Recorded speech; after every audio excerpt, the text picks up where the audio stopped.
Yo, how's it going? How's it going? How's it going, everyone? Good evening. How are we all doing? Marksman, Zoe, Briscoe.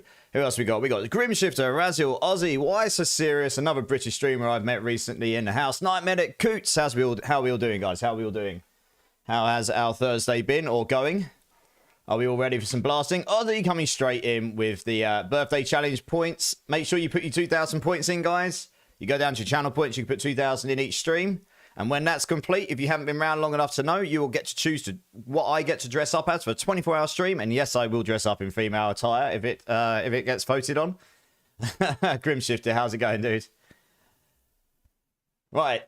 I have no particular agenda tonight other than just farm stuff because I'm going to be doing a 12-hour rogue stream on Saturday. So I'm just trying to get myself prepared materials-wise for that. Last night, we pushed a 105 on my Spiritborn, which I'm really, really pleased about, to be honest. And, yeah. So tonight, if there's anything you guys particularly want to do, let me know. And we'll do that. Aussie Cletus Wives in the house. How's it going? And McCrazy. How's it going, dude? How are we all doing? How are we all doing? Right, let's get into this. Let's switch over to the game here. Okay, I was just doing some hits here while I was sitting in the background, to be honest, just trying to level up my glyphs. But if there's anything anyone else particularly wants to do, otherwise I'm probably just going to end up farming some rot, some obusite. I don't know, maybe I get lucky and get this 5 out of 5 duelist aspect that I just cannot get hold of right now. Yeah, that's pretty much it. Elsid's in the house. How's it going? I said, loved what you did with Susie. Elsid here was the guy that voted for what I was going to play next last time. And he chose, well, he let me choose class, but he chose the name, and he called me Susie. And Susie's done pretty well. I'm pretty pleased about Susie. It's definitely my favourite character this season so far. Yeah. So, God knows what I'll end up calling the rogue. Probably something equally fantastic. Alright, I'll start with a couple of pits here while I warm up a bit. But I've still got a couple of glyphs to get to 100, so... what do we do? Let's go to 95. I'm trying to get the best speed against leveling these glyphs to 100, so. What's everyone else gaming tonight? Are we on D4? Are we on PoE? Are we on PoE 2? Or is everyone sitting here tentatively waiting, fingering their bum holes, waiting for Monster Hunter Wilds, which releases in 1 hour's time? At least in the UK it does anyway. I've got it pre-downloaded. So I think the second I finish stream, although I should go to bed because I'm going to a funeral at 11:30 tomorrow, I will probably boot it up and make sure it works. I'm going to be playing that with my brother tomorrow, I think. It looks pretty good.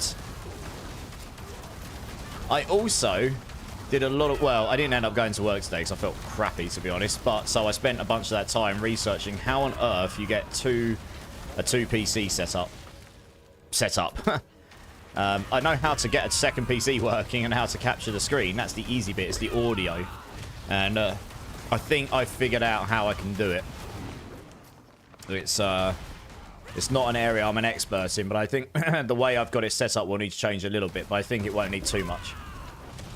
Just needs, well, obviously I need the second computer, need a capture card, and a couple other little bits, and then hopefully I can make it work with what I've already got set up. So that would be handy, because then I don't have to literally change absolutely everything. But it is complex, because you have to think about, you know, you want to get all of your audio from your computer over to your streaming setup, so that everyone can hear that stuff. But you also need to be able to connect to your gaming PC, so I can hear my game stuff, like, without any latency. But then also hear all of my stream alerts back on my gaming PC. So I need to get audio from my streaming PC back to my gaming PC as well. And on top of that, I have things set up so that some goes to VOD, some doesn't, and, you know, and so on and so on. So it gets complicated. So yeah, that's fun times. That is ultra fun times. But it's definitely something I want to do in the next few months. I was trying to wait until the new UK tax year, to be honest. Because, yeah, it's like I say, I've said before, it's like the way the UK's got things set up. You have to be careful if you work full-time and do anything on the side. So I'm just trying to be sensible with it. But yeah, we'll see. We'll get it set up. And then the games will look fantastic. The streams will hopefully never ever crash because the PC will never be under strain. It will be fabulous. Yeah. What I haven't decided yet is whether I go completely all in and get a 5090 or 5080. It's going to be a 5080. There's really no point in me getting anything less. But 5090 is a bit overkill. I mean, it's a bit like selling my kidneys, but, you know. Hey, Sergeant Stratus in the house. Streak City Streamer. Yes, sir. Cheers, dude. How you doing? Welcome in. Welcome in. Yeah, we'll see. We'll see. Marksman, just do it. He's just... Yeah, I mean, a 5090 is about as good as dreams. Have you seen the size of them? The size of a 5080 is a brick. A 5090 is like... How do I explain it? It's like... It's like a PlayStation 5. It's not that big, but it's pretty bloody big. It's huge. It's ridiculous. But, I mean, it is a waste of money, to be honest. But you do get all that extra tasty power, and when I buy this next computer, I do not want to be upgrading either PCs for a very long time. That's the only reason I'm doing it the way I'm doing it. I will never need to upgrade I'll never need to upgrade the streaming PC ever, because I've got so much power in there for it. And yeah, I mean, the gaming PC, the idea is to make it last a fair while. Also, it would be cheaper to buy a car. It legitimately, well, where you are, yeah, because in Aussie, I had a look the other day how much these would be in Australia, because I was talking to my good friend Bannock, who's actually live right now, I think. It's part of my streaming team, and he was asking about them, so I went and found out on one of your proper computer builders in Australia. And they do inflate the price of those cards over there, and I guess that's import charges. I mean, they're more expensive here than Europe, than the UK, but yeah, they're well expensive in the Aussie. But yes, you could buy a cheap car rather than that, for sure. Why does D4 show in 1,000 millions? I think it does that unless you get to 10 plus. It's just the way they've set it out. I got a bit weirded out by that originally as well, Carl. But yeah, I think if you're under 10 billion, it will show you 10,000 million. Sorry, it'll show you 9,999 million. It's a bit weird. I don't really know why they haven't just done it as like 1.1 billion, but you know, whatever. I'll take it as it is. It's better than what it was, right? I wish there was a way to filter the numbers though, to show me like above a certain value or something, because I don't care about these smaller ones at all. But there we go. Not Aussie. Oh, well, okay. That neck of the woods, Marksman. Sorry. I've just stuck my foot in it. You're on that neck of the woods, though, aren't you? I'm pretty sure. Oh, I'm pretty sure you're over that. Sorry, you might be a New Zealander. My bad. I always forget who's who in that neck of the woods. You're over that side. Sounds like a Kiwi response. My bad. I mean, I imagine it's the same inflation for New Zealanders as well. Just import charges, isn't it? Sorry, I do apologise. It's okay. I give you a get out of jail free card to offend me at some point, and I'll have to just shut up and take it. Oh dear. Always manage to stick my foot in it. How you doing, by the way, Carl? How you doing, dude? So, okay, let's change the conversation. Who here is thinking or is going to be playing Monster Hunter Wilds? Who here likes Monster Hunter games? I'm not going to be streaming it because I've already done my one game change for the year, which was PoE 2, and we'll be doing more PoE 2 later in the year, but I will be playing that off stream. I love my Monster Hunter games. I'll be playing it a lot with my brother, I imagine. Christ. So I don't know what the... I'll have to have a look what the comparison is for... Alright, here. Let's have a quick look. I know how many roughly Aussie dollars it is to a pound. I don't know if it's the same for, yeah, Great British pounds to New Zealand dollars. 2.24, there you go. And this is what a 5090 is in UK right now. UK retailer, Nvidia 5090, right? The one thing that's annoying is they've gone back to making it so different providers of these cards can produce different quality ones. So the more expensive ones will be better, which is quite annoying, to be honest. I don't know. There's PC. Where do you buy components from these days? There's not many places you can buy just components from in the UK these days. It's normally just you have to go to a provider for it. You have to get it directly from them. I used to get them from a place called eBuy.com, but I don't know if you can get them from there anymore, really. I don't want to go eBay because that's going to be ridiculous, right? Yeah, there's literally, I mean, look, there's no stock. I'd have to wait anyway if I wanted 5090. I think they're quite literally impossible to get right now. But if I go to Nvidia directly, right now, yeah, starting at there, seeing all buy options, right? Here you are, 50. Okay, there we go. But these, so let's just say that 1939 here. Yeah, I mean, you're looking at 4,000. That's how many New Zealand dollars it'd be, 4,339-ish. But I imagine this is what I meant. I found it was really inflated over your neck of the woods just because, I guess, import charges? I don't know. It does come with 32 gigs of VRAM. That is pretty obscene. I mean, that's insanely expensive, right? I really shouldn't buy one of those, but... Oh, I don't know. The power of want is very strong when it comes to power in PCs. I'm normally very good, but this next PC I buy will be the only one I buy for a long time, so I'm kind of thinking about that in the back of my mind. We'll see. While I'm still working, I can just about justify it. Yeah, so that's what I mean, right? That's massively higher than what it would be if you just bought one from here and took it back with you. Comparatively speaking. Solution over on YouTube. How you doing, dude? Hey, Running Pits, can you help me level my glyphs at the same time? Yeah, dude, jump in. No worries. Yeah, jump in. Do you have me added, Solution? If you do, just jump in, dude. Yeah, I'm just running some 90 to 95s just to level my glyphs up a bit. But if you want to jump in, I can just run some 90s so, like, at a good speed. And I can level up some of my other glyphs, to be honest. That's fine. Happy to help anyone that wants a hand. Today's just a chill stream. I'm not got any particular plan. Saturday's going to be a rogue from 1 to... It's going Saturday stream's going to be rogue hero, 0 to hero run. That's what it's going to be. Never played Monster Hunter. It's tempting, but I have a backlog of other games. Yeah, I get that. Fair. Yeah, I really try not to buy too many games, to be honest. But Monster Hunter's one I knew I was going to get months and months and months ago. I know my brother's got tomorrow off. The only reason I might play a little bit after stream today is because he's going to be... I've got the funeral tomorrow. Sadly, my friend's mum that I went and saw a few weeks ago in hospital did actually pass. It was, you know, very sad. Went too early, so that's tomorrow. And I don't want to fall too much behind him. So I'm going to play for a couple of hours after stream, and probably. But it's a great game. It's a slower paced game, right?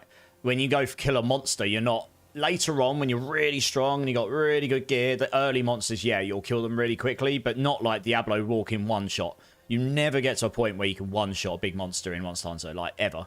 It actually takes some skill, but they've made it more...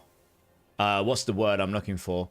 They've made it more accessible, for sure. They've added some mechanics. The UI is cleaner. It's got tutorials. It's very hungry on the computer resources. That's one of the reasons I probably wouldn't stream it right now about 2 tower setup. It's very hungry on the computer resources. I think the recommend is a 4070 or something. It's ridiculous.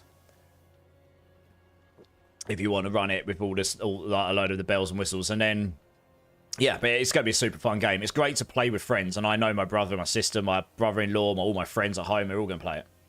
Big boss fights games are a bit too far. Bit too hard for what I enjoy. Yeah, exactly. I don't mind it because it's not super hardcore, but it's not like Dark Souls level punishment. But it feels, you know, it's kind of in that. It's kind of in between that and I don't know, like a standard action RPG like God of War, right? The hard bosses and action RPGs like that are actually quite hard, but they're nowhere near as punishing as say something like Dark Souls. It's kind of in that. It's in the middle of those two, I'd say. Am I looking forward to playing it? Absolutely. It releases in 48 minutes. I've got it preloaded. So once I finish stream to that, I'll probably boot it up for a bit. So if anyone's interested in seeing it, I can stream it on Discord. Because funnily enough, streaming on Discord won't eat my resources like it will... Yeah, stream encoding to YouTube and Twitch at the same time takes quite a lot of resources and all the other things going on. But streaming to Discord won't affect it too much, probably. You tried Elden Ring and didn't care for it. Yeah, Elden Ring was good, right? I got about 100 hours in it. I did actually really like the game. And I'm sure my opinion on it here will be... My opinion's sort of like Marmite for some people, because some people will just say I'm wrong. And some people will be like, fair enough. But I thought it was good. That was the year that it was either... The game of the year was either going to be God of War Ragnarok or Elden Ring. Like, God of War Ragnarok was my game of the year. I mean, it was phenomenally good quality game. Like, it just, hands down, in nearly every way was better than Elden Ring in terms of the quality. there's a few things in Elden Ring that they did do better. Like, they're generally speaking, one of the things that they do very well at that company is monster variety, monster AI. Now, the AI in God of War was pretty good, but nowhere near as good. Elden Ring's variety of monsters and design of bosses and their AI is exceptional. And that is one of their things. And, you know, the map was huge. The game was enormous. You can play it a million different ways once you know what to do. So, I mean, there's a lot of good stuff. Elden Ring was a fantastic game. It was absolutely worthy of winning Game of the Year, but my Game of the Year was Ragnarok. I didn't like the performance on the Elden Ring. I was playing it on a PlayStation, though. But the performance-wise, it didn't perform as well. It didn't look as good visually. The soundtrack was okay. I personally don't like it when you don't get any story fed to you at all. I like a game that's got some level of story to it when it's that kind of game. And in that game, you got basically no cutscenes and no story fed to you. And, you know, some people will say, that's great, you've actually got to go find it. But you can end up missing the majority of it easily in that game. While God of War is a proper story, you know, it's a story-driven ARPG. So you get the story as you go. And it was extremely good quality. So I think even Elden Ring's developers were surprised that they won over God of War, because you saw it on their faces. Like, you know, I'm happy for them. It was totally worthy of it. But yeah, Elden Ring's a good game. I'm not one that's like jumping over the moon to play it again. But a lot of people love that game. And I can understand why. You know what I mean? Some hardcore Elden Ring players that would usually scoff at those things. I know they would. But I'm entitled to my opinions, and so are they. So I respect the fact that it is a fantastic game. And I know some people would absolutely shun me for what I just said. But, you know, that when it came out, it did have technical problems. Like, they can't deny that. I can go and find the videos where, you know, there's reviews with it. Technically, from a technical standpoint, God of War was a better game. It ran better, it looked better, the sound was better, for the most part. The visuals were just damn right better in God of War. I mean, the acting and the actual storylines were just much better. But, I mean, the story, if you actually cared for finding the lore in Elden Ring and you knew where to go and you actually wanted to read a gazillion pages of text, sure, there's like Game of Thrones level sorts of lore in there. But that's what I mean. That's not my vibe, really. Some people are good with that and some are not. So I don't know. But the actual design of the dungeons and the design of the monsters and the boss fights and the variety of it, all fantastic. I mean, they're about the best in the game at that stuff. That's one of the reasons Dark Souls has done so well, honestly. Yeah, I'm not trying to say it's bad. It's just I didn't think... For me, personally, it was a 9 out of 10 game. There were things about it on release, at least. I haven't played the expansion. There were things on the release that just made it not a 10 for me. I thought God of War Ragnarok was a 9 out of 10 as well, but that was closer to a 9.5 out of 10 than it was then a 9. It was like... It's a hard debate. I did play Elden Ring for like 100 or 150 hours as well. It's not like I only picked it up for 5 minutes and played it. I completed a significant portion of the hardest bosses. I was playing a dual-wield katana bleed build, and it was very strong. And I built Radagast and a bunch of different bosses. Hey, Durbin's in the house. How's it going, Durbin? Cheers, dude. How you doing? So I did like the game, and I do like Dark Souls games, but I've got to be in the mood for it, honestly. You know, you got to be glutton for punishment to play those all the time. The people that are super duper really good at those games will probably disagree because they're just that good at the game. There's not punishment anymore. But a lot of people aren't that good at those games, you know. Or don't know them well enough to be good at that game. Monster Hunter's a bit different. You've got like 20 different weapons. You can just... The hardest thing about Monster Hunter, genuinely, is A, learning the monster's AI. So Monster Hunter is up there with AI when it comes to Elden Ring. The monster AI in Monster Hunter is as good as anything Elden Ring does with their stuff. It really is very, very good. And you've got 20 weapons, and one of the difficulties is to learn the weapon type you're trying to play. And you can play with them easily, but mastering them is normally very difficult. Some harder than others. The weapon I'll play, the butterfly, the insect, what's it called? Insect glaive, I think it's called. It's quite a difficult one to master, but I've played it in previous Monster Hunter games, so I know how they're meant to function. I'll just need to learn the new bits for the new game. But it seemed okay when I did it on the... it seemed okay when I got it up and running on the demo, once I got used to it. Yeah, I would watch people play Monster Hunter. I just don't think I'm going to play it. That's fair enough. I'll say I'll probably go in Discord afterwards and give it a little play around. If you want to come see the beginning of it, anyway. That's assuming I can log in. We'll see if the servers hold up, because it is going to be popular. That's going to be... You watch tomorrow. I imagine Twitch numbers will be over 1 million for it. I'd be quite surprised. Monster Hunter is a very, very, very popular game brand, and it's become increasingly more popular in the Western Hemisphere over the last couple of editions of it in World and then Rise. Yeah, Rise on the Nintendo Switch was fantastic, to be honest. Great game.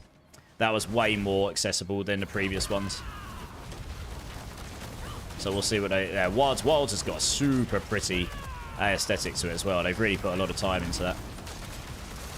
But yeah, I mean, it's got some performance bottlenecks for sure. If my PC, even with like frame gen on, was running at like 60 or went under 60 at sometimes. Very hungry. It's a very hungry game. If that's it, that's with everything up at ultra, of course. You just turn things down, don't you? Yeah.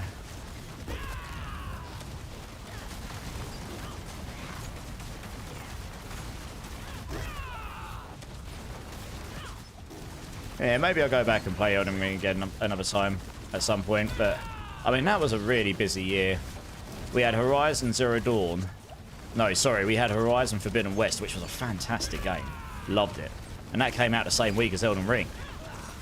So, that was a week before or something. It was really close. And then you had God of War Ragnarok at the end of the year. So, I mean, those three alone were in my top... They were in the top 6 of Game of the Year awards, and they were in my top 6 as well, all three of them.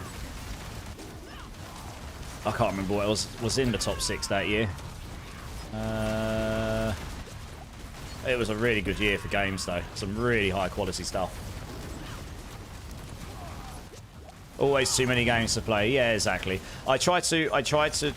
This is why I haven't gone back to doing the PoE 1 stuff, because I knew Monster Hunter Wilds was coming. I don't like buying games and then not playing them, you know? It's I used to do that so much all the time when I was younger. I've still got games in my Steam library that I've never played that I bought when I was at university, and I might get around to playing them one day. We'll see. Oh yeah, so look, we're doing Pit 95s. You can get your glyphs up to near 100 just doing this, nice and quick. And that wasn't like super duper fast, but it's okay. It's not too bad. PoE 1 is a good game, but I've got to be in the mood for it. I played it a fair bunch before PoE 2 dropped, just because I was getting the PoE bug, waiting for PoE 2. I really rate PoE 2. Oh, sorry guys, I got the hiss there from the Pepsi. I rate PoE 2. I'm very excited for the economy reset, which I think will come in March. Do you know what's funny? That the date that they're thinking it's going to be, it might be the 21st, and if that's the case, that's the day I was going to do my 24-hour stream on. So if that's the case, we might start that stream with D4 going into PoE 2, dressed up as whatever I'm going to dress up as. It might be a split stream, but I don't know that for facts yet, but that's the date that everyone thinks it's going to be. That's my birthday stream. So, I don't know, I suppose it gives us something interesting to do on that day. Hey, Dark Soul Assassin, how's it going, dude? Welcome in, first time chatter. Hey, what staff am I using for this build? So I'm using the Zepazontech, which is on screen right now. Disclaimer, it's a very good one. It's not quite perfect, so I'm missing 2% on the aspect, but it is, yeah, I mean, it's as good as you're going to get. I've got the triple and the double damage. I've actually got a build guide for this. Well, I say build guide. It's a build planner right now. I am intending to do a YouTube video for it because I've cleared a Pit 105 on this build. Did it last night on stream, which is higher than I thought I was going to get it. I've got to be honest. I reckon if I can get a 5 out of 5 duelist, I could get this to 106, 107 maybe. And this is no gimmicks. 0 gimmicks. It's all Thorns damage. That's why I'm using the razor plate. Those big numbers you see that come up that I've seen have gone up to about 25 billion. That is Thorns damage. That is where the damage is coming from. So, I mean, it's not as good as some of the other builds you can get out there with some of the other mechanics. You know, I think I heard there's some like lifelink crit damage mechanic and such, and noxious resonance crit damage mechanics and so on. Quill volley builds were kept still pretty strong, but it's quite an interesting build to play.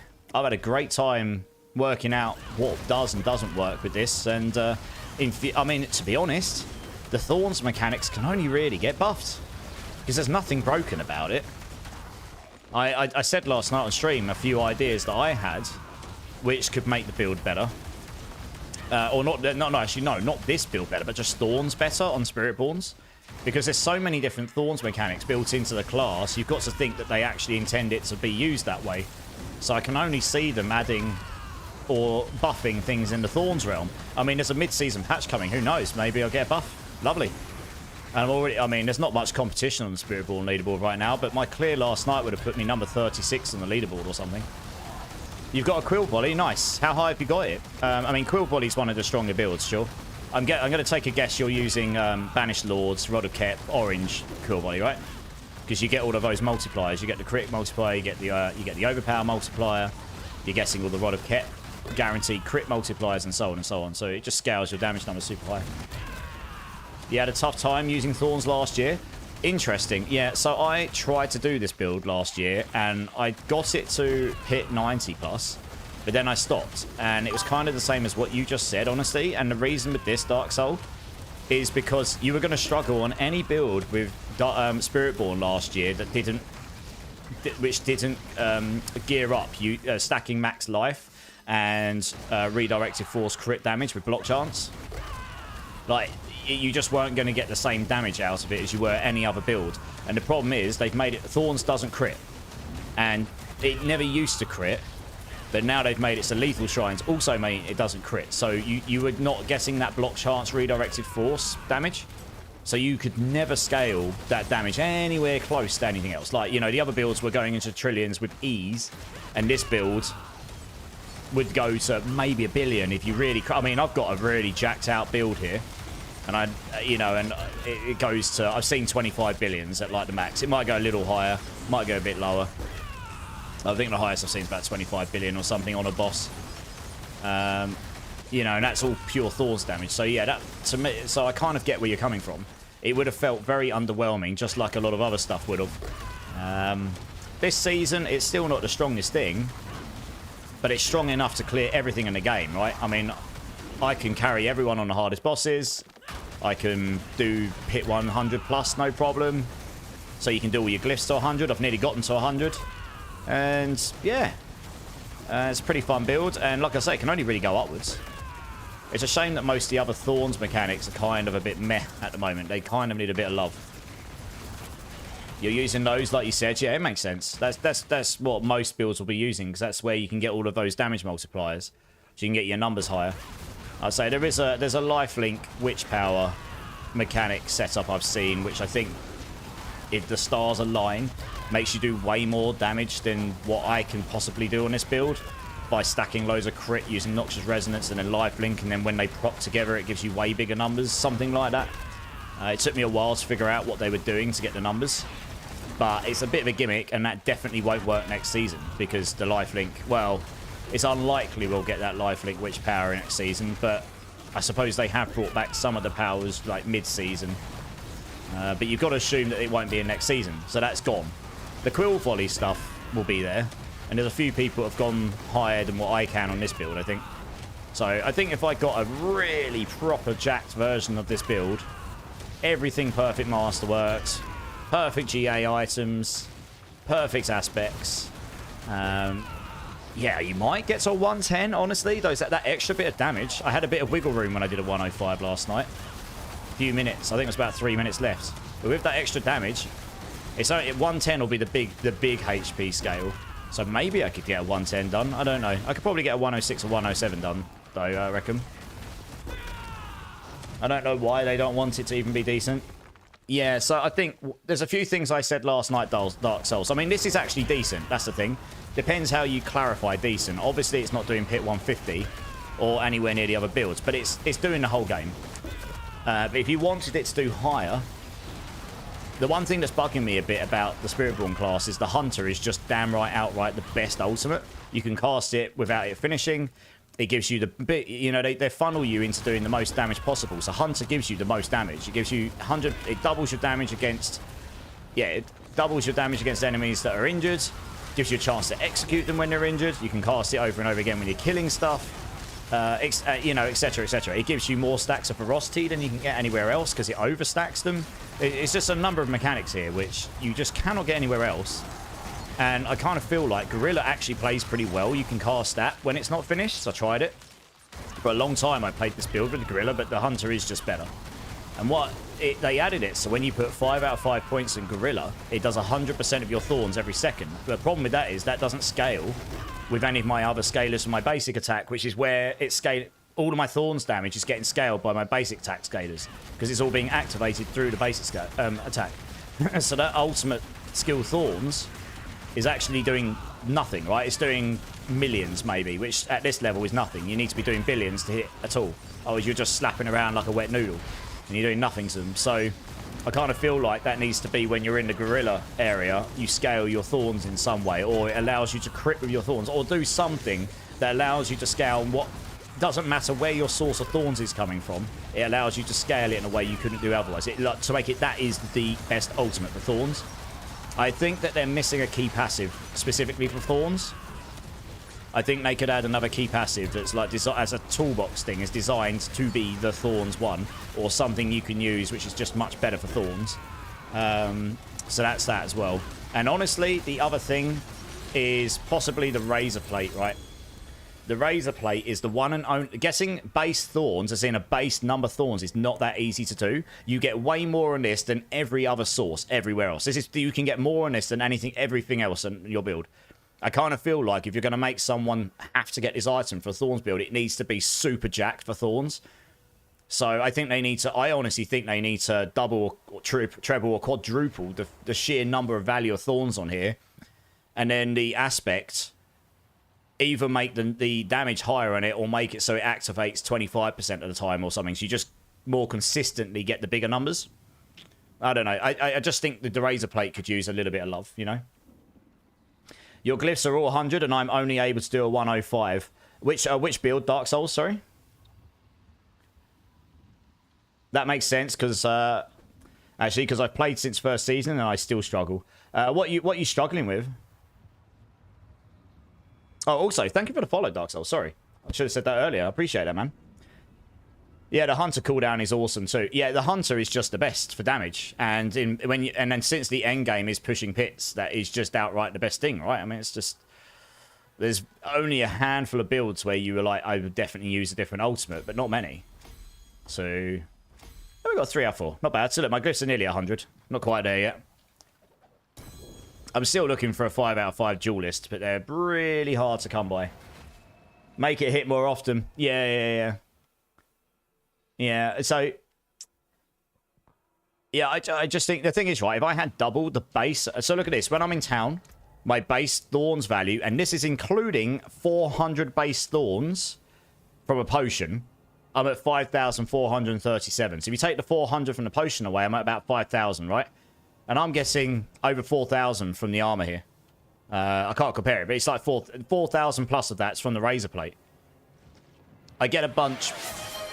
I get a bunch from my passive board and such from your tree from Bastion, and you get 400 when you've got Armored Hide active, and that's scaled up by my Tempers, so that's at 879, and I'm getting 360 from here, so that's another 1,200 or something. But my base value goes to 24,000 once you start throwing in all of the 100x multiplier there and this here and all of the other multipliers. The base Thorns value doesn't go very high. It then just scales up with all your other multipliers. Hey, Confused Santa's in the house. How's it going, dude? Coming in with a gift sub. Dude, big love to you. Thanks, man. Grammar Police is here. That's a great name. If you're here, dude, let Confused Santa know. Grammar Police is here. Let Confused Santa know a massive thank you for the gift sub. You spelled immortalized wrong. No, I didn't. I spelt it the way I wanted to spell it. What are you talking about, you joker? I love it. That is funny. Hey, well, hey, easy. How's it going, dude? How you doing? Just depending on the gear, deciding if you should use mythics or the actual codex is where it's... Oh, yeah. I mean, that's okay. I don't use any mythics on this build, and one of the problems right now is that most of the mythics are chest pieces or helms or weapons. And this build, you need this weapon for many reasons. Because you want the Thorns application. You want the Thorns application here, so you get 100% of your Thorns applied with Rock Splitter every single time. That's what the Zepazon tech does. It makes it so your third attack does this every time. And then every 3 attacks, you now do 3 of them. And if you make them big enough, you can hit with 3 of those 100% Thorns appliers on the same target every 3 attacks. And you just attack super quick. And then on top of that, you're doubling up your Gorilla 200% here rather than 100%. So that you're doing 900% base Thorns across those 3 circles.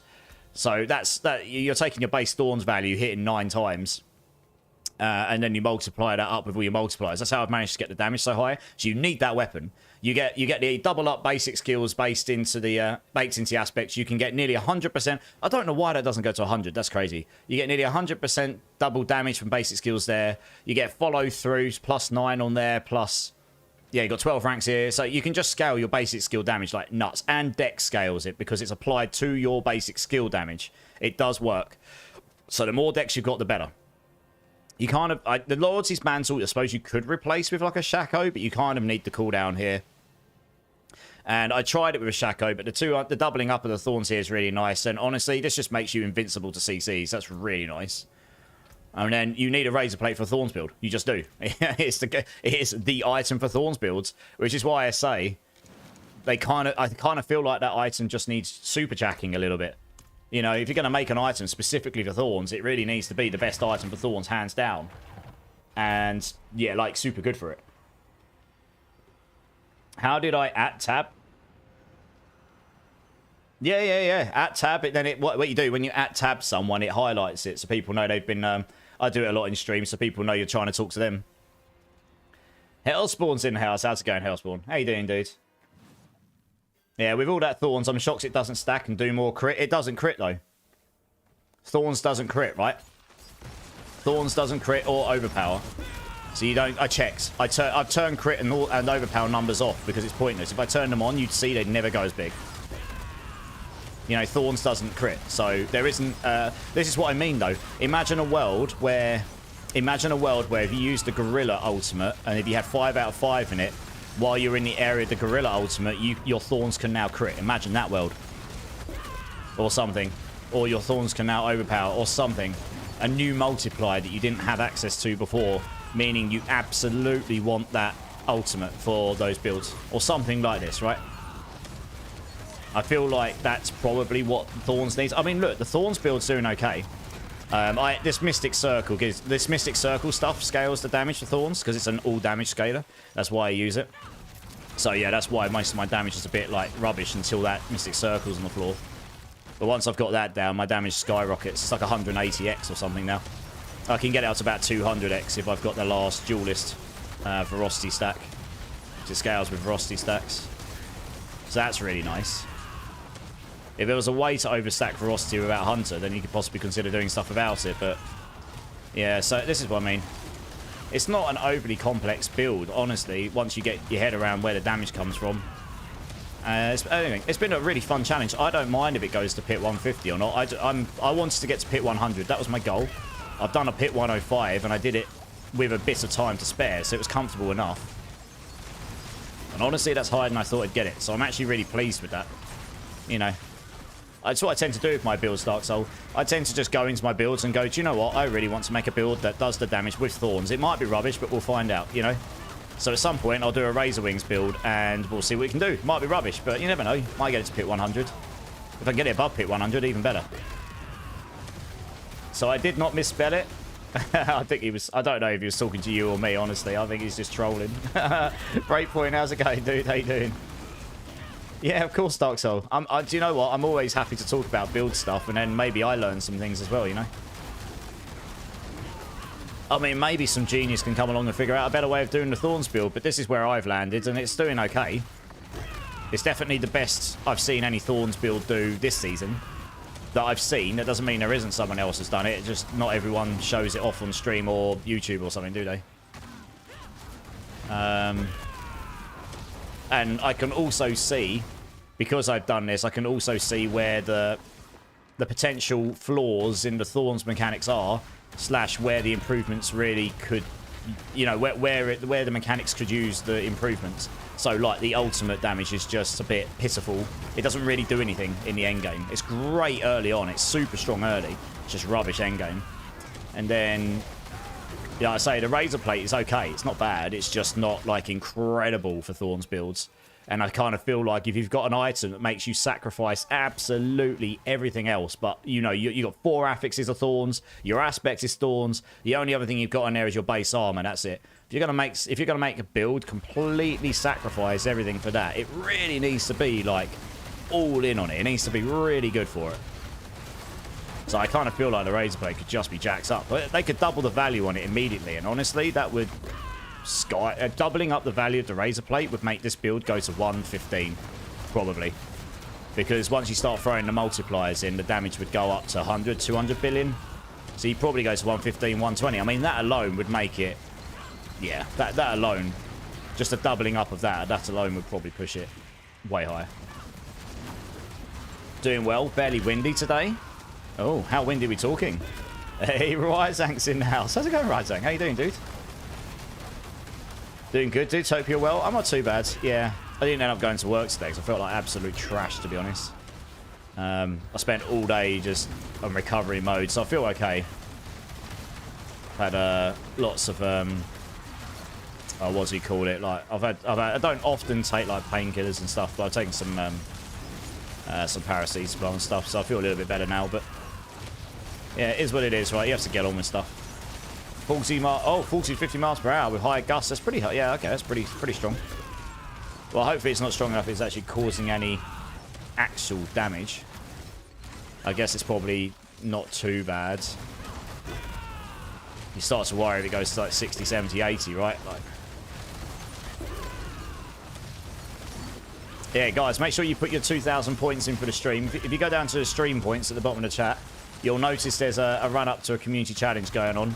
Some of you are new here, some of you are not, but the ones that have been here a while know that once that's completed, you guys will get to vote what I get to dress up as for a 24-hour stream. There'll be specific options for you to abuse me with during that 24-hour stream, and there'll be loads of fun times. And it looks like, I mean, it'll probably be on the 21st of March. That's my aim. That's my aim date right now. It's my birthday week, and we'll have a lot of fun. In the past, the past 3 that I did, they made me dress up as a maid. They made me dress up as a brick wall because we had the season of bricking. And they made me dress up as Pikachu / Charmander because I had to come back for a second stream and finish up all of the extra hours I accumulated.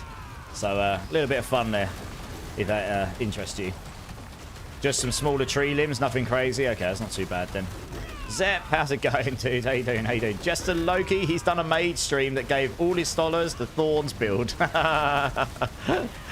Well, the one thing about my maid stream is I legit got a 4GA Harlequin's crest when they were actually impossible to get.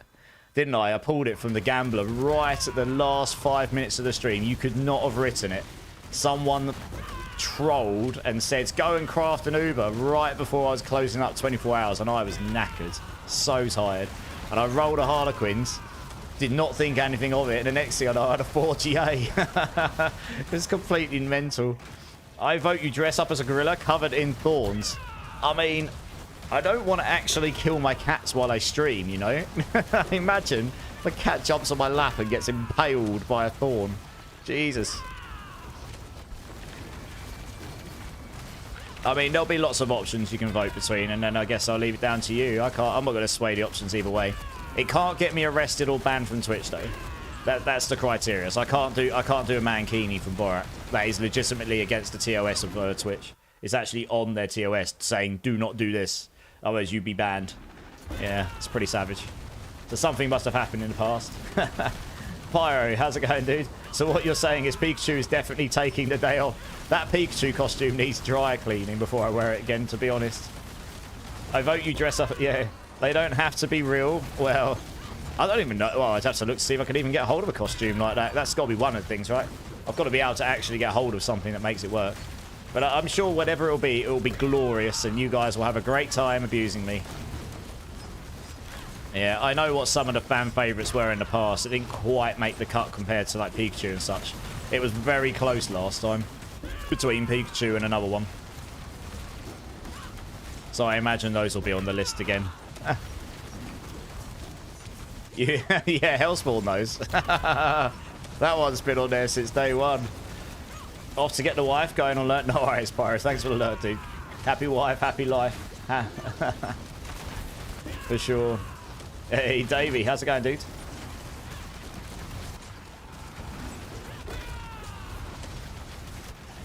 Alright, the glyphs are almost 100. I can start leveling up some others in a minute.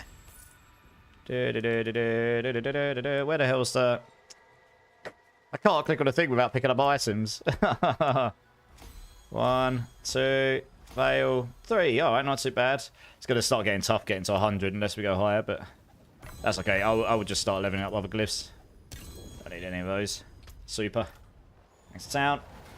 Surprised you have not burned the Pikachu. It was quite an expensive costume. That's the official Pokemon Pikachu costume.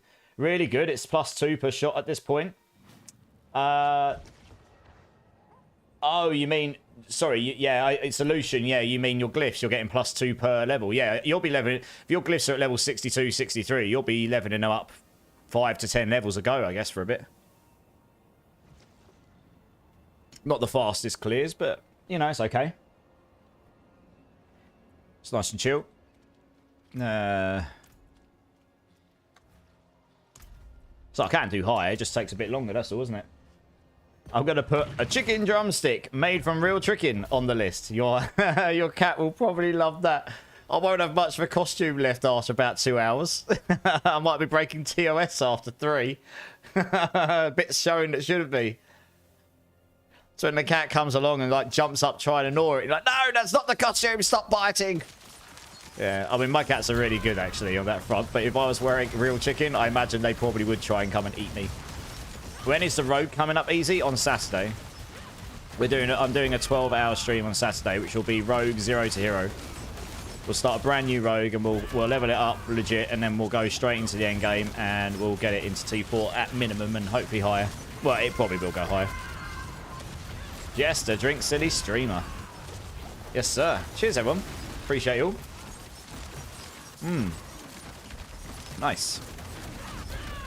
Got to be a caffeine tonight to help me get through. Dark Soul Assassin, yeah. You think I'm joking? I like to have a little bit of fun in this stream, you know. I'm all serious and I'm a numbers guy, so I sit and bore people with numbers all day long, but I will dress... If people ask me to dress up as a female barbarian, I will probably do it.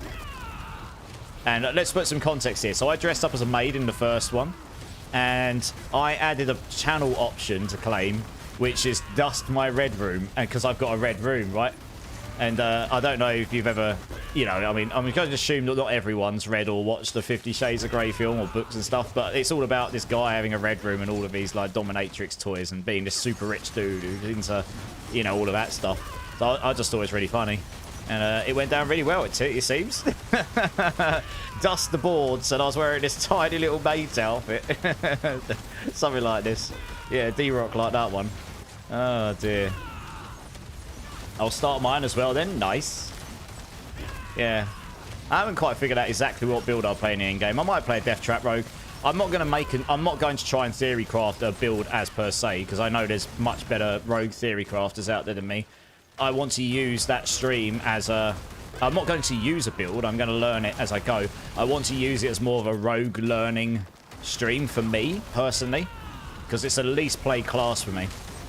So it'll be really good for me to be able to learn the leveling process for rogues a bit better, the ins and outs of rogues a bit better, and just generally speaking how another build on rogue works. I've done Spin to Win before, so I understand how that works.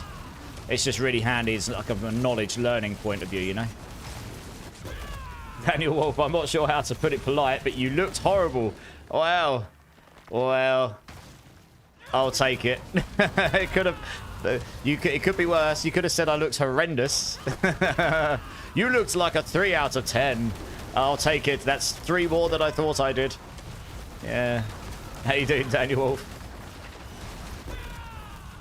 Dear, oh dear. Yeah, I still got that costume somewhere. That's in the wardrobe. Funny times. To think that that was back in June or July. I think it might have been end of June last year. It's quite a while ago now. Yeah. Season 4, I think that was. Good until you gave me the flashback. Oh, don't lie, Daniel. You were secretly loving it. He's like, no, Daddy, no, not again. It burns my eyes. That's the only character I have to left to level up my glyphs. Ah, okay, nice, yeah. I've got a couple other classes to do still. this season. I'm going to get every class leveled up 60, and then we can play around with different builds and them all throughout the rest of the season. I mean, it looks like this season's going to be 2 weeks longer. I don't know if you guys noticed, but the date, I was catching up on news today. It looks like the date for Season 8 has been pushed back 2 weeks. So, looks like the mid-season and the PTR for Season 8 might also be marginally delayed. So, this season could well be a bit longer. Obviously, I'm imagining we're going to hear an update with that when they do a campfire, which has got to be soon. We are pretty much at what would be the mid-season. But given that delay, it might be another week before the campfire now. I'm going to have to head off. Have an amazing stream. Hope tomorrow goes well. Yeah, absolutely, dude. No way. Briscoe, thanks for jumping in, man. As always. Have a good rest of your day. And yeah, I'll catch you on Saturday. I don't know my exact start time yet, but it'll be sometime in the British afternoon, probably. I'll start early and go into the evening to my usual time. So yeah, I'll catch you then, hopefully. And yeah, have a good rest of your week, dude. My one slam hit on all bosses, not though. One slam hit on all bosses, not the rogue, yeah. I don't even know if there is a boss one hit slam rogue build this season. Not quite like the Necro or the Druid or Barb, anyway. Yeah, it'll be interesting to see what they do with the mid-season. Will they buff things, or you know, or how much they will? Let's assume they're going to buff some stuff, and then yeah, it'll be interesting to see, and it'll be interesting to find out why there's delays, like what their thinking is. And you know, at the end, I'd rather they delay stuff a couple of weeks and give us something that's going to be better, honestly. Maybe that's just what their thinking is. It's like, we need more time to make this better. Yeah, that's right. We're getting a Treasure Goblin event on the March the 4th. That's right. That's next week. So they've already announced that. And hopefully we'll get a campfire soon, which will address some of the stuff, the other stuff, yeah. This type. So I mean, all the other characters is all one-hit wonder on bosses. I'm looking for a better rogue build. Ah, I see, yeah. I mean, not every class, right? Sorks. Oh, I suppose Sorks do have very strong builds. If you do that orange spear build. Spiritborn doesn't really have a one-shot boss build. Really. I mean, this, you know, these builds do pretty decent damage. They're not one-shot boss builds, though. Not with 4 men in party. Yeah, the Treasure Goblin event should be interesting, because it turns out, it sounds like those goblins are going to be staying in the game permanently as well, from what I heard. I haven't looked into them too much. But yeah, that's good. We need more stuff in the game. And like I say, I'd rather they spend a bit more time on stuff and make it better. So yeah, it'll just be very interesting to see what their thinking is, and we will get a roadmap before Season 8 as well, so it'll be interesting to see what we're to expect for the rest of the year. And go from there, I guess. There's a lot of ARPG stuff happening this year. We've got the Last Epoch new season on April the 1st. That looks pretty decent. And obviously PoE 2 is just going to have its big updates running up to its main release at some point, which was meant to be this year, but who knows if it actually will be. And then obviously Diablo 4 will have its seasons. So yeah, there'll be a decent amount of ARPG stuff throughout the year, for sure. Use Makuna's Orange, yeah. Yeah, that build's probably up there as a Sork top, like top Sork build right now, right, in terms of raw damage. What build would you recommend for leveling with Sork? I can always change path after level 60. Anything using burning fire, like Incinerate, Hydra, they're both really, a Firewall. Yeah, Hydra. I always level with Hydra, Firewall, and Conjurations. It's super easy to level on, but I know Incinerate's quite good for leveling as well. Some of them, they kind of curve off in the end game compared to other builds, but they are very strong for leveling. It's actually what I leveled with on this season. I started off with a Hydra build, and it was pretty strong. Oh, a 3 out of 4 again. Nice. Yeah, once it gets to 97, the chance gets a bit low.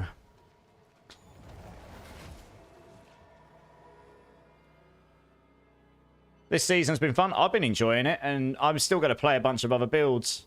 I'm not rushing to play like the strongest builds. I'm just playing builds I think are interesting, or learning how to play, relearn how to play Spiritborn and learn how to play a new mechanic like Thorns, you know? I'm learning how to play a different element of the game.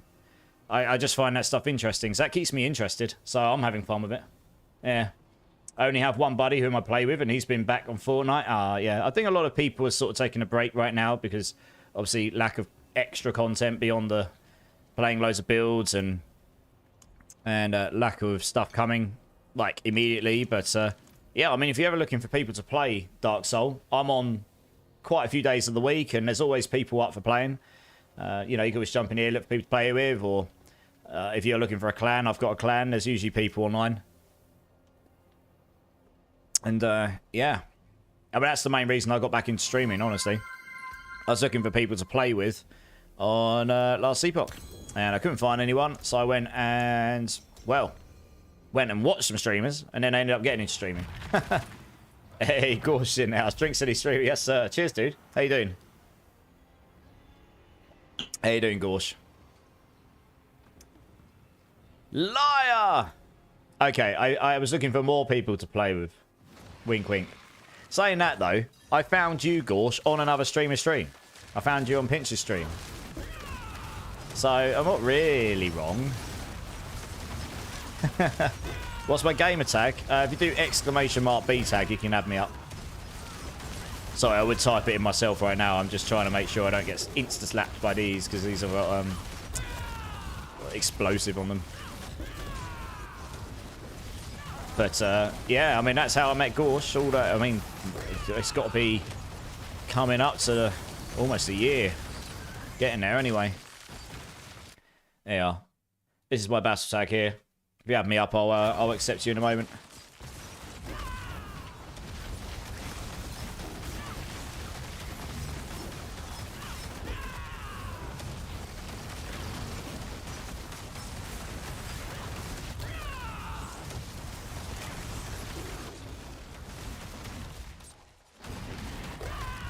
Yeah, no worries, dude. I'm going to hop on Diablo soon. Maybe I'll catch up. Absolutely, man. No worries. So I'm going to be on for a few hours tonight, so yeah, I'll be around if you're in stream, or you know, I mean, I'm just happy to play with people tonight and just do whatever, really. Just chilling, leveling up some glyphs right now, getting some obals, and then after this, I'm going to have to go roll my obals, and maybe I'm just going to keep rolling boots and hopefully get the duelist aspects. 5 out of 5. Who knows? Might get lucky. Did you see it? I haven't. It's on my list. I've literally got it open on my other computer to watch after stream, Gorsh. I was in bed most of the day, feeling absolutely pooped, to be honest. With a headache, so, yeah. But I did see it released, so I watched after stream, yeah. Yeah, I'm excited. The last one didn't do much for me because it wasn't really a video, right? It was just extremely short. It wasn't even really a teaser. So I thought I wouldn't bother watching it again, and I'll just wait for the big one to come out, which I guess is this one. So I'm excited to see this one. Yeah, exactly, yeah. That's what I've been waiting for. I mean, they've got to start the hype train now. They haven't done much for their game since, what, 2/3 of the way through last year. And they obviously delayed their cycle this time around. So this has got to be a really important moment for them this cycle, I would think, if they really want to buy back the audience and try and keep a slice of that pie. I will probably stream some Last Epoch a bit, for better or worse, because I enjoy the game. And then I'll probably end up splitting my time back with Diablo and Last Epoch. I probably will just instantly start by splitting my time on Last Epoch and Diablo this time. And do a little bit there. But it's going to be difficult because it depends on the PoE 2 schedule as well. Too many ARPGs to play. Too many. You know what? Well, there is that too. But there's probably a number of reasons. These things do take time to do, and I reckon they've probably changed some stuff. They've probably changed some stuff significantly, I imagine. Guess I'll find out when it comes out. I do like the build crafting in that game, though. Yeah, it's definitely one of the better ones for sure. Yeah, exactly. Yeah, yeah. So I do want to try and get on their creator team. I tried to chase that down before. I spoke to someone on their channel, but then they said I had to talk to someone else. So I spoke to that guy, and then they're like, "Yeah, we're not taking applications right now." So alright, cool. But to be honest, I was like literally a nobody streamer back then. Not that I'm a big streamer now, but they might take me a little bit more seriously now. I don't know. Have to see. I'd like to get on it at some point. Yeah. No, it's fair enough. I understand.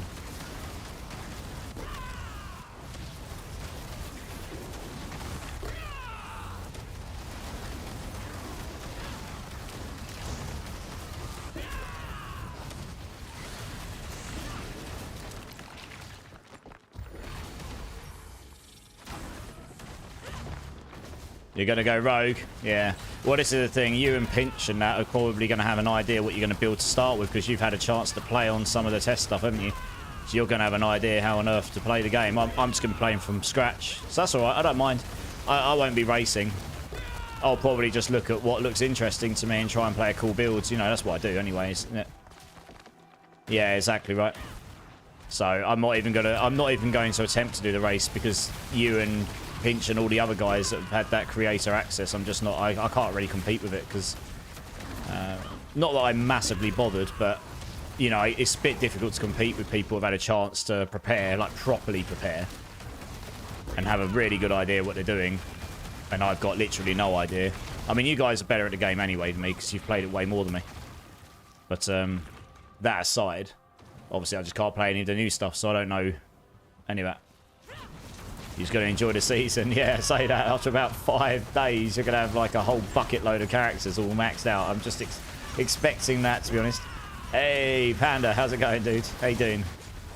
How's your new computer treating you? You never do that.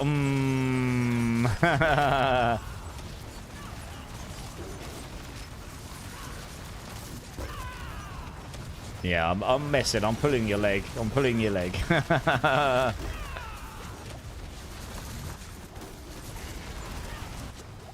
Great. Good to hear it. Panda, good to hear it. You managed to get anything up and running properly on it yet? Yeah, if you've got any questions about OBS and that, just fire them over to me on Discord and I'll see if I can help out at some point. All I would suggest with something like Discord is try not to do everything all at once, honestly. Get it to a point where you can go live with the bare basics, get that working, and then just address bit by bit. Because there's just so many things you can do and want to do, it can honestly just end up becoming, you know, a bit cumbersome. And you could end up just taking way longer to do all that stuff than... Yeah, you just go live, make sure the basic stuff's working. And then eventually fix, you know, add the other stuff bit by bit, as I say. Some games, nice. Nice.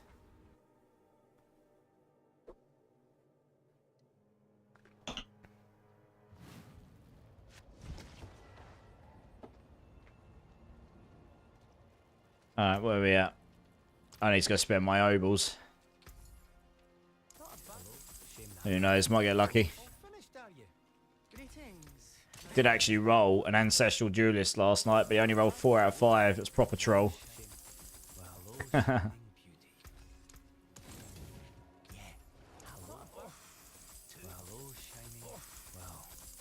Yeah, the ancestral rate on gambling is very low, so I'm not expecting much from it.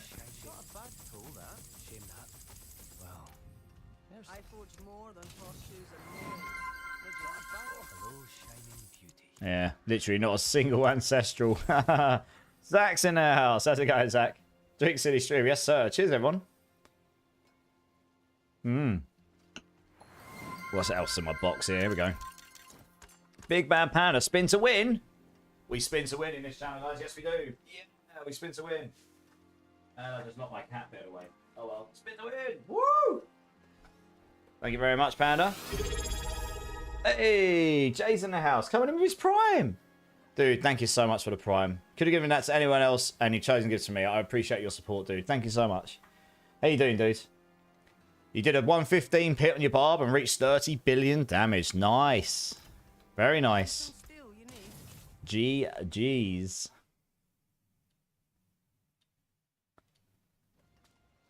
Right, I need to... Yeah, we'll just stick with 95 for now. I'll level up some other glyphs. My others are like 97, so pretty close.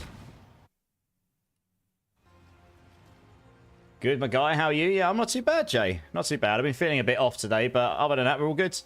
How far have you managed to push Hydra in a pit? I got to 98, Daniel. I probably could get it to 100 if I had the GA all stats on the Shroud with a triple roll in it. And a couple other bits and bobs, but... And you'd need a good run. But, yeah, that's kind of its limit. I was hoping it'd go higher. I mean, I saw someone else doing a Hydra build the other day, and they were probably going to go higher than that, but it wasn't a purist Hydra build. It looked to me like... They had it set up quite similar to mine, but they were playing more into the Inferno damage, honestly, and it looked to me like the Hydras were just there to look good. I don't think the Hydras were really doing that much damage. I think most of the damage was coming from the Inferno, genuinely. They weren't ranked into the Primordial scaling, you know, and so on and so on. They weren't capping out Primordial binding or anything like this. So I don't think their Hydras were truly doing it. If you took the Hydras out, they'd probably do almost as well. I don't think the Hydras were really true damage. So I think it was a bit of a misrepresentation of the skill. You know, I'd rather show a skill showing its actual flaws, but this is why. That's kind of what my build is. So yeah, it has its mechanical issues right now. And I think if that ever gets solved, then Hydra could be a much better skill for sure. You got another GA all-stat shroud. Nice. GG's. Yeah, it's a pretty fun, it's a super fun build though, the Hydra build. Genuinely, it's amazing to level. It'll get you firmly into T4, like no problem.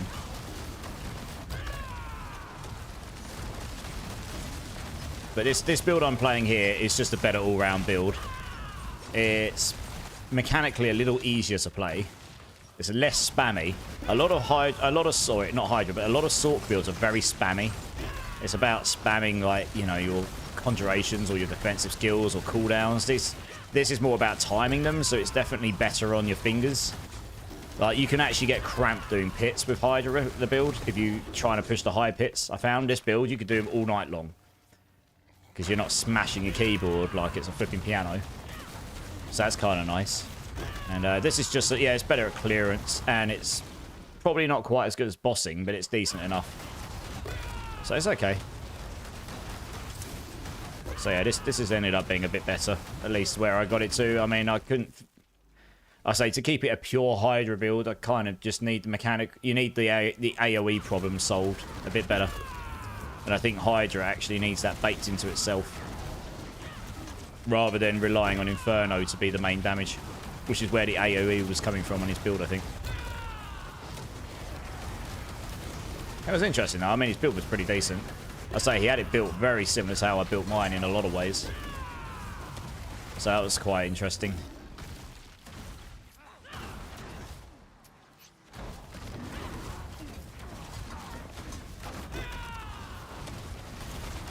It's a good track, this one.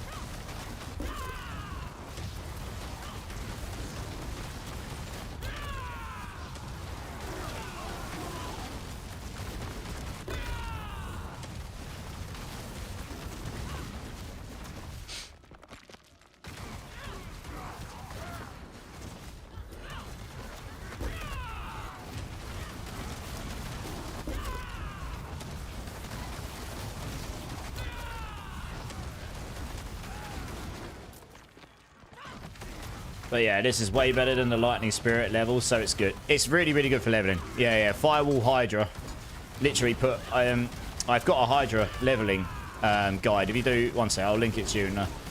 If you type in ! Hydra build, there's a... My planner there does have a leveling path. That will get you through. That will get you through to T4 easy mode. It's really good for leveling up on there. And it doesn't require any mythics until the very end, really.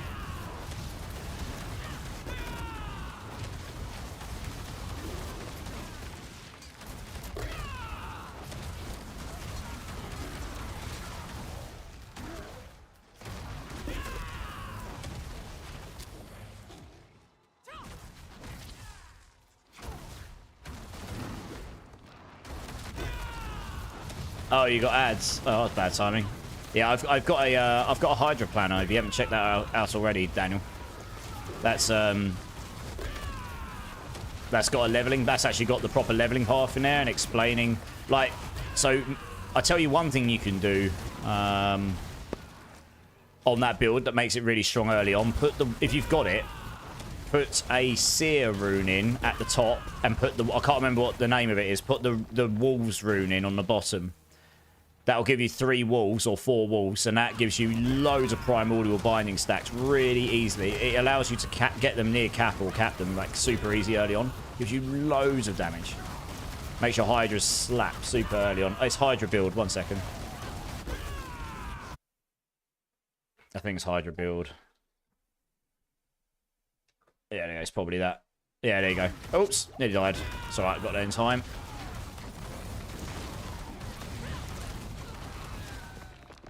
Yeah, so you'll notice that in the leveling path, I say to get that Wolves rune, because it allows you to get your primordial binding up, keep it near a 10 easier, and it just allows you to... Yeah, you keep that's just such a scalar conjuration scaler in the early game. Yeah, massive. I was like, it's a really fun build. It's definitely not the best, but it's probably the most off-meta endgame build for Sork right now, though. And it has its mechanical challenges. Rune has the spirit. Well, that's it, Rune, yeah. Yeah, I think it's the Seer and the Seer you want. You can get, they're both blue runes, so you can get them really easily at the start. I dropped them super early on, and it honestly made my leveling at the start of this season super chill, super easy. This build, the best leveling runes is actually to get a Moni, and the one that does the meteorites. Holy moly! You go around, right, because the Moni's like, oh gosh, what the hell? Why am I taking so much damage? What? That's weird. Don't normally take so much damage from those. Yeah, the Moni's every time you use 2 mobility skills, which is 2 casts of Rock Splitter because it's a mobility skill. And you literally just go around with meteorites falling around you like no tomorrow. It's insane. You just like everywhere, just killing everything. Until they scale really well until you get to a higher level. You just go around blasting the screen super easy. So yeah, that's super fun. Alright, where's me? Let's level up some different glyphs here. What's this one here? Headhunter. It's not bad. If I was going to play a Razor Wing build, I would probably want... I mean, you'd want that glyph, right? Talon, because it's eagle damage, eagle crit damage, and eagle lightning damage. I mean, that sounds good for Razor Wings. I do want to do a Razor Wing build at some point, so let's level that one up. That sounds good. Are you going to continue with leveling pits? If so, can I join? Yeah, jump in if you want. Yeah, no worries. I'm just leveling up some glyphs right now, and Solution from YouTube wanted a hand with that as well, so... Yeah, if people want to jump in, no problem. I mean, if it takes too long, we can just drop it to 90s, to be honest. And I'm just leveling up some lower runes now, so... Sorry, lower glyphs. So it doesn't matter to me if I level up. You know, if I could... 90s is not too bad. It means we can level up quicker, you know? It's more efficient to do them faster. Get your glyphs up to like 80, 90. And then I can play around with some different builds with the glyphs already sorted out. And yeah, if anyone else wants to join, feel free. Just let me know. Yeah, we'll go down to 90 because I think with 3 people, it'll just be too much HP. It'll take too long. Just bash through these quicker. Hey, Taco Dan's in the house. How's it going, Taco Dan? How you doing, dude?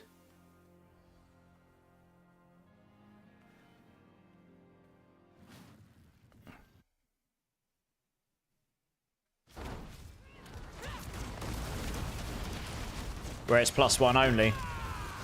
Yeah, exactly. I mean, this is the thing that you'll notice how much faster we'll do this, even with 3 people in the party. We've also got Zach in here as well. I don't know what build Zach's on. Oh, he's on his barb. So, I mean, we might be able to go to 95 again if we've got Zach's barb in here, because Zach's barb is doing loads of damage. So we probably actually could go back up again. I didn't know what build Zach was jumping on. But look how fast we're killing them.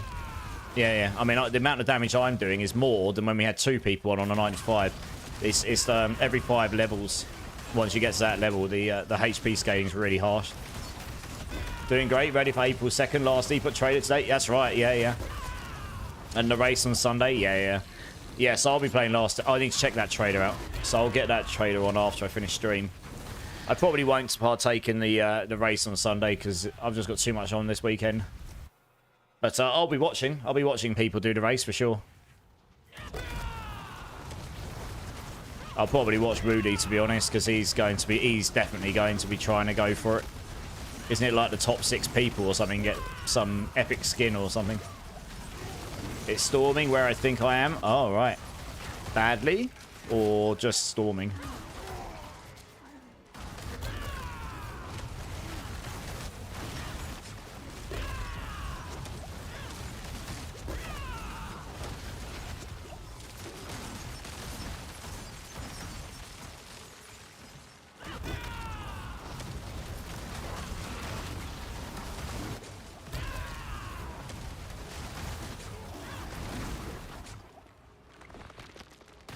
Hey, Teslan's in the house. How's it going, Teslan? How you doing?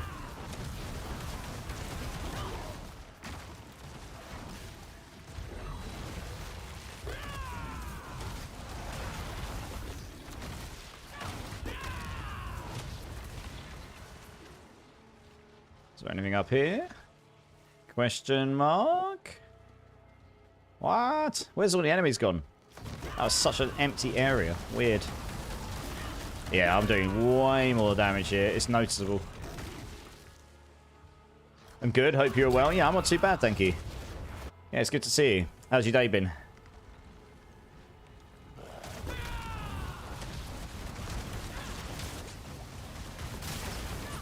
Yeah, so the HP scaling is really noticeable. We only went down 5 levels and we had an extra person join. It's still way quicker. But I mean, we can go back up again with Zach in the party here because I forgot his barbs actually doing loads of damage. It just means we'll blast stuff easier. Where's that level? I'm going to level up Talon here and prep for a Razor Wings build at some point. Oh, I got Paragon level. Very nice. I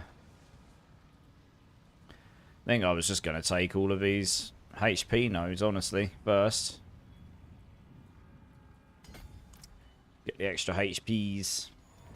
Sunny, wonderful day. Can't complain. Nice.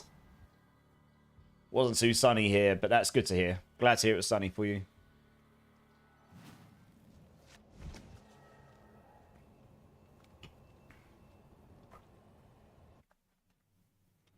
In this season, is there much reason to do Nightmare Dungeons, or is it just running pits now? Nightmare Dungeons, you can get Obdicite from them. And honestly, if you're doing solo Obdicite farming, that's probably one of the better ways to do it. You can run refinements, and your tributes are refinement down in the Undercity, but depends how many of those you've got. If you run out of those, then Nightmare Dungeons are the next best. Just windy, Zachary. Oh, that's not too bad then. Alright, let me rebuff here. Alright, let's go back up to 95s, I guess. Should be fine with 3 of us. Your barb. Dant G, how's it going, dude, over on YouTube? Already an idea for the next build you want to play? So I'm going to be doing a 0 to hero rogue on Saturday, 12-hour stream, taking a rogue from level 1, leveling it up, using that as a leveling experience. I won't be theory crafting a build for that one, but I won't follow a build either. I'll probably just... The builds are kind of already done.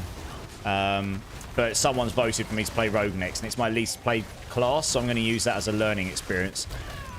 After that, I want to try Spiritborn Razor Wing build. So I've never played the skill, and I know they added a bunch of stuff for it this season. No idea if it'll be any good. But I'm leveling up some of the glyphs right now in preparation for that. So that could be super fun. Yeah, the Spiritborn stuff's kind of... I know that sounds silly because we played it so much last season, but you've got to kind of relearn how to play it this season a little bit.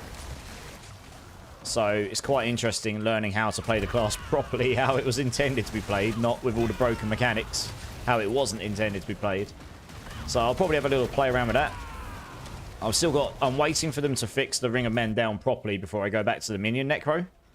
Once they fix that properly, which they may well do soon, then I'll do a Minion Necro at some point. And we'll get a Druid build. I might do a Companion Druid build just because I've always kind of wanted to do one of those. I never really got rounds to it. So again, I don't know if it'll be any good in the end game, but you know, it should be super fun. Razor Wing was bugged over the PTR. Bugged in which way is it? I mean, if it's still bugged now, I'll find out, I suppose, right? And then I can say it's bugged. Can you fix it, please? Supposedly they hotfixed the ring. That is what I was told. When, Gorsh? They fixed some of the ring. It's still got some issues with it, though. So it depends if they hotfixed it since then. I haven't heard anything since then. I heard that there's meant to be a patch next week. And that's when they're apparently really fixing it, because it requires a client fix or something. Yeah, I think... Yeah, so they fixed some interactions with it, mostly some of the crit stuff. But apparently there's still some issues with a number of things not working with it, and apparently the next fix is meant to come with the proper fix. That's what I heard anyway. So we'll see. So it'll work better now than it did. But I think it still has some issues, yeah. Sadly. The damaging aspect that made it so very good was doing double damage or something. Oh, right, okay. Well, this is the thing. It doesn't matter to me if it's going to be a super goated build or not. It's probably not, right? Because no one's gone and played it yet. I just want to play around with it and see what it's like. How does it build and see what it can or cannot do, I suppose. And so I want to just sort of play around with that, learn that aspects of the Spiritborn. And I might try a full ultimate build at some point with the Spiritborn. That could be quite fun. I tried doing that last season, but we didn't have all of the extra ultimate scaling stuff we've got now. So yeah, a bunch of Spiritborn builds I want to play around with. We'll do a companion druid at some point, because I think that'll just be super fun to try. You know, again, it probably won't be amazing in the end game, but it should be pretty fun to play. What else? Oh, no, loads of stuff, right? What's the other class I haven't played? Rogue, Druid.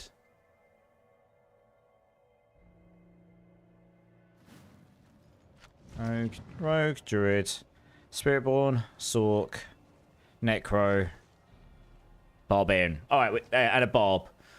What Barb build will I play? I have no idea. Maybe I'll go do a Thorns Barb as well. That'd be quite funny. That was quite funny last time, to be honest. Hey, Just G, how's it going, dude? And Joe Necro, how you going, dude? How you doing, guys? Sorry I missed a few streams. What have I missed? No worries, dude. You're good. I've just been chilling. I got a 105 done on my Thorns Spiritborn last night with room to go, so I was pretty pleased about that. Just chilling, doing some pits right now, leveling up some glyphs in prep for future Spiritborn builds. So I've got a spare space if anyone wants to come join. Just chilling, leveling up some glyphs, as I say. Get a bit of XP as we go. But yeah, other than that, if anyone happens to have a 5 out of 5 duelist aspects, I would love you long time. I will give you all of the kisses and cuddles. It's like impossible to get hold of one right now. Rogue is a ton of fun. I'm looking forward to it. Yeah, Gee, sounds good. I did a Rogue Barrage Shadow clone build with Victimize. Not super strong, but it's fun to see the whole screen explode. But that's the thing, though, right? If you had fun, that's honestly all that matters, isn't it? Spin to win, Barb. Only Whirlwind, nothing else. But I'm just chopping my legs off not having the earthquakes, right? But what if I go do a Thorns Barb? I've already got the razor plate. See, I don't have to do anything with that. I did a Thorns Barb. I need to have a look to see if there's a way to activate Thorns without being hit with barbs now. I have a feeling there is. If there is, I might try it again. Because I honestly had a great time doing a Thorns Barb in Season 4. It was hilarious. Super fun. Especially in the PvP zone. But I'm not going to do it if there's no way to actually physically activate the Thorns without being hit. Because that kind of sucks. That's You go walk into the arena, no one hits you, and it's like, oh, well, now I do nothing. You hit like you hit like a wet sponge. You know, you're throwing a wet sponge at someone's face. It's not actually going to hurt them. It's just going to make them look a bit silly. But if not that, I'll figure something fun out, I'm sure. Yeah, we're going to do at least one build on every class this season. And honestly, I'll probably let you guys vote on some of the other builds. I want to try some builds that I haven't seen much played this season, really. Because I think that will, A, be quite interesting for other people to see, because it's other things they haven't seen already, but also it's quite interesting for me, because I haven't seen it either. And I can also use it, if they're builds I've not played before, I can also use it as a way to learn those builds. And to learn, preferably, the mechanic. If they're different mechanics, like this is, how do you scale the damage with Thorns, it's quite an interesting learning experience. Helps me become better at the game. That's what I'm trying to do as well, so... Charge Barb, kick Barb. I could go for a kick Barb, that'd be quite funny. Go around and kick everyone in the dick hole, you know. Dodge! Oh, I'm in balls! Yeah. Hey, Bone Meal coming in with the prime at the perfect time. Wow, 8 months, I know. Holy cow, indeed. How's it going, Bone Meal? I really appreciate that prime and your constant support for 8 months. That's insane. Thank you so much. How you doing? CR64 as well. How's it going, dude? How's it going? Prime to me the second I said about kicking people in a dick hole. Dear oh dear. What would my mother say? Yes, you have to use cooldown skill and it will apply your Thorns around you, but not on attacks like Spiritborn. Yeah, I have to have a look. I'll have to have a look because I have a feeling there was a mechanic added for it. So I'll check it out. I'm sure if it's not, then I might look at something else because, like I say, I kind of did that before. Thorns builds are much more fun when you've actually got a way to apply it a bit more consistently. A bit where you have a bit more control over the application of it. That's why this one's kind of fun, because it's just your attack. I mean, I could try a Payback Thorns build as well, where I'm actually manually casting Payback. That's definitely something I could try at some point.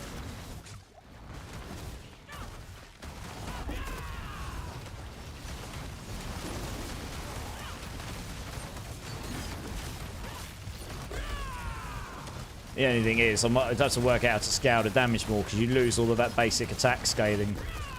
Unless you, well, you'd have to use a Rod of Kep, but then the crit and the overpower stuff doesn't really work with Thorns. I don't think, anyway.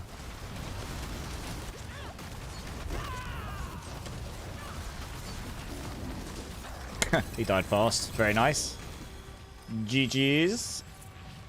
Where the hell's the leveling thing? It's in there somewhere, isn't it? There it is. Guess we'll just keep leveling. Actually, I might level them all up to 45 first. What else have we got for a Razor Wing build? Incarnate. It is. You can make it in Incarnate skills. That's a good one to level up.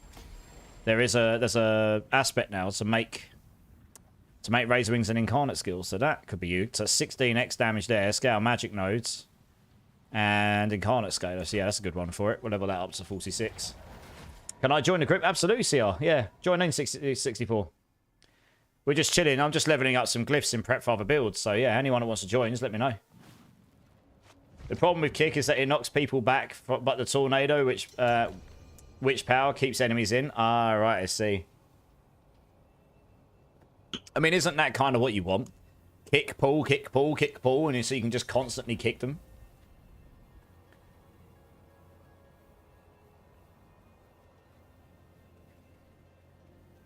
I mean, it'd be pretty funny, right?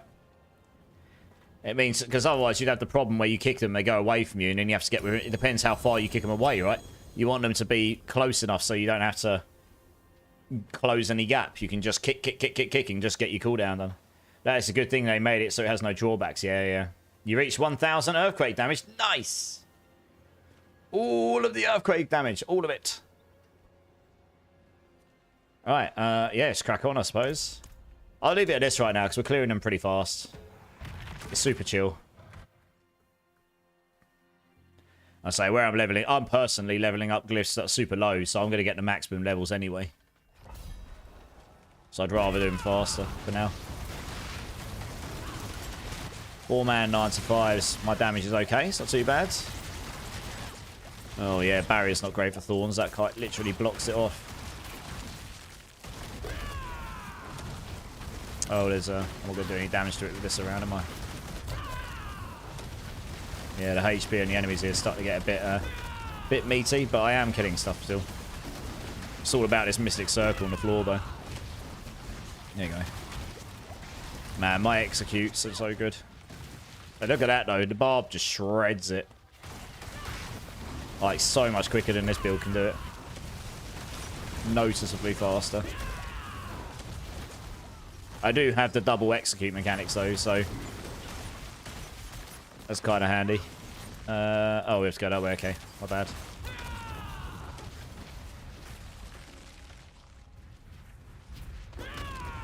Got to try and keep up with them as well.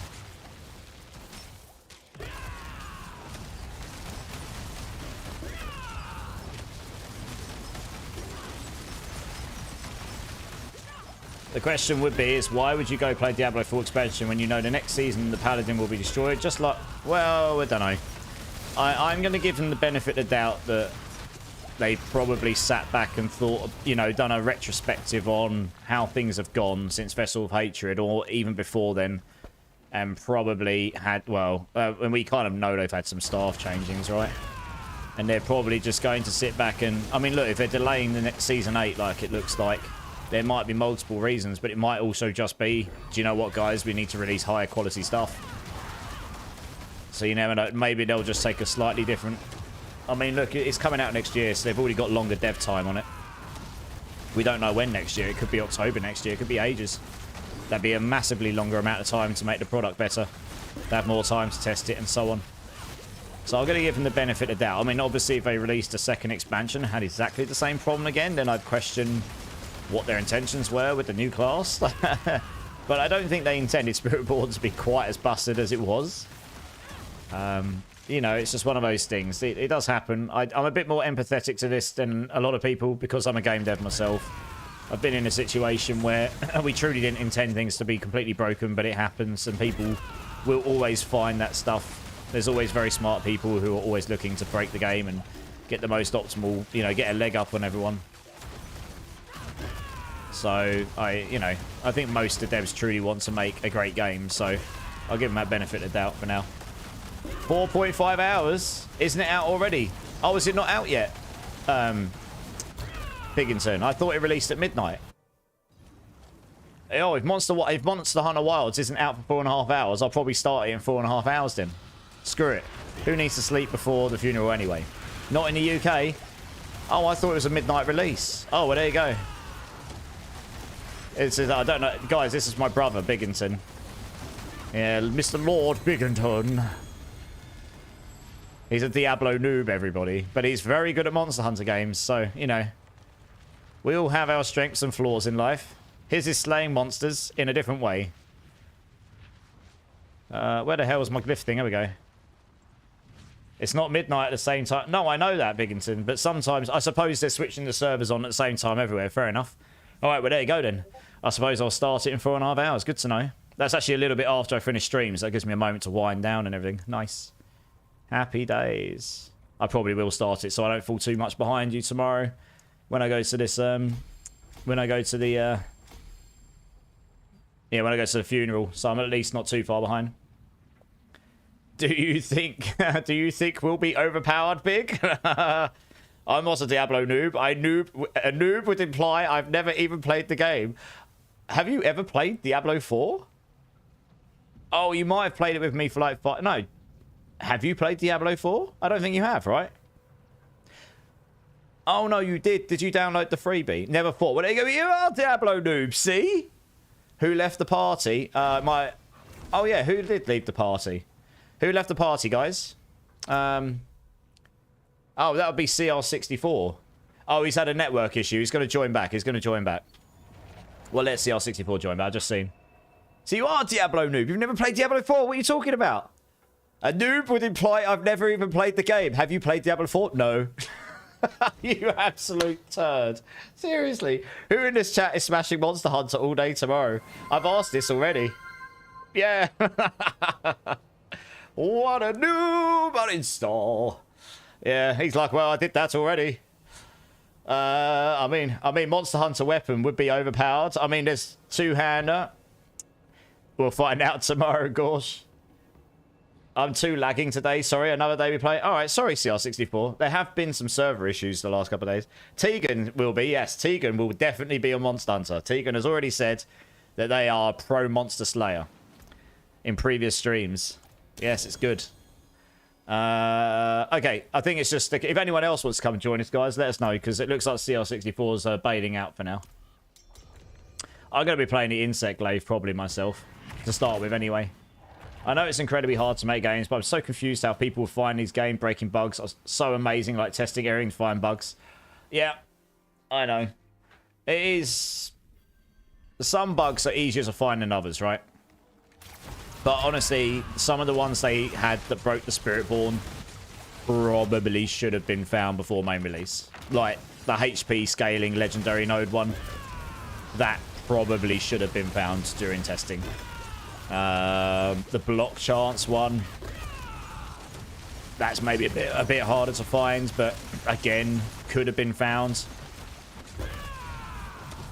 Yeah, so if you took those two bugs out of the equation, Spiritborn would have been nowhere near as busted as it was. It was those two things combined, particularly. Obviously, there were some very overpowered weapons as well. But if you took those two ridiculous damage scalers out, everything else would have seemed much closer by comparison. That was quite literally like 400x damage increase or something.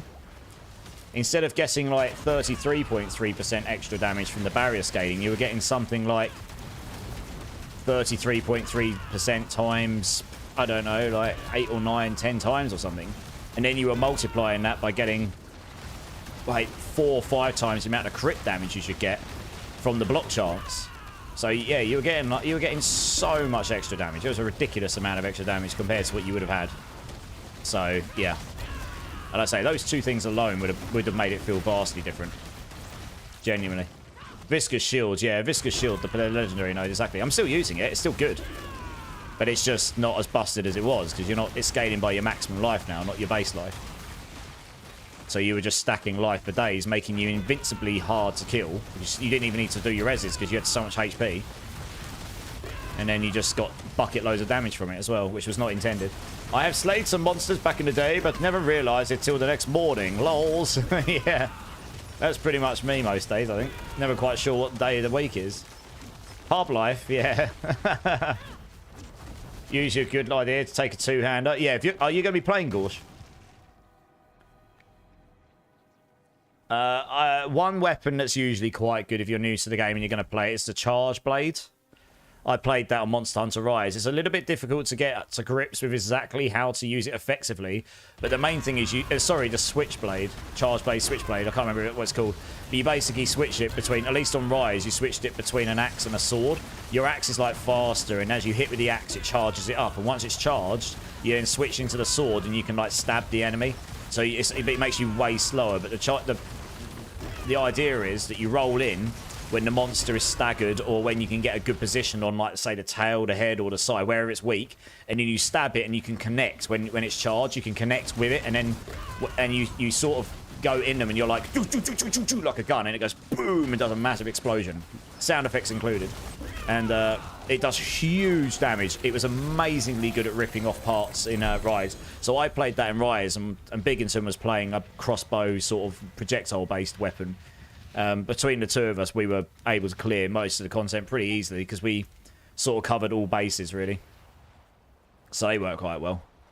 But honestly, I think the one thing that's different in Wilds to previous ones from the get-go is once you get to the tutorial bit, once you get through the initial tutorial bit, you literally get to a camp where it goes, you can just change your weapons, and it'll bring up on the side all of the commands for your basic attacks, and every time you hold a button, it will show you what you can do.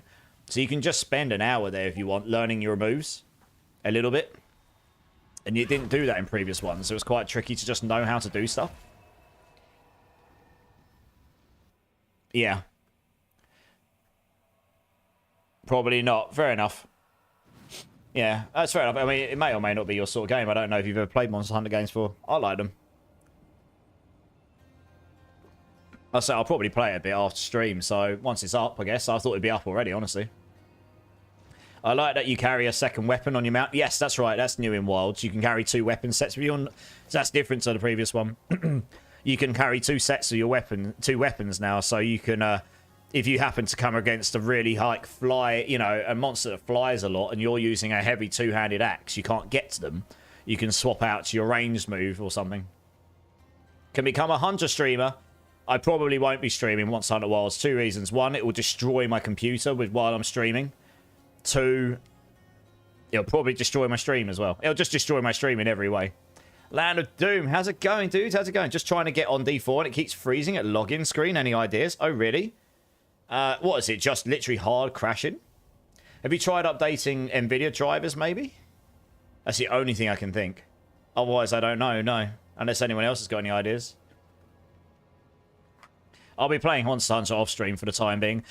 Bigginson, I did a bit of research earlier after we spoke on how to do 2 PC audio, how to do the 2 PC setup. I think I know how I can do it now. It'll require me to change my OBS a little bit, but I'll need to get a capture card, and I'll need to get 3.5 aux and an isolator to stop the hissing when they're connected together, so that I can get the audio back from the stream back into my gaming PC, so I can hear it when I'm connected headphones to my gaming PC. I think it can be done without getting a physical mixer, because I'm using a virtual mixer, which would be ideal to start with, because it'll cost me less, and it means I can use what I've got set up.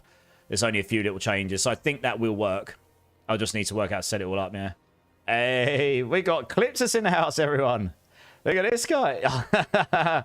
It's so Clip. It's like, good morning, afternoon. I mean, it's 12:37 in the morning here, so, you know, close enough. How's it going, Clip? Guys, we got a legend in the house here. Mr. Clip himself from the Mobilitics team.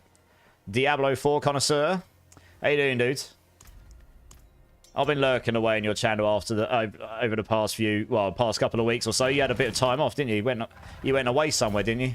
Hope you had a good holiday, dudes. Yeah, nailed it. Camera looks good. It's getting there. Yeah, it's getting there. I want to get another one of these lights behind me. It'll make it more interesting, but it's getting there. Ah, nice. You went to New York. Is that New York City or somewhere else? NC. Maybe I'm just completely wrong there. But yeah, nice. Yeah, you know, it's good to get a break off sometimes, isn't it? I mean, you've been hitting this whole streaming thing as much as I did, and I know you're working at least for a long time, full time on the side of that as well. So I get the old grind and the strains that brings. North Carolina, okay, cool. I do not know the states. I do not know the states and their abbreviations, but yeah, nice. But, that's all good. Was that just for a holiday, or was there a specific purpose behind it? Yeah. That's good. Yeah, guys, if you ain't checked out Clips this year, he's a great streamer. I'm sure many of you already have. He's, you know, he's doing builds on Mobalytics and, yeah, just all round generally nice guy. I mean, you know, if you're looking for someone to watch after I normally go offline in the D4 community, he is one of the guys I would recommend, honestly. Yeah, here we go. I'll give you a little cheeky shout out here. Family reunion. Oh, that sounds really nice. Awesome. Yeah, family's #1, man. That's awesome. Yeah. Make sure you go check out Clip here, guys. He's a great guy. And, yeah. I say, he does great. He does loads of builds like me. He goes off and just tries stuff out. Doesn't really care. I mean, you do good builds and they go really well, but you don't always necessarily go for the 150 pit pushes. He goes, I'm going to go make this build, and he kind of does it. And he's really good at communicating with the audience and helping people out and stuff, so I'm all for it. Of course, dude. How's the Spiritborn? So I've done, this is pure Thorns Clip. My damage is Thorns. It's taking the base Thorns damage and scale it up. No crit, no overpower, because none of it works with it. And I did a 105 last night with room to spare. I mean, there's not much competition in the Spiritborn leaderboards right now that would have put me number 36 on the board or something. And to go any higher, it looks like the builds that have gone higher than that is either your standard Quill Volley Orange, or there was some, you know, the Noxious Resonance, Poison, Explosion, crit damage key passive. It looked like there was some interaction with that and the Lifelink Whisper, Witch Power. And I think when they proc together, it was creating some huge numbers, much bigger than I can do on this build. And that was allowing them to get to 135, which is the highest. But it looks like since the recent patch, something was done to that, because either it was broken or changed. And now the highest is only 125. So, yeah, I mean, that's still quite a bit high. That's higher than I'm going to get on this build. But honestly, my aim was 100. I'm very pleased I got a 105 done because of the way the HP scales. And I probably could get a 106 or 107 done. And if I can get a maximum duelist aspects, maybe I could push a 110. But, I mean, that would be really...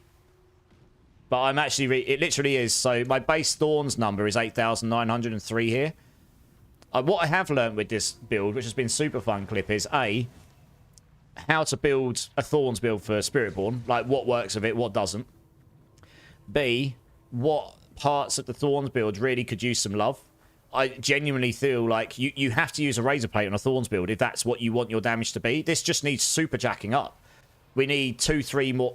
This is the only real true source of pure base Thorns damage. You got a few little bits here and there, like the base passives, little bits you can get, say here. So that's a pretty chunky amount, 557. That's nice, but beyond that, there's nothing on the gear. You get a little bit in your Paragon, though, so like plus 15. These should be like a plus 150. Genuinely, it needs to be way higher. You know, plus 300.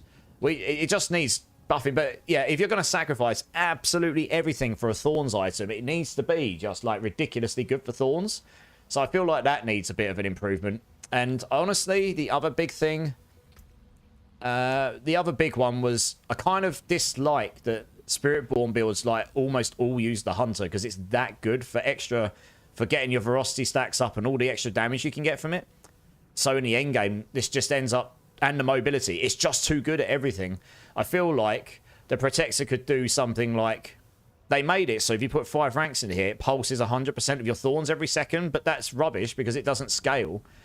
It's not taking into account any of my basic attack scalers, which is how I'm actually getting the damage into the billions to start with. So it just ends up sitting there hitting for like, you know, wet sponge level damage. It does nothing. So I kind of feel like they need to change that to make it so that while in the area, your Thorns can crit now, or while in the area, it scales your damage in some way you couldn't do before. Let's just make the Protector, like, really super good for Thorns. And then, honestly, I feel like they're missing a key passive for Thorns as well. I'm using Adaptive Stances because it's the best that actually works with Thorns. But honestly, I feel like we could have a key passive that's specifically made for Thorns. To just... So with those, if you had 1 out of 3 of those, I think if you doubled the base damage on Razor Plate, you would be doing a 115 on this build. You could probably make the aspects a bit better as well. But if you got 2 of those, the build would actually be pretty damn good, to be honest. You know, it's a super fun build to play. It's not too spammy. It's not too hard to build. I have got extremely good gear here. And it's not too difficult to play. And it's not, yeah, you don't sit there just smashing your cooldowns constantly. It's more about timing them. So it's a pretty fun build. It is really small, yeah. The base Thorns numbers are super small, honestly. It does have lots of scalers, say like Toxic Skin, 100x, and you get a bunch in... I mean, there's another one here in the Paragon. One of your glyphs gives you 3,000 based on your dodge. Where is it? There you go. So when you've got counter-strike, when you've got counter-attack up, you get the full 3,000 all the time. So that's a pretty chunky amount. That's probably okay. But the amounts here are super small. Right? I really feel like the Paragon nodes need to be really jacked up. But overall, I mean, it's still doing okay even with that. So it's just been a really fun build, honestly. Yeah. I've had a really good time learning how to make the build work, and it's just something a bit different to play, and that keeps me interested, yeah. How did you were doing a minions build, weren't you? How did that go? I was going to play around with a Necro minion build, but I was kind of waiting for them to properly fix the old Mendel. They've only kind of half fixed it. I mean, YouTube Mythic, are you going to do a PoE 2 stream in the near future? Hey, Mythic, yeah, when the economy reset comes, probably. Which I think will be sooner than you think, because they're starting to tease it. Yeah, I mean, I might get one in before then, we'll see. My schedule's very busy right now where I work full-time as well. But yeah, my plan is to do another build on the new economy reset in like full depth, a bit like I've done with the Telestomp one. I feel like I got the Telestomp one to do to a point where it proved it can do everything in the game. It was using most of the really, really GG endgame stuff. So I was pretty happy where I got it to. I need to like fully update the guide at the end, which I'll probably do when I get the 0.20 update patch notes, because then I'll kind of know what I need to change to adapt for the next update. But I hope that's okay, Mythic. It's just yeah, I mean, I enjoy playing all of these ARPGs for different reasons, right? And there was a few builds I wanted to play here, so yeah. Good. So I'm at 100, but I got distracted by more Barb builds. Yeah, I'll bet. Do you know, I'm glad to see Barb's back on. I'm glad to see Barb's performing again. You know, Barb's are back doing well, and they've got a whole different bunch of builds that can play, which is super cool. And yeah, I mean, they did that fix, didn't they? And then suddenly Barb's are doing 150s.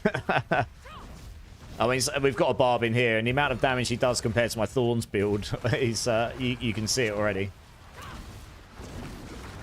I think the highest I've seen this hit is 25 billion, but that's literally all of the stars have got to align on an enemy you've hit enough so that potence build up for long enough. You'll probably see 10 billion pluses a few times, but yeah, you're not getting any 100 billion pluses on this build, I don't think, very easily. It's been fun. I took Deathblow with no quakes to 105. Nice. I mean, honestly, dude, if you get a build to 100, you can do everything else in the game, as you and I know. So anything beyond that is just a bonus. That makes it a perfectly fine build to play. You can literally level up your own glyphs. You can beat all the bosses, no problem, etc. So that's kind of my benchmark for most of the builds I play right now. Exactly. Yeah, that's my goal as well. And then the thing is, if you go in with that attitude, you can actually enjoy a lot of builds. If you go in with the attitude, just like if it doesn't clear 130, it's absolute trash. A lot of builds are going to struggle to get to 130. There are some builds that do it, you know, do that quite easily, but there's a lot of builds that won't across the 6 classes. So it rules out a lot of potential builds you could play. So that's, I don't know, it's just my idea of fun. I just like tinkering around with builds. I was having a good time. That's the main thing for me. Yeah. Yeah, I'll have to try and get in one of your streams again soon. Are you on tonight, Clip? Because I might be playing Monster Hunter after stream. Apparently it doesn't start till 5 AM my time, so I might jump on for a bit then. And if you're online, I might actually be online. So I might be able to jump in and chill for a bit. You need another person. Yeah, Wix, come jump in, dudes. Anyone can join. We're literally just chilling, and I'm leveling up some low glyphs so I can get ready for other Spiritborn builds at some point. Yeah, nice. Yeah, I'll try and jump in and say hi, for sure. It's been, like I say, I tend to lurk more often than not, because I don't really like to sit there and chat in people's chat unless I can actually be present for at least a short while. Unless, I'd rather just sit and watch and, you know, help you out with your numbers and just enjoy the content, really. You have to come and see what you're working on.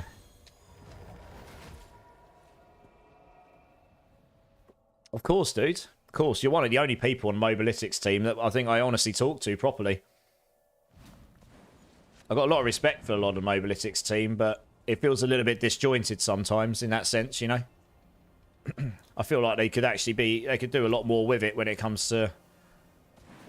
When it comes to doing, I don't know, collabs and stuff. But maybe that's just me. Maybe that's just me. Yeah. There's a couple others I speak. So Roxy's alright. I like Roxy a lot. We chat. She does fantastic Sork builds, of course. And there's a few others in the Mobalytics team that are decent. I mean, they're all fantastic players and such.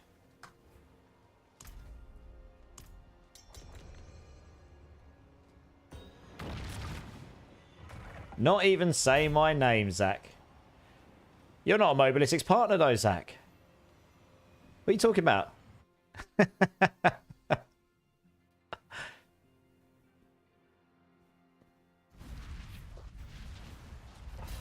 Oh, wow, they're already off. Only just loaded in. I mean, I've got some decent mobility on this build, but holy moly, I'm struggling to keep up with these guys. It's only because a Hunter... This is what I mean, right? Hunter's brilliant at doing damage. It's brilliant at getting around. It's just brilliant at everything. I feel like the other three ultimates just need... I think they need to go back to the ultimates and sort of rethink, like, how do we make all four of them, like, useful in different ways? So you actually want to use the others for some reason. Because I tried using the gorilla on this build for ages. I genuinely tried to make it a full gorilla build. It just isn't better.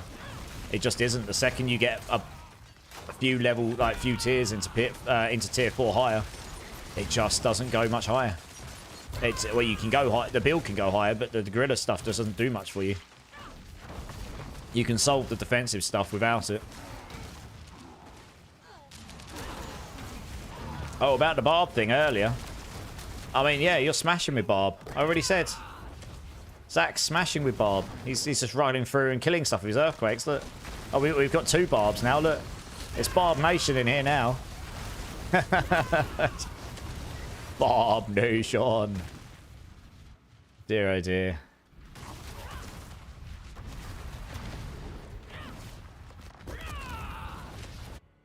Wow, that was super fast. You can tell we've got a second Barb in here now. Oh, well, you can tell we got a 300 Barb in here now. Jesus, look at it. Just Hulk smashed the whole thing in record speed. No wonder. Well, GG's. I'm just getting easy carried here. Lovely. Right, what glyph should I level now? Lightning damage. Storm feathers grant you increased damage and movement speed. That's feather potency. Not sure if that would be... Oh, yes. This will be great for the build I want to play. It's just... Oh, yeah. We definitely want this one. I can sort of see what glyphs I'm going to use on this build I want to try already when I get around to it.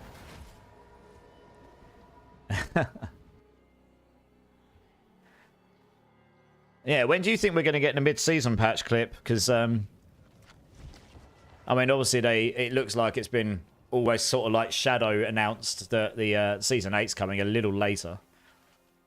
I was kind of expecting an update for the mid-season to be pretty imminent because we are basically on mid-season. Zach's just like, shut up! Wake up! Just scaring the hell out of everyone. Well, given how fast you guys smashed that, let's do some hundreds. Why not? From Blush Red today. Oh, Bloodsheds. Yeah. Yeah. It's coming soon, yeah. I was expecting it to be like this week or next week, so I'm going to assume it's going to be in the next couple of weeks, at least. To at least address what the plan is. I think that would be good. It'll be good to see like what their thinking is and hopefully we get... I mean, what I'm not going to hope for too much in the mid-season. All I'm hoping for, more than anything, is just... More than anything. Boss mats, can we please stack them beyond 50? That would be nice. Because that would help with stash space in a big way. And then, honestly, just some buffs to things that aren't performing anywhere near as good. I think if we got that for the mid-season, the rest of the season will be just fine. The season itself is pretty fun. There's a lot of builds to play, and you don't have to level up 1 gazillion characters to play 1 gazillion builds. That's kind of nice. And then I'd rather they focused on making Season 8 better, honestly. Yeah, exactly. You know, if you keep it simple goals, but make it so that they're really effective. Like, the boss mat stacking thing's just ridiculous at this point. My whole stash just ends up being boss mats. And I can't store any items. I've got no space for it. How goes it, USMC? I'm good, dude. How are you doing, dude? Yeah, I would assume mid-season in the next couple of weeks. 2-3 weeks or so. But the campfire, I guess it's got to be soon. Yeah. Why didn't it play? It did play, didn't it? I was going to say, I heard it. It was a little delayed, but I definitely heard the sheep scream.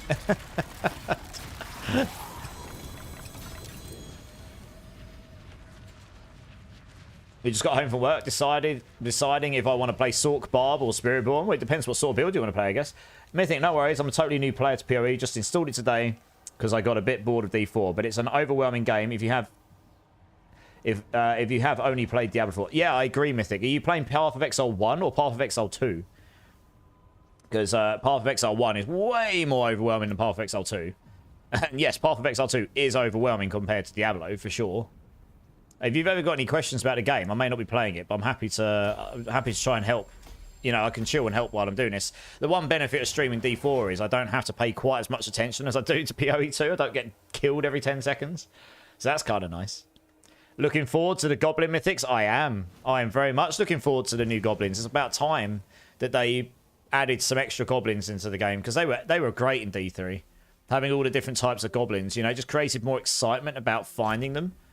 It's especially good when you found, like, you know, the blue ones, say, in D3, where they split over and over again, and you just got loads of loot for days. That was cool. Yeah, the Goblins. It's about time. It's such a small thing, but it'll probably add some depth to a mechanic, which has kind of been a bit meh until now. You know, the Goblins are cool, but you don't get that excited by them, really, do you? So I think that'll add some extra excitement, which will be nice. I've got to find me a Frederick. Yeah. Yeah, I need to watch this video and get down with all the cool kids, but agreed. Finding mythics in D4 sucks. Yeah, I've never found a mythic in the wild, like never just in random, which is kind of sad. And I'm not saying they should make the game like D2, but you probably should after the sheer amount of stuff that I've killed over the last 6 months in this game. I should have probably by odds dropped a mythic in the wild by now. And it shouldn't be just you pretty much, for the most part, either craft them or go and get them from bosses. The boss loop in that is cool. But those moments where you get those super rare items while leveling up, and you just drop a Harlequin's Crest at level 40, imagine it. I've never done it, but imagine if you dropped a Harlequin's Crest while leveling up in, I don't know, expert mode, and you suddenly drop a Harlequin's Crest in random. Imagine how cool that would be. You get well excited. We're just doing some pits right now, Charos. If you're interested, I can probably get you in a bit, yeah. Just leveling up some glyphs, just chilling. How you doing, dude?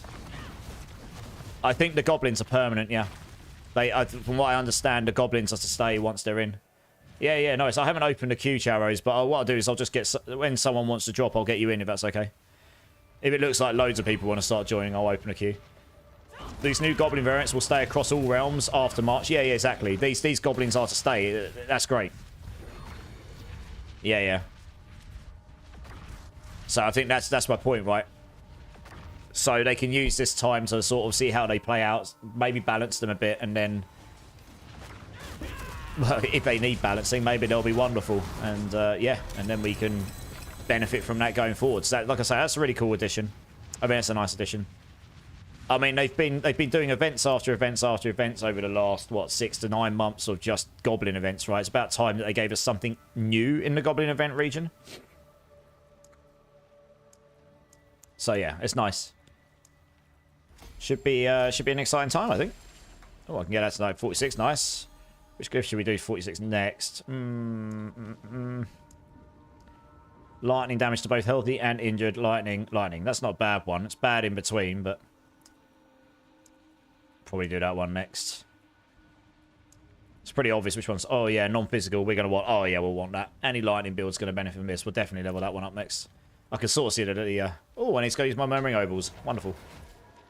I get this feeling we are going to get some big, good changes. Yeah. Yeah, I imagine Season 8 will be much more feature-rich than Season 7. I mean, it makes sense, really, where they don't have, like, Christmas break in the middle and such. And if they are 2 weeks delayed, then obviously that's a bit of extra time to get things done and quality assure it and such. So that would be that'd be nice as well, for sure. Yeah, I'm excited to see what they've got coming. Plus, they're going to give us the roadmap of what's coming as well. I think that would get a lot of people much more like in what's the word I'm looking for? Invested in the game if it's a decent roadmap, you know. Because then at least they're like, okay, cool, we know this is coming, and maybe they don't come back immediately, but they know that there's decent stuff to come, and they can plan for that and such.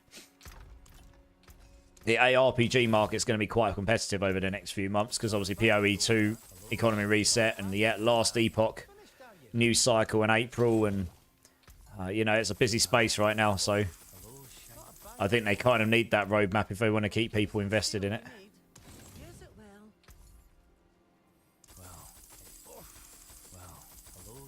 Duelists? Oh, wub wub. I'm still looking for this maximum duelist. Just rolling boots all day, every day, and all duelists? Oh. Sad times. Every time I get an ancestral, it's just like that slight glimmer of hope. You want something funny? What do you get? Go on. You're doing T4 in your new barb, but I don't have any glyphs, so my gear is rubbish. So I'm an earthquake barb. Yeah, earthquake barb is strong. We've got a couple of earthquake barbs in here, I think, and they're Hulk smashing. Oh no, let's keep this ball rolling. I was just reading it, so I figured I'd pass since someone asked. Yeah, for sure. No, it's really useful info because I actually haven't watched the video and stuff. I just I just glimmered at the info earlier myself. Yeah. The end of the update post said, "Looking forward to seeing an old friend." Oh, okay, nice. An old friend. Interesting. Ah. Oops. What the hell was that? That's it. What the hell is that? It's hitting me. What the? That was weird. Yeah, it should be interesting to see. Like I say, I think they'll have some good stuff coming. I do not do much damage to this stuff at T4 with 4 people in the party. My damage just does not scale enough to... I mean, this is like the same as like a, what, a T110 maybe with 4 people in the party. HP-wise, anyway. So, I mean, I'll kill them eventually. Slowly, but surely. I'm hitting for billions, that's the thing. You just really need to hit them for many, many, many billions at this point. Deck Arcane is coming back. Well, he might come back as a skeleton. Who knows? He was very dead in D3. Spoiler alert. Sorry, guys.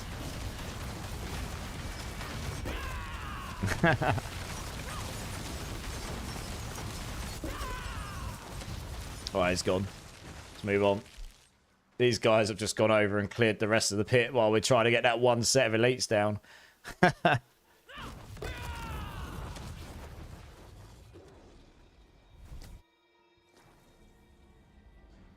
Hey, G-Dubs, sorry. Did they extend the season, G-Dubs? Sorry, if you're still there. Well, I don't think they formally announced it, but people noticed that the date for Season 8 starting changed by a couple of weeks. So it looks like the season might be lasting a couple of weeks longer, yeah. Zoltan Cole making an appearance. We did see him in Season 3. It's official now. Oh, it's official with the extended season. Okay. Oh, yeah, it's been officially extended by a couple of weeks then. Yeah, fair enough. Yeah, Zoltan Cool's definitely one that could be done. Because, I mean, they can just keep summoning me up through the soul stones and everything, can't they? Basically what they did before. Yeah, it'll be interesting to see what they do with the lore. Oh, it's Spawn did it. Oh, good. Let's level up Canny here.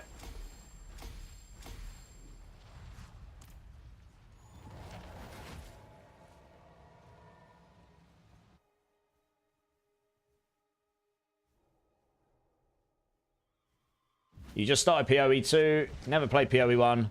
After watching some tutorials, I got a basic idea how everything works. Finished Act 1 and hope to learn more along the way because in-game tutorials don't get you far. No, they don't. What class did you play, Mythic? Or what build you like trying to play into? Sage Beast got a 4GA Mother's Embrace. Well, that's a mega rip, isn't it? That's one of those items that's never really been quite there. You want it to be good, but it's just not. Yeah, I just saw, Zach. I just saw. Yeah, Mythic, what class and build are you playing on PoE2? You got to head out, make some food. Nice, Clip. Thanks for jumping in, man. I appreciate you. I'll try and jump in later and see what you're up to. While I'm playing some Monster Hunter, maybe.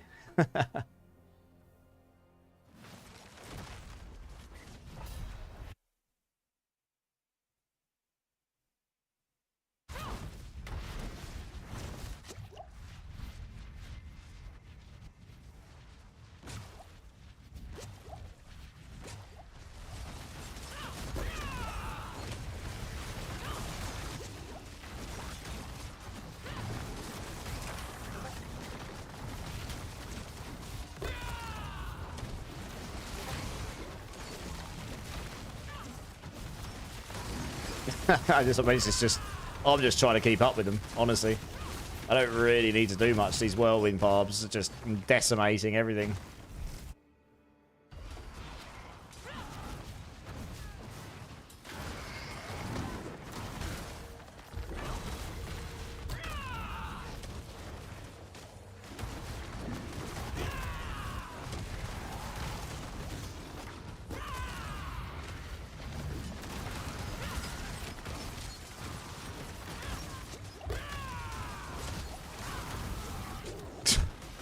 Insta-nuked.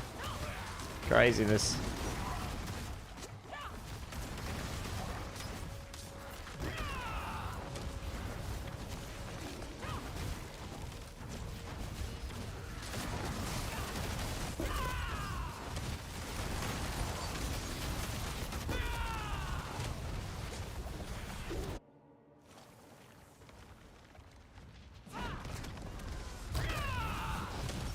Trying to make a chaos switch. Okay, alright. So, funnily enough, one of the characters I was working on in the background, which I never really finished, was working on a Stormweaver with chaos skills. I've got a little idea how those work.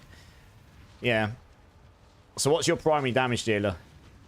I'm trying to remember the name of the skill now. The one I was using as my primary damage is the one when you use it and then you can get it to fork off. It's like a wave. What's it called?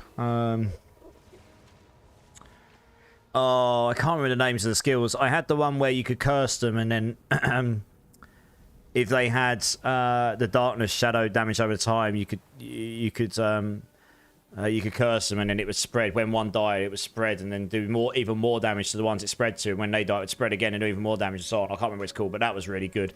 Later on, I found the chaos stuff got stronger the later on you went. By the time I got to about Act 3, my stuff started doing a lot more damage. Yeah. I was using the totem to help jack up the damage because I was applying Wither everywhere, which reduces their chaos resistance. So that's really nice. I can't remember the name of the skills off the top of my head. Contagion, that's it. Bone was coming. Yeah, Contagion. I was using Contagion, and the other one was the castable chaos skill, and I was using it with Fork, I think. So when I hit, it would fork off and hit others. I can't remember the name of it again. It's been a moment since I played. It might have been Despair or something. Despair. Maybe Despair was the chaos resistance down curse. But there's a castable chaos skill I was using. That was really nice as well. Yeah, that's pretty decent. And then I used a bunch of freeze skills to sort of like crowd control enemies.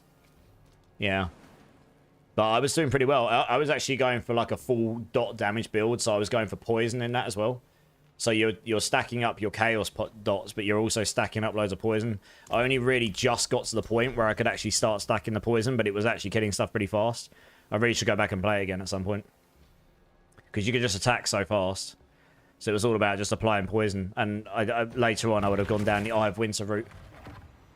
And scaled the magnitude of your poisons through scaling crits, I think. Because of the way it works in that game. End goal is to make a build around Hex Blast. Okay, yeah, Hex Blast will be decent. So with Hex Blast, you're going to want the biggest amount of chaos damage over time on them, right? I think. If I remember rightly. Yeah, I know a couple of people who played something similar to that. Are you playing... Yeah, yeah, you use that to level up now too, the better spells. Yeah, yeah, yeah. Are you using... So you're playing a witch. Are you going into demon or are you going into infernalist? Holy moly, these guys have zoomed off.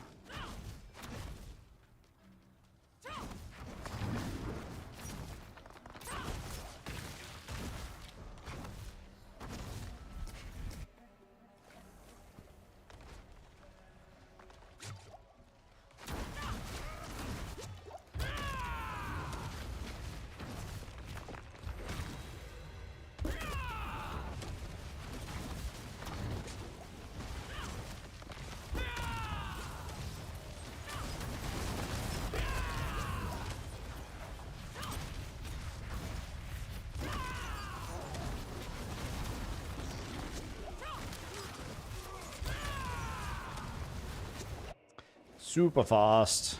Nice and chill.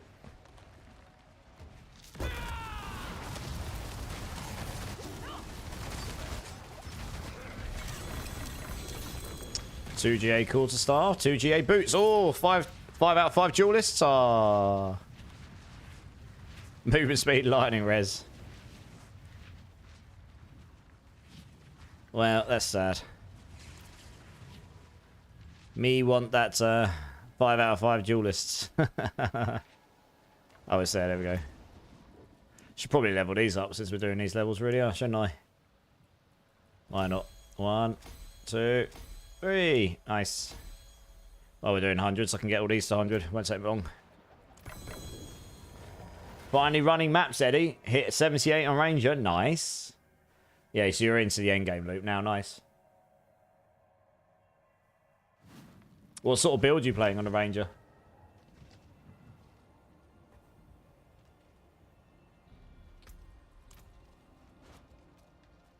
Let's keep the fun old party going.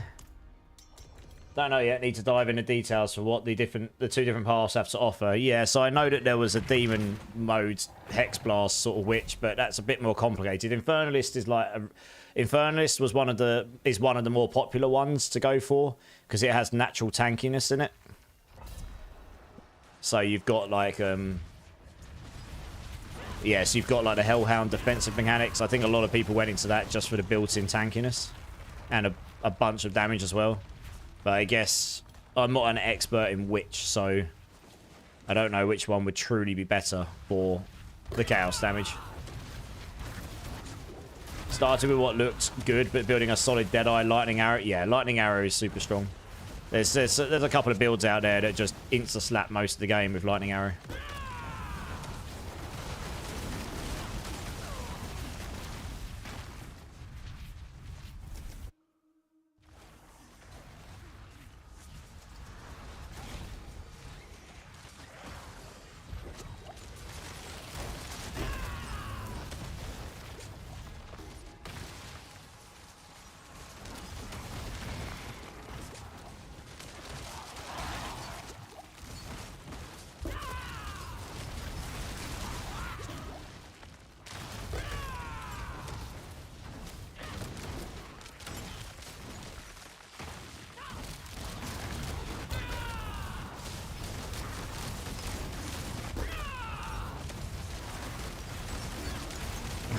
So I'll sit here like sort of, I could kill these, I'll take a while, struggle busting against them, and then, oh, you wait, one of the barbs comes in and boom! They'll just pop like pinatas from Fortnite, you watch. Hadouken!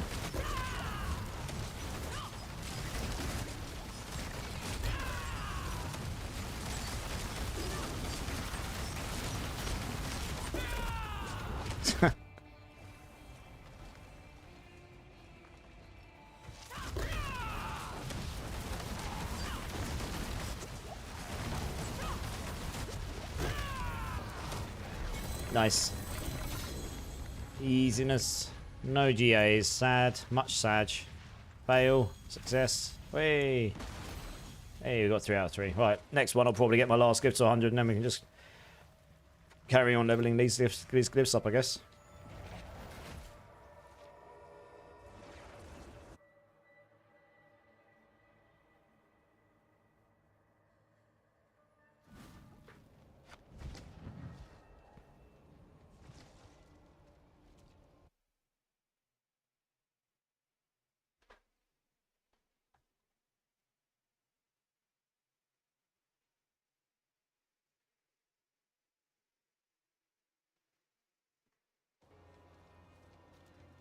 Hey, Candyman's back in the house. How's it going, dude? It's good to see you, man.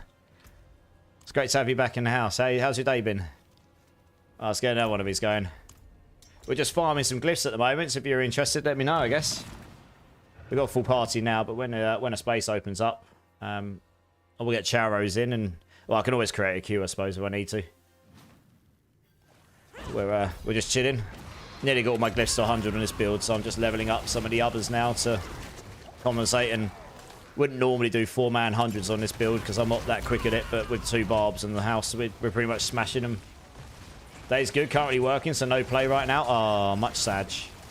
Yeah, I'll be streaming for like another 3 hours, and then I'll have a little break, and then it sounds like the Monster Hunter Wilds release is at 5 AM my time, so we'll see if the servers work or not. I'm not going to play Monster Hunter Wilds on stream. I'll play it off stream, probably.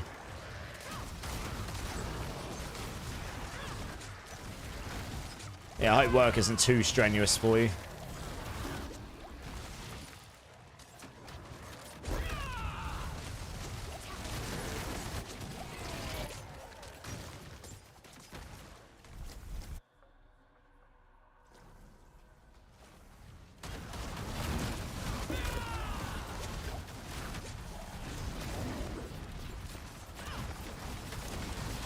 Well, I finished work in 3 hours, so you can ride my day out. Hey, nice. I appreciate that. I appreciate it. Hopefully we can, hopefully I can provide some top premium entertainment. We'll see. We'll see.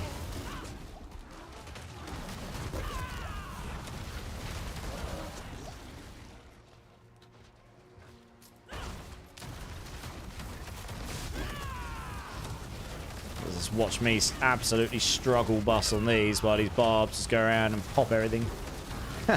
They'll finish it before I even kill one of these. You watch. You can see the bar going up. There we go. Yeah, that's all me. No doubt, no doubt. Well, I'll do my best. Very nice. Easy mode. That was clearly all me. Hitting my thorny old gorilla here. Where the hell's my glyph leveling thing? I hate that I have to pick up all these items just to drop them all again. Come on, give them. Okay, we did. We finished all the glyphs. Okay, so now we can go back to just leveling up the other glyphs. I have now finally got all my glyphs to 100. Very nice.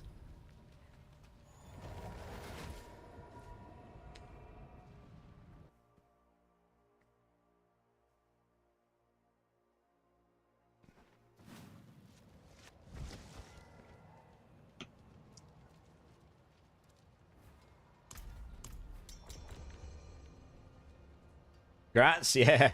I mean, the difference between 97 and 100 is not too, too drastic. But obviously, more is more. More is good. But yeah, getting into 100. I mean, obviously, I to be honest, I could have got them all to 100 myself. I could have soloed 100s, no problem. With 4 men in the party, my damage is a little bit too low for 4-man 100s because the HP scale's so hard. But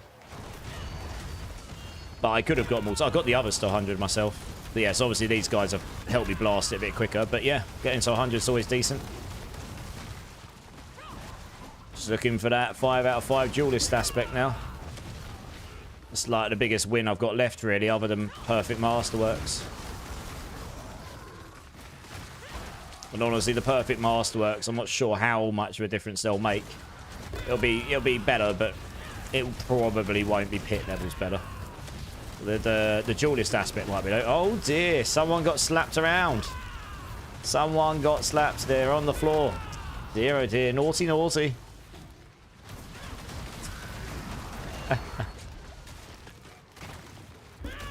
You watch me go get slaps now, you watch.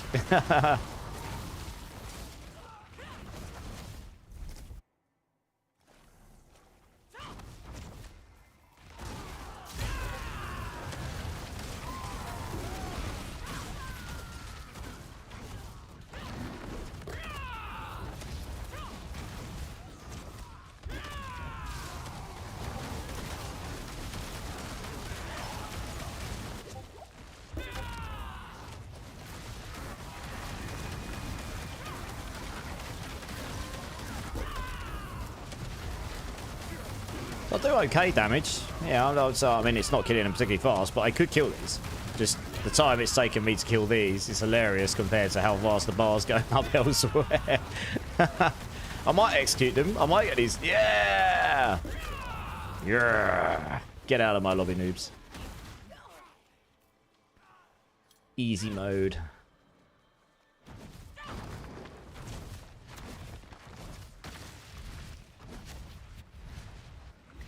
Guardian lair, here we go. And the boss will get delete. Alt F4. Yep. Very nice. That's up there, sweet. Oh no, you're good, you're good. I'm joking. You're totally fine. Don't worry about it.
Zach's like, giggity. I know. Yeah, you shouldn't take too much of what I say too seriously. I'm only messing. I die myself time to time. What can I say? Streamer noob.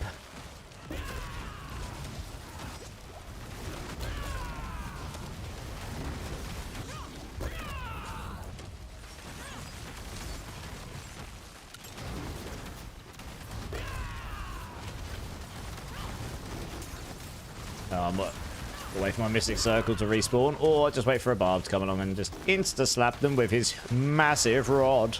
Hee hee.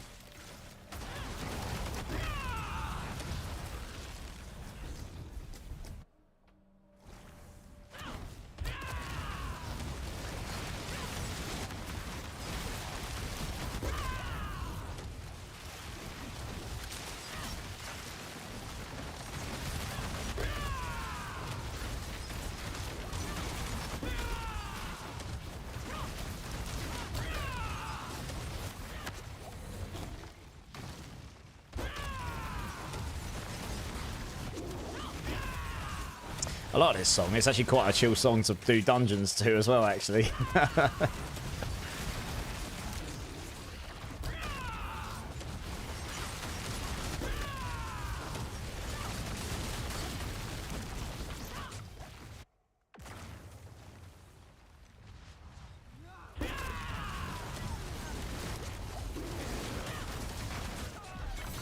Very good. I'm just praying every time we kill this that a GA pair of boots comes up and it gives me the 5 out of 5 duelist. I will honestly jump and dance for you all if I get a 5 out of 5 duelist. That's how much I really want one right now. Oh dear, it's trolling me. It's hard trolling me.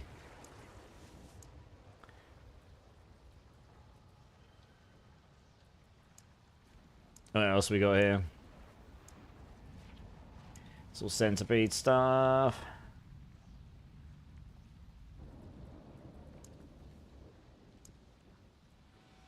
Lightning, lightning, lightning. I suppose we should level this one up just in case.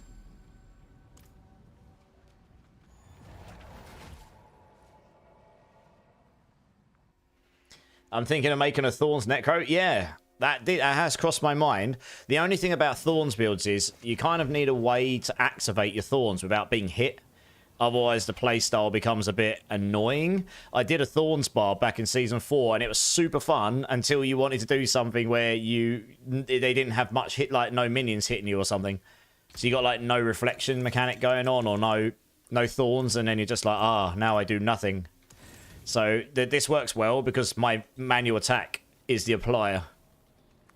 You was AFK for a bit. Let me log back in. No worries, Charros. I'll let you know when a space opens up, dude. Minions can activate Thorns. Now, that would be super... yeah, I mean, that would be super fun. If you can get your minion... If minions can activate Thorns, then maybe that's what I try when I go and do a minions build, because that would be super interesting to play. I do love a Thorns build. It's just different, right? Not many people play it. So it's a different way of building. It's not the typical go and get your core stat, go get crit damage, get some overpower if you can, and blast, you know. That's what a lot of builds end up being, because that's your standard pathway for building a build. You know, aspect damage, crit damage, and off you go. And then if you can get overpower, that's even better. It's another multiplier. Thorns is just a different way of playing. Always enjoyed Thorns builds. I really want to do one in PoE as well, so I'm tentatively awaiting what comes out with the Templar. Even when that drops. Because there's going to be some interesting Thorns builds in PoE 2 for sure.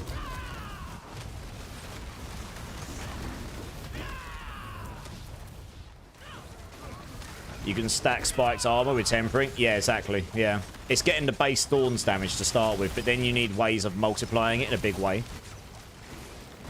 So like this, it's this here, right? That single one does 300%. 300%. And then that triple, then 900%, as long as the enemies land within the 3. So you can see that they're like a triangle. It's like the Zelda triangle. It's like one here, one here, one here. And then... But if you hit them right in the middle, all 3 can overlap. And then you hit for 900% Thorns. That's like your base... It takes your base value that scales up and then hit by 9 times. And then you start scaling up all your other multipliers. So that makes it a pretty strong... That's why I can get the build into the billions, even though I have no crit and overpower or anything in it. And also basic attack aspects just have very large scalers in them, like Moonrise and adaptive and such. So, and obviously there's Epizontek giving massive damage. So you'd need a way of scaling that damage in a big way still, I think. But doesn't mean it can't be done. Can only try, right? That's why I put Rock Splitter size on one of my items and didn't go for more Armored Hide active Thorns. I would do more raw damage, but because the circles would be smaller, it would be harder to hit with all 3 of them on a single enemy at once. And that's honestly where I think the biggest numbers are coming from. When all 3 hit and you're lining, I think if you 10% on your razor plate on attack, it will do all 3 at the same time. Yeah. Where's the thing? Oh, it's right underneath all the items. Oh no, it's not. It's there. Not that one. Not that one. Not that one. But this one. So yeah, I mean, if you've got a way of scaling the damage, then yeah, for sure. I mean, like I say, can't. So yeah, you got this as well. Payback now echoes forward and additionally deals a bunch of Thorns to the enemies. So you could do payback Thorns as well.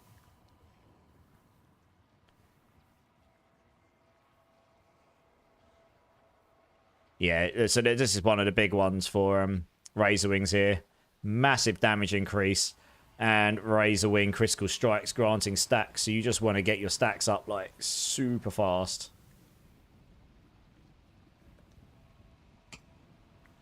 So you just stack up to 100% extra damage. So yeah, you just go around and blast with Razor Wings. So that's definitely one of the aspects you'd use. Agravain's in the house. How's it going, Agravain? How you doing, dudes? Remember one time I got an Uber from a pit? Ooh. I do vaguely remember you getting an Uber from a pit, yeah. Some of us would be so lucky to get one. 91 out of 100, so I'm close to... Okay, well, it's up to you, Solution. We're just chilling. I think Chowrose wanted to join, so I mean, if you don't actually need to, then and you want to leave, then at some point, then just let us know, I guess. And I'll let Chowrose know so he can come join up. Okay, well, Wix says he can jump out as well. It's up to you, Wix. I mean, you don't have to. It's really up to you guys.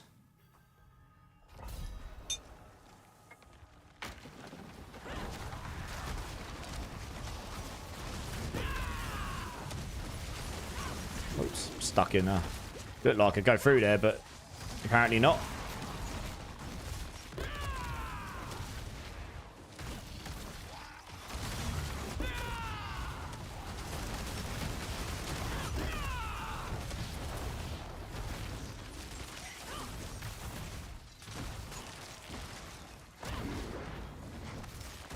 I'm just going to skip one and go on to these guys. Here we go.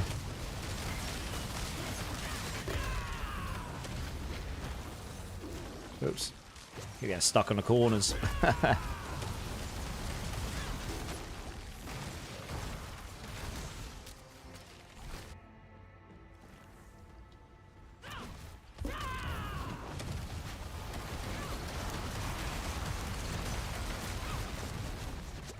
It just comes in like instant annihilates them. Madness. Madness.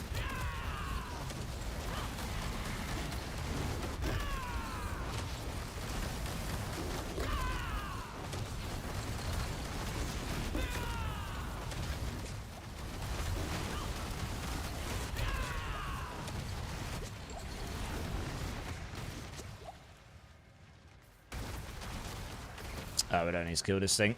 Let's go to wherever these guys are gone.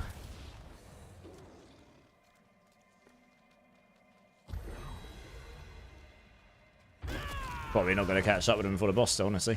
I don't know. Maybe we will. We'll see.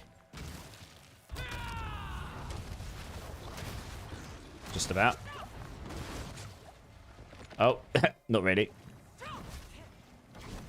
Hey, gaming hellfires in the house. How's it going, dude?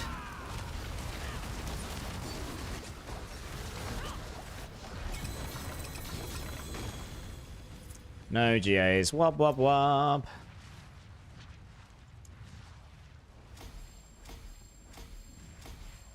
Right, that one's ready to get to 46.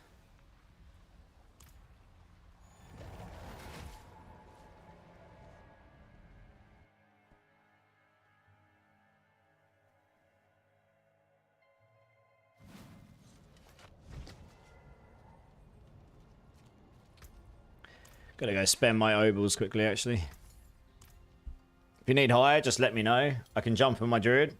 I don't wear... Yeah, Wix, no worries. We don't need any higher. We're just doing those. We could do 90, 95s, you know. You can get your, just getting the glyphs up, right? That's the main objective. So I'm prepared. So when I come to do any other Spiritborn builds, all my glyphs are basically ready to go. Just use the armory and swap over to another build if I want. Ooh, duelists are such a letdown. Can roll like 500 pairs of boots and only get one ancestral. It's kind of sad, isn't it? Well, that was sad. Just built the wife's computer desk. Nice. Yeah, appreciate the run, Swix. That was it was super good. Charos, do you want to come jump in?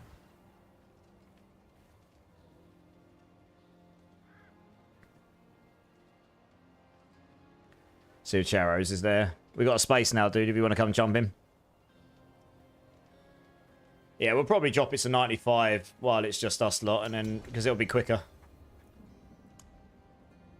I say my damage, I can kill stuff at that level with 4 people in the party, but my damage is a bit low, and I know Zach's got better damage than me, but it means that hopefully we can get through the dungeons at a decent speed still. 95 is still pretty good. I'll allow you to get your glyphs to, well, it will allow you to get them to 100 with a bit of a struggle in the last couple of levels, but get them near to 100, easy peasy. Just wait for Charos to load in.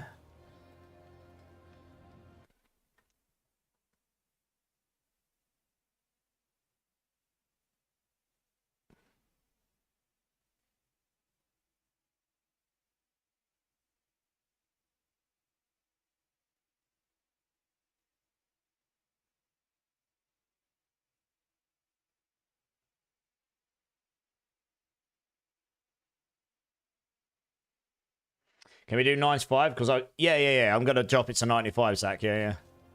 The only reason I left that on 100 is because we had Wix in there. Just, well, you know, all of us combined, but Wix particularly, I think, was just annihilating stuff. Yeah, 95 will be a lot better for me and you, I think, in terms of speed.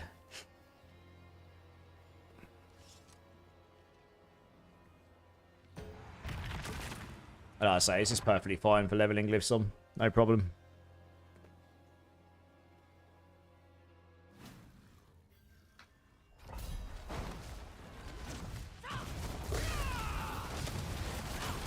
Yeah, noticeable. just rinsing. So it's actually quite funny how much less health they have on a 95 compared to 100. It's drastic.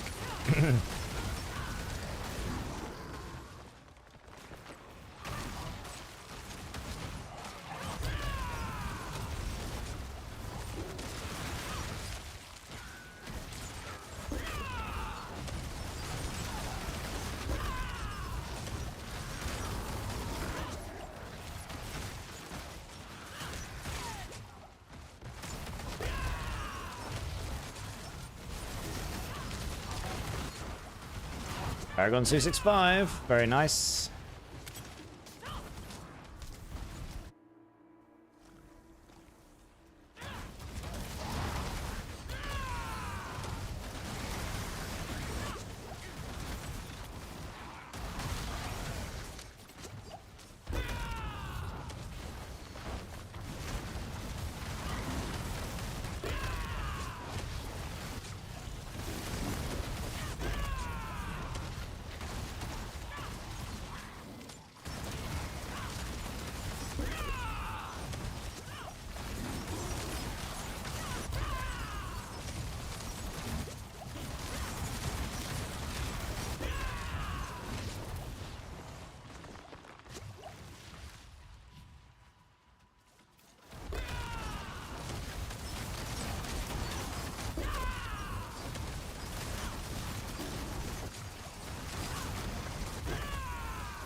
That's a good point.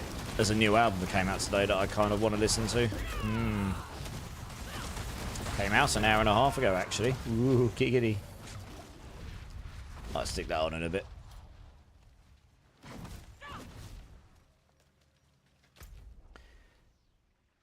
We're going to go down there, I think.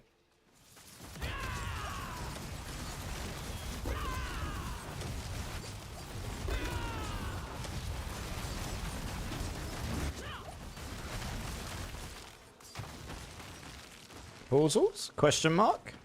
There we go.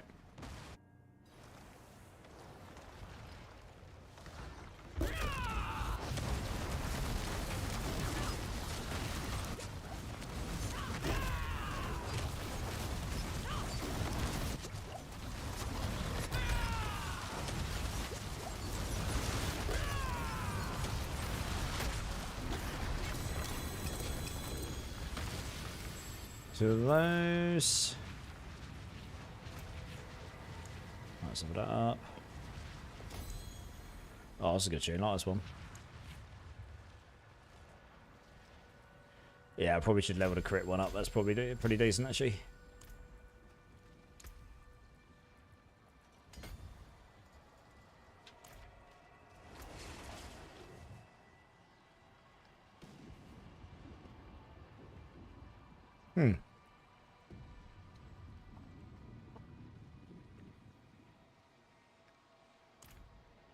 Nice.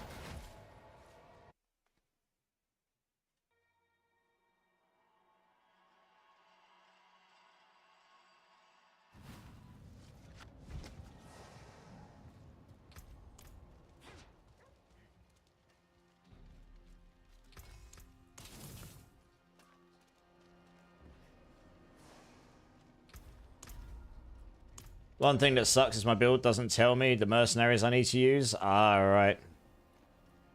Well, yeah, I mean, you can always just try them out, I suppose.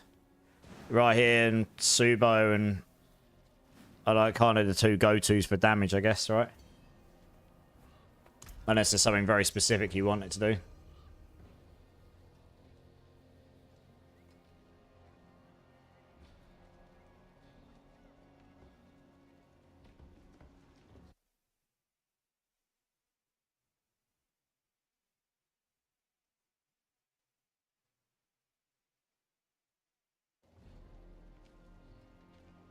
Subo for pit pushing is the GOAT. I'm not using Subo, I'm using right here, but that's because Subo gives you crit damage and Thorns doesn't give you crit, does it? Doesn't crit. All kin for dot damage, yeah, but I don't do dot damage. So I landed on right here because you can just get damage, all damage, I guess. Yeah, who's not accepting, guys? I don't know. I'm trying to find out, yeah.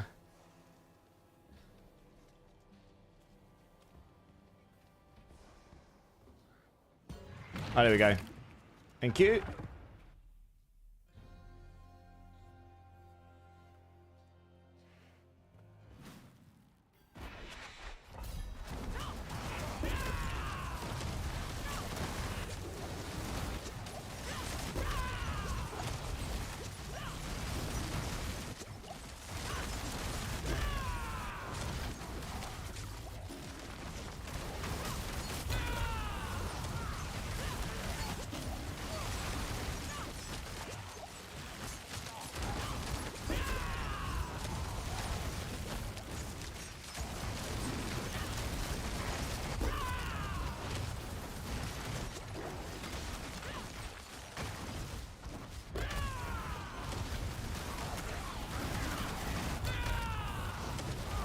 Oh, Mystic Circle, where you're at.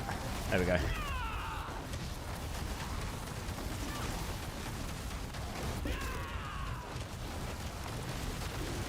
Subo is for overpower. Okay, well, even so, overpower crit. I don't get either of them on this build, do I? But the main reason, like, yeah, obviously reveals mobs. Yeah, there's that too. Yeah, very useful for pit pushing, I agree, yeah. But sadly, the damage mechanics just don't work with Thorns builds. Yeah, so that's the issue. So yeah, right here, because it's all damage, it will actually work with Thorns. I know it's a bit... Oh, gosh, that only got me. I know it's a bit clunky to play with. Because you have to wait for him to be within range, but... Best option for the damage, I guess, on a Thorns build. Yeah. But again, if there was a way to make it so your Thorns could crit, say using Gorilla Ultimate or something, then that would be different, right? Because then suddenly you'd actually be inclined to do that. But yeah, at the moment that's not how it works, so.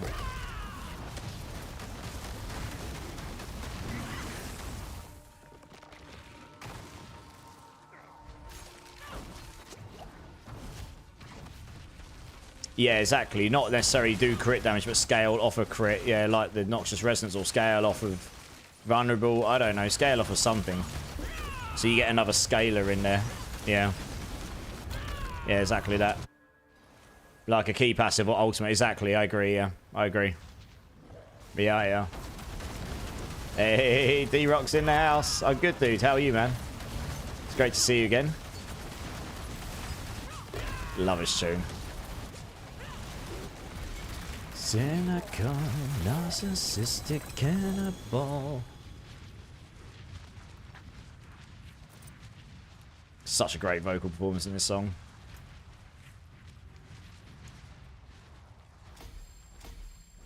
Good, wrapping up things at work. Nice. Does that mean gaming time for once? Hey!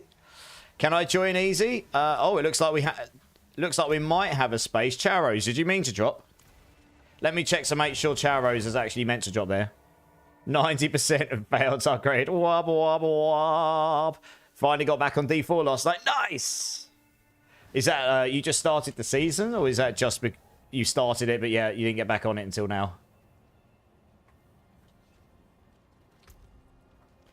Nine. Cannibal. Right, one sec, guys. I just want to check what time this Monster Hunter Wilds thing starts, so I know if I've actually got a chance of playing before sleep tonight. Monster Hunter Wilds server. Well, release time. Let's say release time.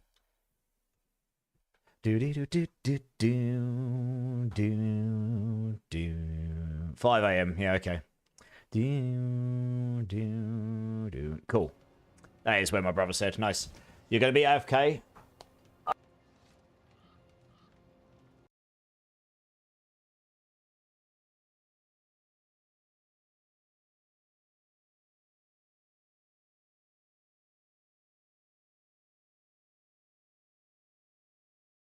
Do you not? Interesting. Sorry, it'll fix itself in a second. Just got to let it sort itself out. Why? Very odd. Very strange. I'm not really sure. Let's do that so I can get loads of game sound. Right, I'll just fix the camera. 2 secs. Yeah, it's a weird one. I've still not figured out what's causing this, clearly. I thought I might have, but I haven't, clearly. I think it is just too many... I think there's just too many things connected to my USB ports in the back of this computer, but hey, I don't know. We'll keep an eye on it. Oh, you're okay? You're just hopping in and out while I say... All right, nice. Yeah, then yeah, easy. Come and join up. No worries.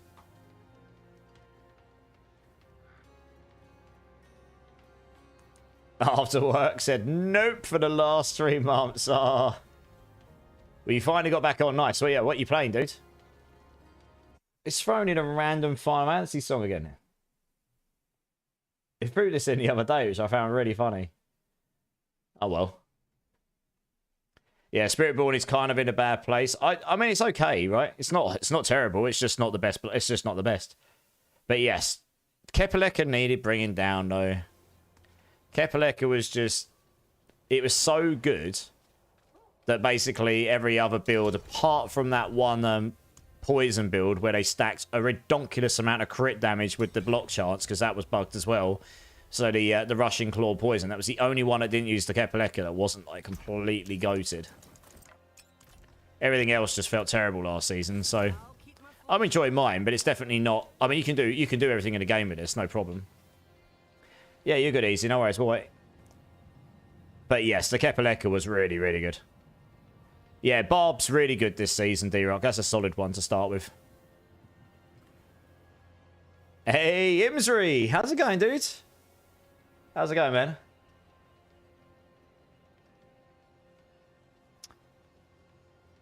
If they didn't nerf it, they would, but it would still have the same problem. The Kepaleka builds would just be that good compared to everything else.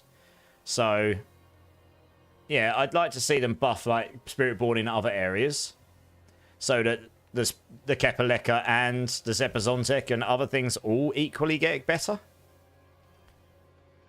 Does anyone know why I have armor when it turns to 0 when I enter pit? Yeah, Imsri, it's because if you're going to a high enough level pit, say like, you know, let's say you were doing a pit 34 and you suddenly go to pit 35. If you're going into a new torment level, that comes with reduced armor on it. Reduced armor and resistances. So if you're going into a higher torment in your pit, it doesn't matter if you're sitting in torment 1 here. If you do a torment 2 pit, it will act like you're in torment 2. So you get that reduction in armor. So it's probably to do with that.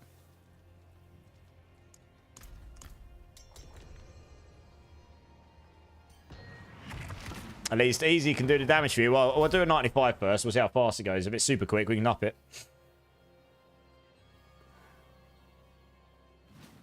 Yeah, I think they will next season. The devs seem to do nerfs one season and buffs the next. Yeah, exactly. I think the mid-season patch is more likely to have buffs than anything else. I don't think they'll nerf anything. They'll just wait until next season to do that to avoid annoying anyone too much.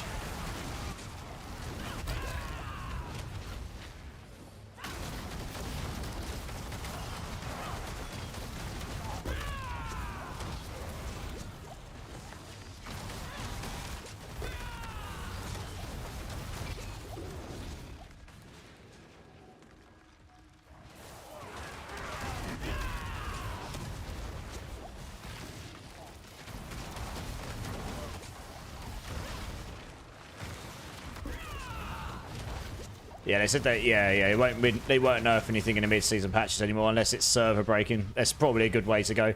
You miss Ball Lightning. I mean, Ball Lightning does okay this season, Injury. It's just not crazy, I guess. So you can still play. I think it's still playable. I don't know how good it is. Oh gosh, what the hell? I did not see anything on the floor there at all. Oh well, rip me. What a noob uninstall. There's too many fire. There's too much earthquakes and stuff on the floor. I can't see any of the ground effects. Oh yeah, season 2 was when Ball Lightning was mental.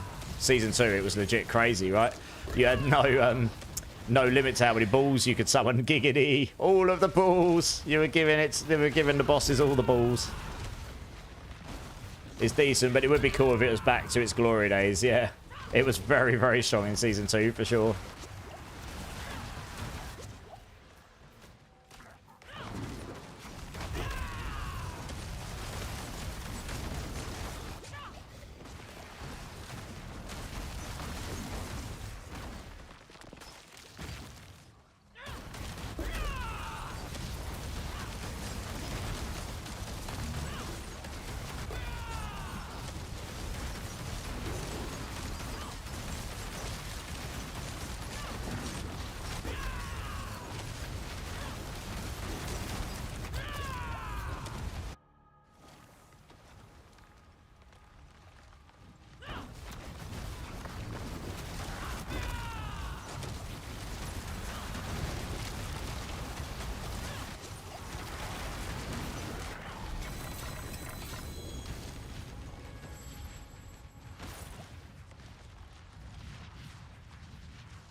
Oh, should probably do my glyphs actually, shouldn't I? While I'm here.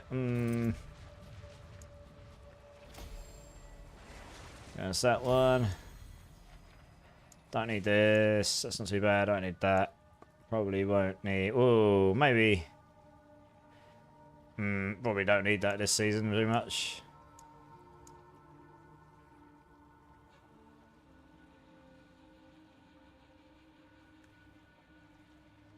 That one could be handy. Alright, we'll level these two up as well. 70% have failed twice? Oh, rip. Savagery. Savagery. Yeah, I've had it before where I failed all 4 and 90%, and it was legit just looking at it, just laughing. It's like a massive punch straight in the bumhole, you know, just like, come on. 90% and failed 4 rolls in the glyphs. The actual odds of that are pretty low.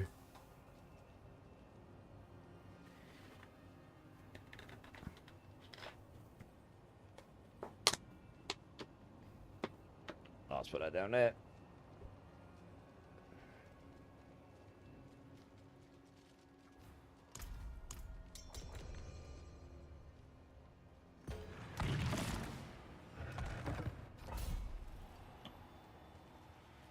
Alright, let's crack on. I think by the end of this stream, all these glyphs are going to be at like 60 plus, which will be wonderful. Means any other Spiritborn build I fancy trying out this season, I'm going to be pretty much prepared for it. It's going to be great.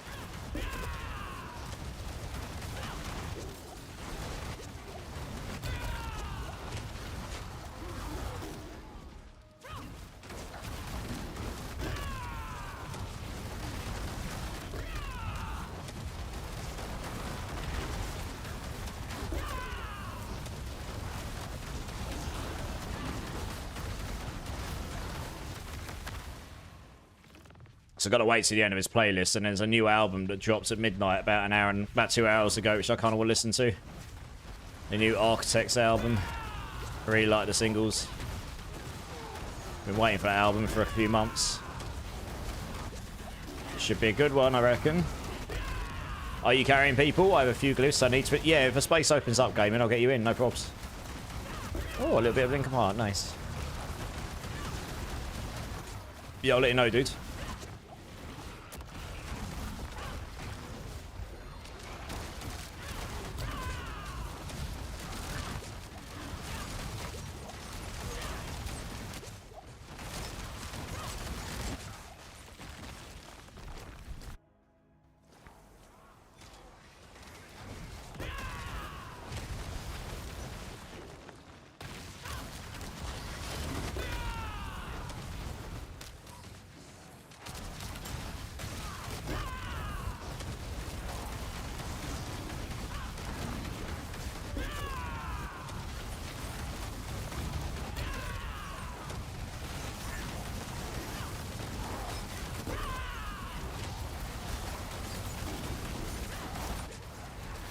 Probably stand in the Mystic Circle while doing more damage. That'd be a good idea, wouldn't it? Oh, but I need to kill him. Happy days.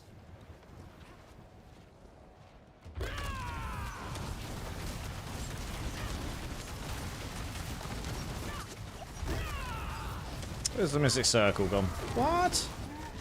Oh, I see. Well, okay. My Mystic Circle's under your Earthquake, so I can't see it. Rip. Jesus. Alright, let's level this one up. So I was doing some math and testing last night to confirm my suspicions, and for overpower builds, Harlequin Crest actually outperforms Erudition as a damage multi if you masterwork crit life 3 times. Yeah, okay. Oh, yeah, because you get the scaling from maximum life on overpower. That makes sense, yeah. Because you get +4 ranks, and then you're getting the overpower max overpower from the maximum life as well, yeah. And then you get a bucket load of cooldown as well. So it makes sense as long as you don't need it for crit chance as well. If you get guaranteed crits without it, then you're happy days, right? Wow, that's a pretty good version of that ring. It's a shame that it's kind of trash, I suppose.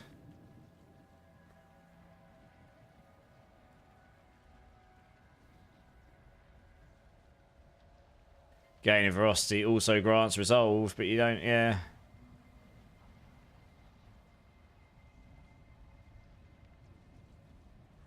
Yeah, The all stats is the only thing. I mean, yeah. I can't see a reason why this ring would actually be, like, mental. I don't know. Needs some love, that one, I think. Sadly. Right, where's my glyphs? I've done all those. Cool, right. Yeah, that's where air starts to pull ahead if you need the crit chance. Yeah, I mean, obviously it's got the crit chance and then the 60x multi, right? So it's only going to be the overpower. You get more damage on the air. I use the air prediction on my Hydra build because the +4 ranks on Hydra is pretty useful.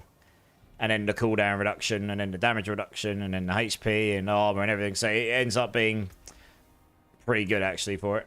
Pressing one key and listen to you and watching Squid Game. Oh, nice. Which season Squid Game are you on? I watched season 2 of that not long ago. Yeah. Yeah, I really liked Squid Game. It was good. Good show. Good show. What are we up to, Mr. Just chilling, doing some hits. Level 95, level 100s, depending on what the team's like. Drink City Streamer. Yes, sir. Cheers, everyone. Appreciate you all. Yeah, if anyone wants to get involved, just let me know. I did have someone that wanted to join, Samuel. Yeah. Let's do this last one. Let's do this last one, and if you want to join, then I can grab someone in. Yeah, if anyone wants to join, just let me know. Alright, I'll open a queue in a minute. I think Gaming Hellfire had already dibs, like, next space. But if another one opens up, Imsry, then I'll get you in, no worries. So I haven't started a formal queue because there's not that many people have been shouting saying they want to join in. But if people do, just let me know and then I'll open the queue and then we can start doing that, I suppose. I just thought tonight we'll just chill. We'll just do a load of pit levels, level up some of the glyphs. So I've got at least one of my characters and classes completely, you know, like glyphs ready for any build I want to play on the class, sort of thing. Geo Eric's like, let me in! Let me in! I want to join! Alright, I'll open a queue in a minute. I'll say Gaming Hellfire next dibs, so I'll get him in, but I'll open up a queue after this run. And then we'll do a couple of runs each or something. How you doing, Geo? You good, dude?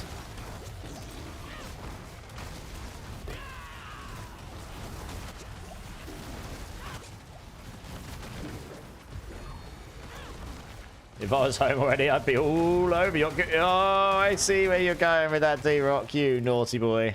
Well, I'll be on for... Well, I'll probably be on for another couple of hours. Sounds like Monster Hunter Wild servers... Well, they're attempting to switch them on at 5 AM. So that'll I've got something I've got to do after stream as well, so that'll give me time to do all of the above.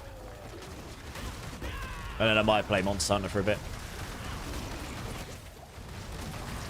Yeah, I'm not too bad, dude. I'm feeling better now than I was today. I was feeling a bit rough today. I wasn't feeling too great on stream last night either, actually. Just feeling, yeah. But I feel a bit better right now. I hope you're great as well.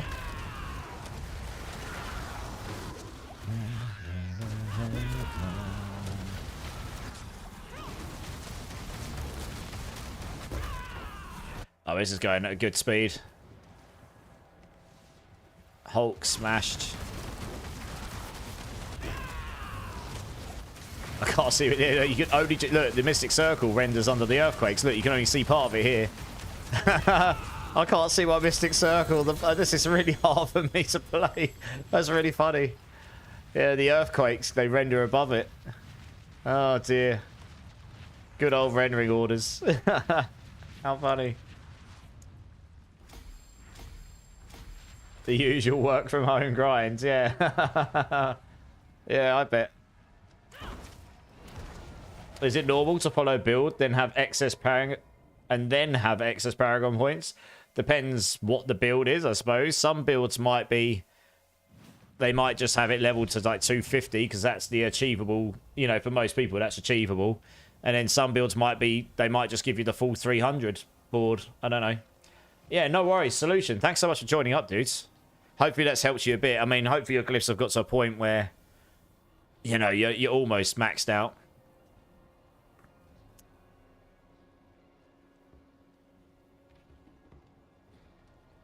Oh, yeah, okay. Easy. Okay, all right. It looks like 2 spots have just opened up, guys. I am actually going to go use the restroom quick, but I will open up a queue quick, so give me 2 secs. Gaming, do you want to join up? Because I did say you can join up, so let's get you in. And then Where are they? The pit. Here we go. Let's just do this. Oh, I don't know. See how quickly we get through him. I mean, I'm just chilling easy, but yeah, there are a couple people want to join. Yeah, anyone wants to join the queue, type in exclamation mark join. Exclamation mark join, yeah. We'll get Gaming Hellfire in, because I said I did say get him in. Hey, Whack Job, how's it going, dude? Yeah, anyone wants to join in? We're just doing some pit runs. Depending on how fast we do them, we can do 95s, 100s. You know, just chilling, getting glyphs up, so... 94 to 95 solution. Oh, okay. Your glyphs are basically done. That's pretty decent. Alright, I'll be back in 2 sets, guys. I'm just going to go use the restroom. BRB.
Alright, guys, I'm back. Whack Job, you're doing good, so I'm glad to hear it.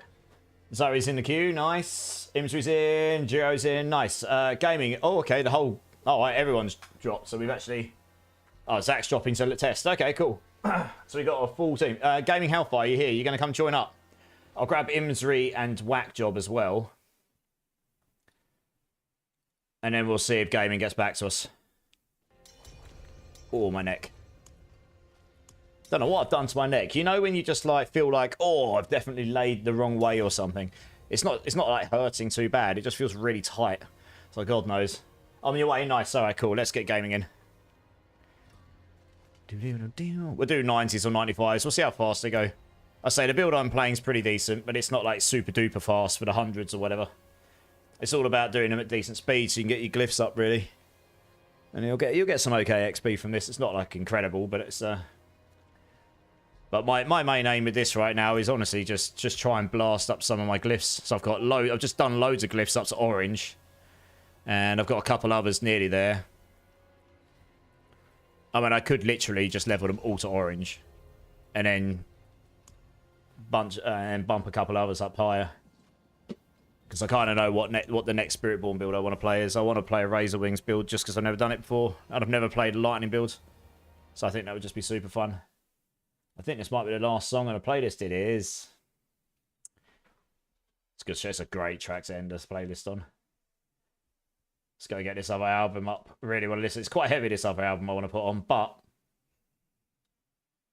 I'm excited because love the band, love the singles, and they're back on form. So, gonna go headbang my bad neck all the way into worst neck. At what point do you switch builds in the same season? Kind of depends what I fancy, Imsry. When I feel like I've hit an actual wall and I fancy playing something else, I guess. Do you know what? My approach to builds this season's been different to previous ones, but part of the reason for that is, I guess, because I stream when I play. And most of the time I want the content to be entertaining for people. And in previous seasons, I haven't really had the luxury of just starting new characters over and over again, I guess. Because people like to play together, which means I need to have something doing in the high end game. And, sort of relative in the end game. And I wasn't able to level up as fast in the past. And I have to work full time, so I don't get a chance to play outside of stream much. Now, it's just kind of like... let's try a 90 start with. I just want to gauge where the team's at. What I'm doing now is, when I start a new character, like I'm doing on Saturday, someone has legitimately claimed, I want to choose what your next class is. It's a 25,000 point point claim in my stream. So obviously I'm going to honor that. They want me to play a rogue. Cool. So I've been doing some longer streams recently. I normally do them on Fridays, but I can't because I've got a funeral to go to today. So it's Friday for me now. So I'll do it on Saturday instead. So I just decided that would be a really good time to do the rogue. We'll start a rogue from level 1. We'll level it up. We'll get it to T4. You've got 12 hours. There should be more than enough time to get the character, level it up properly, use it as a learning experience for me so I can learn the class a bit better because I'm a total noob with rogues. Okay, we're definitely going to be able to go higher than this. We've got I didn't realise we got a Bloodwave net creator party. I'm going to wax it right up. And yeah, so we'll get it into T4 and probably higher. So that's actually a really good time for me to start a new character and get it leveled up. And obviously the armory now means that now I've leveled 1 Spiritborn up really high and I've had a chance to sort of grind it out. And I'm leveling up a whole bunch of glyphs here. It means I can just go and swap to another build as long as I've got the items. I've got the aspects at least to some degree at this point.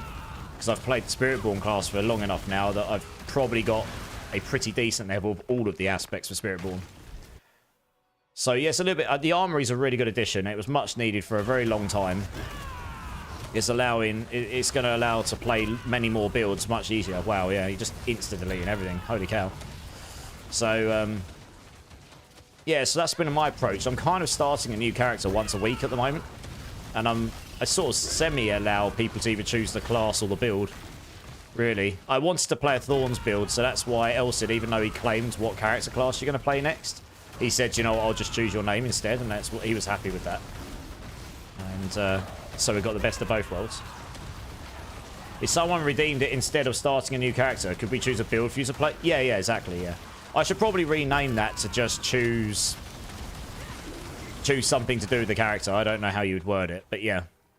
I'd say Elsie chose the name of the character instead, and he was happy. That was what he was happy with, and I just said I would play the build for more than 2 hours, which I have. I've played it for ages. This has actually become my primary now, I'd say. Probably better than my Hydra build. Now we just need more stash tabs. Yes, and we need boss mats to stack higher than 50.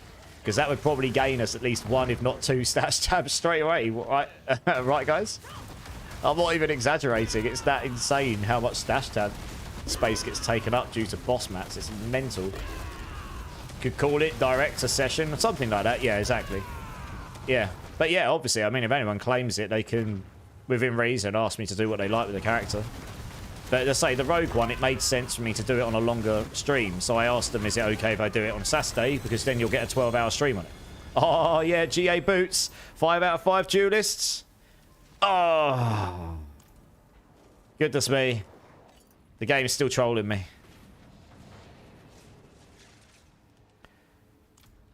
Damn it. God damn it.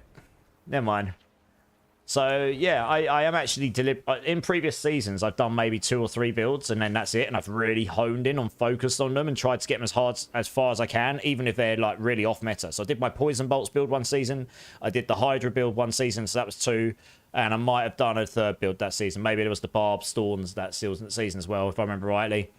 So I do normally 2 or 3, but this season I reckon I'll do way more builds, because the armory... It's actually worth me doing what I'm doing right now, for example. Actually... It's actually worth spending time leveling up some glyphs across your whole character, because it means I can go to the armory and I can just go, I want to swap to a Razorwings build now, and I can go and play the Razorwings build for a while. And I don't have to level from scratch and level all my glyphs from scratch. That's pretty cool. Or better still, stash tabs that stack up a lot more like... Oh, that, yeah. The stash tab system in PoE 2 is a lot better, for sure. Where's the best spot for aspects? I forget. Helping a friend start. Honestly, if you want me to be honest, the new Green Tide dungeons are the best for Ancestrals right now. So if you can get the... have I got any keys on me? Let's have a look. Yeah, these here. You need to go farm the Green Tides, but eventually you'll get these, the root holds. These, if you can get the orange rewards and such, in the higher tiers, when you go and open the caches, you honestly just get so many Ancestrals when you're in Torment and above. So that'll be the best place to get your aspects. It just showers you with loot. Before Torment stuff, you can get loads of legendaries and the Green Tides in these. Yeah, probably those, honestly. It just showers you with loot. Genuinely. I would say that's probably as good as anywhere. And the thing is with that is, if they're starting scratch on the season, they can just crack on and do their season stuff at the same time. They're getting the rewards from there. You get your Whispers, you're getting your rewards from there. It's just, you just got more than one loop going on with rewards. So you're just going to be able to get multiple rewards everywhere. Still limit what you can go in the inventory stack-wise, but when it hits the stash, allow them to stack up way high. Yeah, exactly. I agree. Yeah, we could do that. There's different ways you could do it, but I think with the way they currently got the stash, obviously, boss mats kind of sucks, right? It just takes up too much space. Way, way, way, way, way too much space. Given they only give us 6 stash tabs. Only give us 6 stash tabs, and you end up using half of them on boss mats. That's not good. You're meant to use it for items, and you don't really use it for items. You know? I mean, let's put it this way. If Diablo decided to start selling custom stash tabs, I would probably buy them. I would probably just take the plunge and buy them. As long as they persisted and not just lasted for one, you know, one character, one season. But they wouldn't do that, I don't think. It would last the whole time, surely. But I would probably buy them. And so would a lot of people, probably. It's a missed financial opportunity for them, I'd say. So far, anyway. But hey. Oh, we got a rain of arrows. Rogue in the house, it looks like. Very nice. Is there a difference between T90 solo and T90? Well, yeah. The health starts to go up. So 2-man party in T90 won't be that drastically higher than single. It'll be like 75% more life, maybe 50%, something like this. But once you go to T3, it's very noticeable how much more health they get in T4 again. Yeah. Like, very noticeable how much more life it gets. You can do a 115 pit way easier. Reach 72 billion damage. Nice. That's like 3 times bigger than what I've done on this build, I think. Or just under 3 times. Very nice. Yeah, farm the green tides till Torment Wind and farm root holds. Yeah, if you're looking for aspects, yeah, so there you go. So I haven't leveled. I'll be leveling a new character on Saturday. That is probably what I'll do. I'll go farm the green tide and I'll do some root holds for the aspects because there will be rogue aspects I haven't got yet. So I'll just be where I go. Just go farm a bunch of those. That's why I've saved some on this character. Because shove them in my stash and use them and just get all the aspects super easy. All of the generic aspects I'll have. It's just the specific rogue ones, right? Did this funny skit a little while ago where he was saying that Blizzard wants to get rid of Sork as a call. And when they hit the delete button, they'll also double the amount of stash tabs and no one will be upset. Yeah, I mean, he's an amazing Necro player and mathematician behind all the mechanics. I was actually, funnily enough, I was actually watching him live the other day. Might have been today. Yesterday? Might have been yesterday. Can't remember. He sits there doing all these spreadsheets. I mean, I love a spreadsheet. Love a bit of spreadsheet porn. Yes, but I don't think they're going to delete Sork. I think Sork probably needs a little bit of a reconstruction in certain areas, but I don't think they're going to delete it somehow.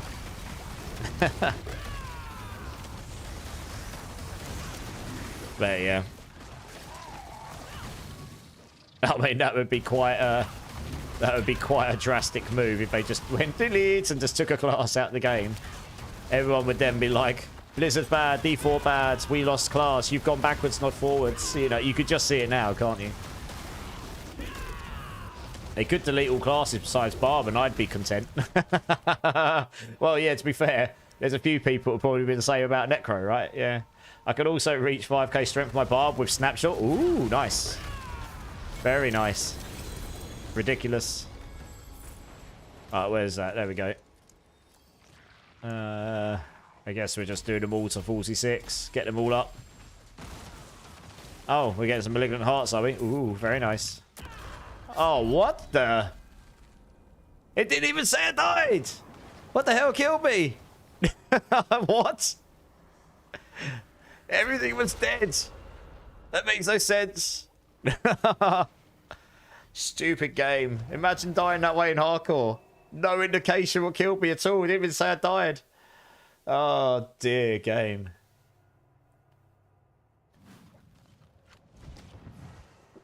Proper trolled. Oh, well, at least it was after the glyph claiming.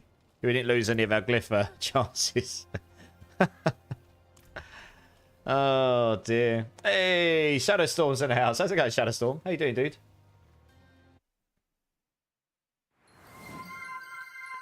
Yeah. Just do it!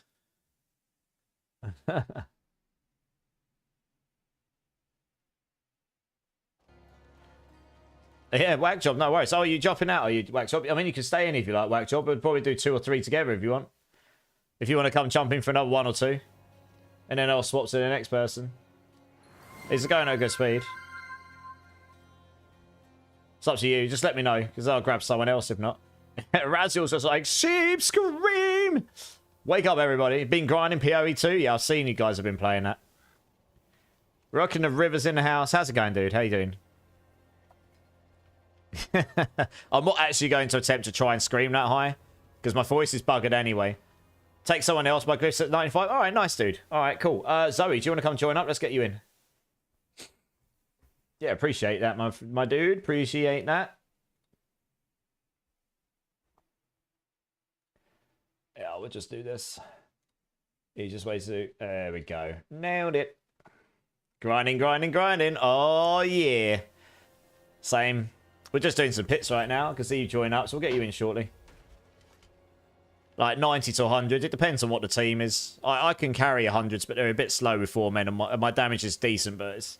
The HP scales so much in 4-man 100s that this build... Yeah, the scaling on the HP... I can do a 105 solo. But funnily enough, a 100 4-man is probably more like the equivalent of a 108 or something. Maybe higher. Maybe a 110. We all here. Sweet, okay, let's... Alright, 95 should be fine. I can do... The funny enough, 4-man 95 is way, like... The HP is drastically lower than 100. Your blood wave is no problem. 100. Yeah, actually, I could do it. With gaming, I can go to 100, actually. That's true. I should have done that to 100. I keep forgetting you've got blood wave, yeah. You only really need to do 100s anyway. You can get your glyphs up so high enough for just that, right? Yeah, blood wave's just obviously crazy. That pair of pants just gives so much damage scaling, and then you can stack so much overpower this season with the witch power and every other source of overpower. It's nuts. It's great. It's really good to see a new skill taking the prominent place for once, you know, not being the same builds all the time. But it is kind of nutty.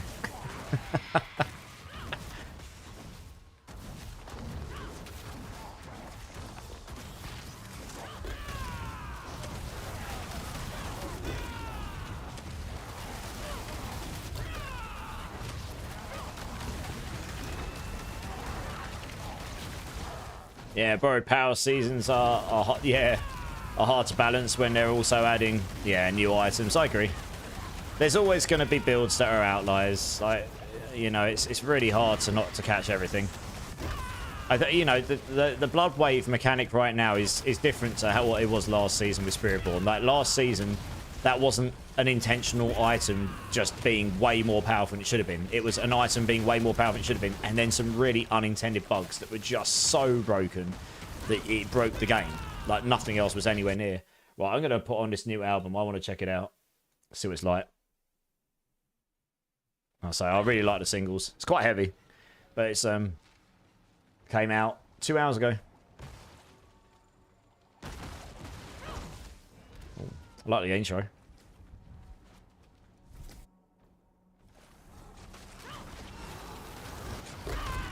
It's a British band, if you don't know them, from Portsmouth.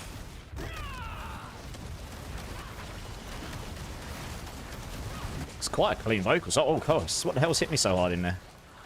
Jesus. It's quite a clean vocal to start with, damn.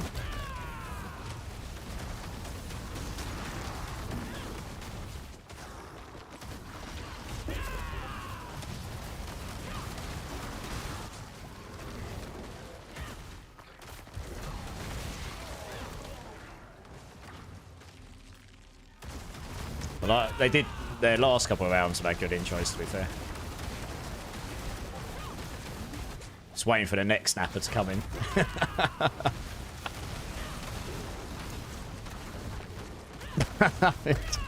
I was expecting that. I know what these guys are like.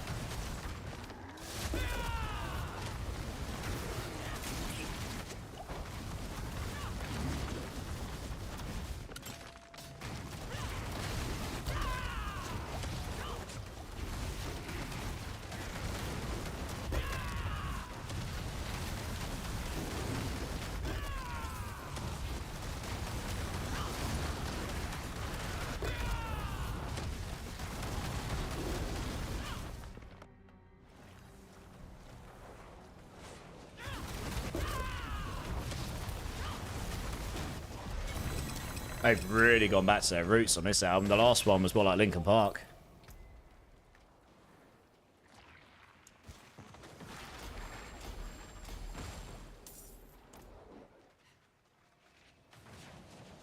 Alright, so yeah, we can go up to 100 if we've got a Bloodwave Necro or something in here.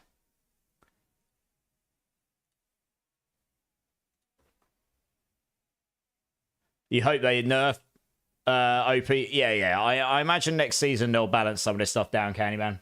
Necro has way too many ways to buff OP to the point that even non-blood builds need to OP to be competitive. Yeah. I guess similar to what they were talking about. Yeah, exactly right. It's just... but that is just a very, very powerful mechanic right now, right? Like, wildly more powerful than it was probably intended to be. But even then, Spiritborn last season was even more broken, right? It was doing literally quadrillions, quintillions. Because you just had so much damage from unintended it on top of the fact you had a mechanic like that as well. It was completely bonkers. Use it well. Completely and utterly bonkers, yeah. Alright, let's go to 100 here.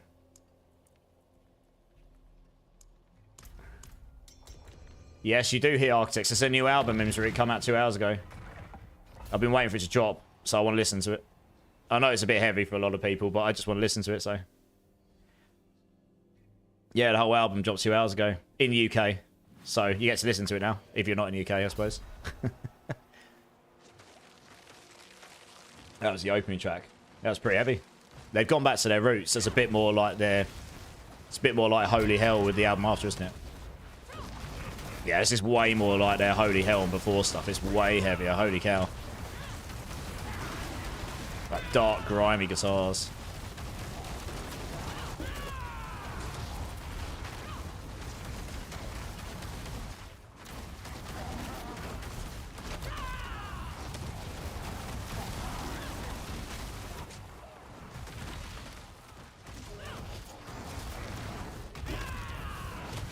Hey, Violet. Thanks. You too, doll. You too. Yeah, because it'll probably release at midnight in your time zone. This is one of the singles that was out. So this one's been out a while.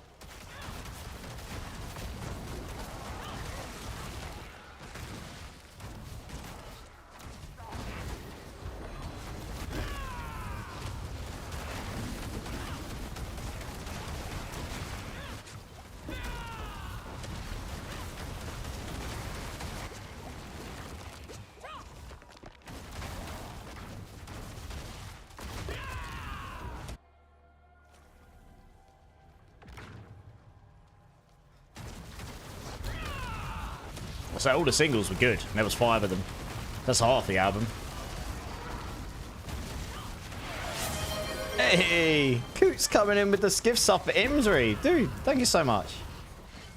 Maybe give Coots a cheeky cuddle, Imsry. And then maybe a thank you. Thanks, Coots. Appreciate you, dude. Yeah, so I really liked the Architects album after Holy Hell. Which, Holy Hell was really dark and deep, but then they lost one of their band members to the Big C, didn't they? So, of course, it was going to be really emotional. But then their latest album, the one afterwards, didn't really do it for me. But yeah, this sounds to me like a mixture of the Holy Hell era and before, and then the album they did after Holy Hell. Which I actually did quite like, to be honest.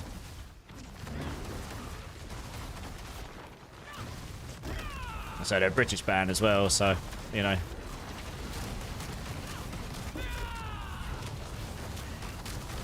Yeah, I wasn't a big fan of their last album. I don't know, it just didn't do it for me personally, but I know some people likes it.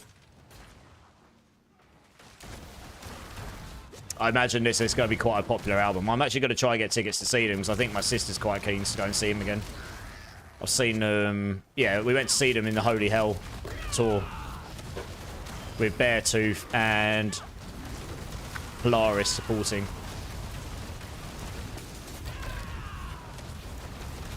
Going to Vans Warped Tour in a few months in DC. Nice. Who's playing? God, I haven't been to a Vans tour in years. They used to do them over here with, like, you know, Sum 41 and all that. Played Simple Plan back in the day when they were sponsored by them all, I guess. Yeah, it's quite a good tune, that one. It's this weird one because it's like super heavy on the verse and it's like really like sort of light and clean on the chorus, isn't it?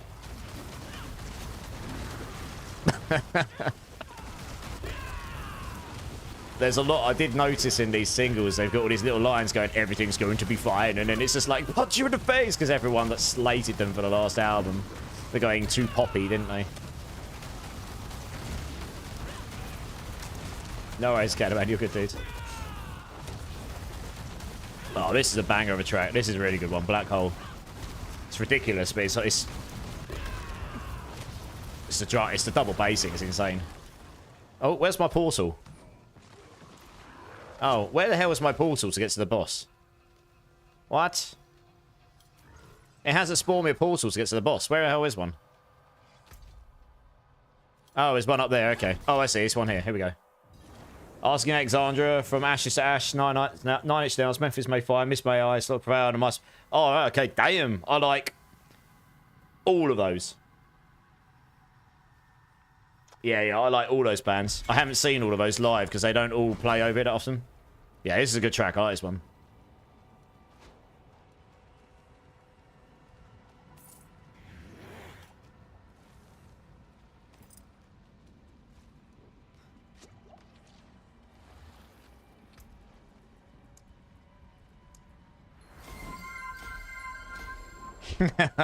Look, Carnage is in the house. Sheep scream. How's it going, dude?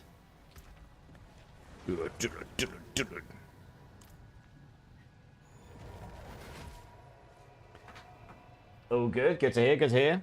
Oh, my knees. Well, we'll do another one or so, and then we'll get some other people in. So I've got a couple of people in the queue here.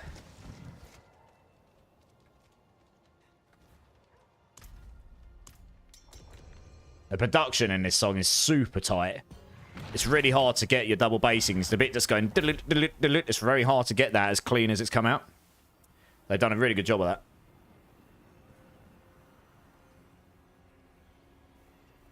Almost got 400 steel. Did you hear that, everyone? Zach's got all the steel. Giggity.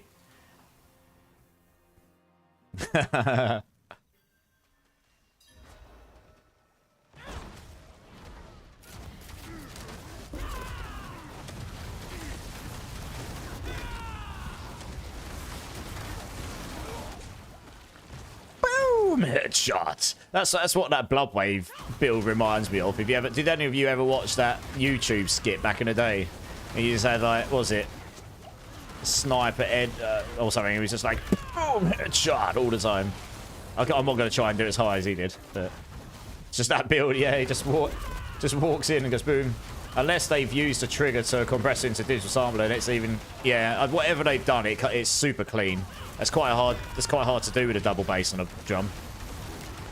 You can literally hear the air between every single beat, which is pretty insane.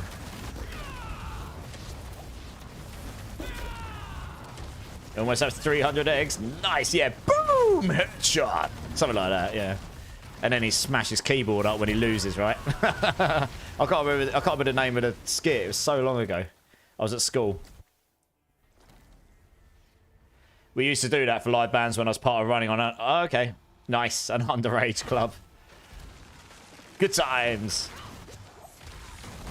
Yeah, it's a good track, that one. It's well produced. Oh, it's another new song. I don't think I've heard this one. I'm going to check. Oh, no. I have heard this one. Quite a lot of the singles are front-loaded, actually. So I'll be very interested to see what the other songs are like.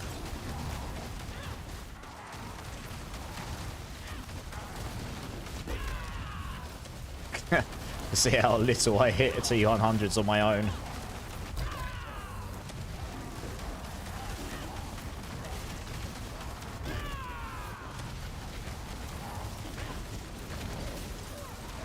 I like it when they throw songs in like this when they've got all the heavy stuff as well, though. It just creates an interesting album. It's more dynamic.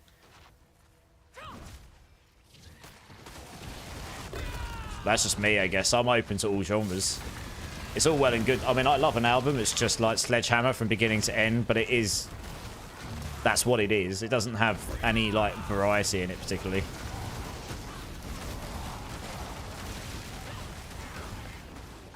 He's actually a very good vocalist, that's the thing. Obviously, he's got his style of screaming, but he's actually a very good, clean vocalist.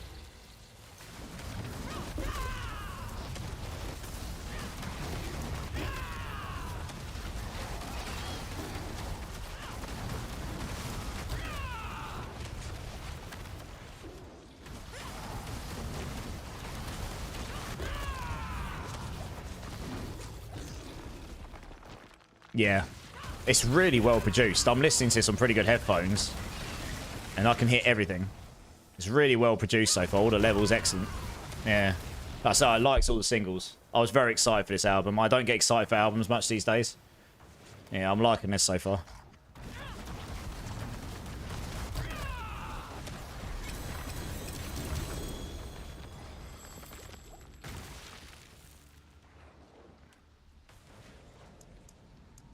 Yeah, I think this is... Well, we'll have to see hear what the rest of the album's like. But like I say, the singles alone were really good. So I imagine this will be quite a popular album.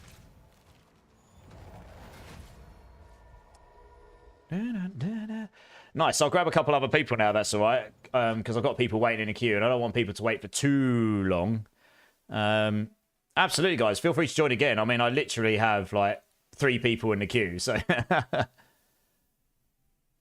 I mean, gaming, if you want to hang around, because you can just nuke stuff, and I said, well, it's up to you. You can if you want. Or I can just grab all the 3 people that are in the queue. It'll be fine. Alright, I'll tell you what, I'll just grab the next 3 people, because there are a few people joining up. Gaming, if you want to join back up to the queue, actually, because I've actually got a few people joining up, actually. Geo, Rock and River, Zachary, do you guys want to come join up? I'm just conscious I don't want people to hang around too long. But the queue's not very long, so you'll be in the next party anyway. We'll just do like 2 or 3 runs and we'll see how it goes.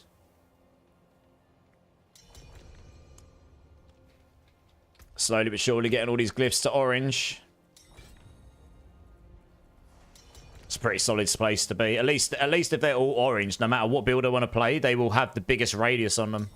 And you will have unlocked the bonus multipliers. So that's a good place to start. Right, who we got? Yeah, it's a good song, that one. I like that one. Geo, River. Zach, you about, or do you want me to grab someone else for now? What does the world boss drop again? Well, their drops isn't amazing. Drops are cash, doesn't it? Yeah, Zach, join up, join up. This is actually the track they released like a couple of days ago. I only checked it out for the first time earlier. It's okay. It's just a proper... You've got this light poppy song, and then you've got this... It's called Brain Dead. It's literally like it's trying to beat someone's brain in.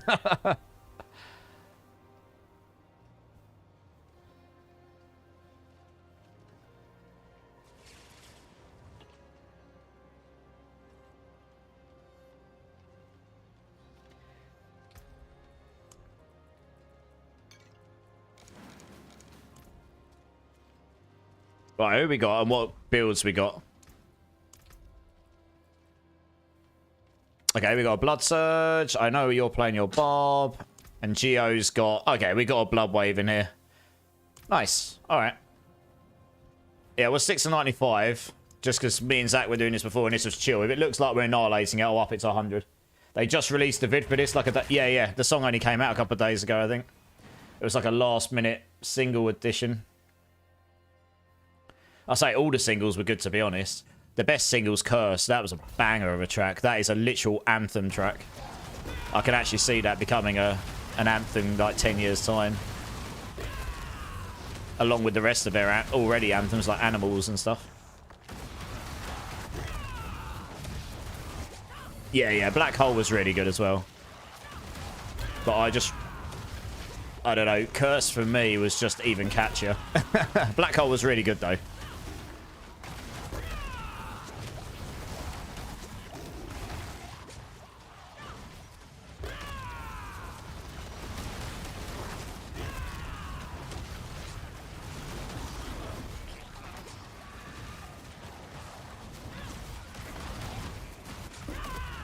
This is definitely heavier than... What was the name of the album after Holy Hell? It's definitely heavier than that. They did have some heavy tracks on that album. This is definitely heavier. I mean, this is... You definitely can tell that they've gone... They were upset about the comments about their last album that had, like, no heaviness in it at all. Like, full Linkin Park rock style. And it was an okay album. It just didn't. It just wasn't. Didn't have them. I don't know. They lost a bit of their DNA in it, if you ask me. Seeing Red was like him directly. Yeah, it was, wasn't it? It literally had a line in it saying, "Are you happy now?" or something like. I heard that and laughed. Yeah. Oh, well, we still got that to come up. I don't think that one's played yet. I might be wrong. Oh, this is a new one. Riffs.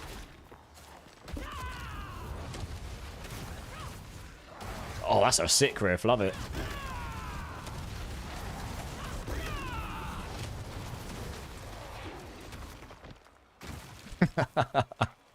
That quiet bit. That's hilarious.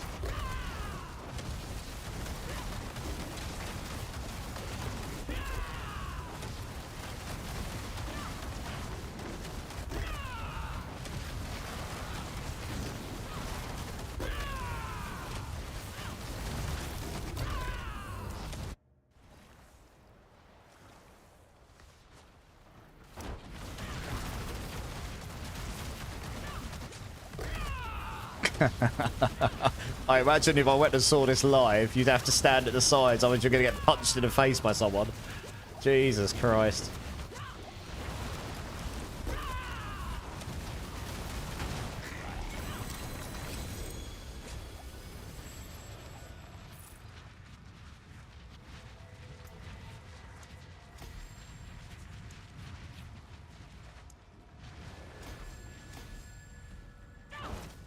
Oh, I need to go spend my murmuring ovals. Lovely. Bleeding root holds are good to find. Which holds? Yeah. Imsri, you can do any dungeons. Ideally, do it in T4 and make sure you use a draft of whispers if you can. One of these here. Because this doubles your chance of getting it. And in T4, that means you've got a 10% chance on any dungeon. Doesn't really matter what the dungeon is. It can be Nightmare, Pit, Fugitive, just normal dungeon, whatever. But yeah, T1's like... with one of those on is like 2%, and then it's 4% for T2, 8% for T3, and 10% for T4. I think something like that, or 6% in T3 and 10% in T4. Something like that. Is it okay if I activated it after? Probably not. No, it probably needs to be activated before you open the dungeon. Big Ouch is in the house. How's it going, Big Ouch? How you doing, dude? If I'm not back, just pass me. I'll rejoin when I get back. All right, no worries, gaming. You're good, dude. I'll bear that in mind. Frostburn.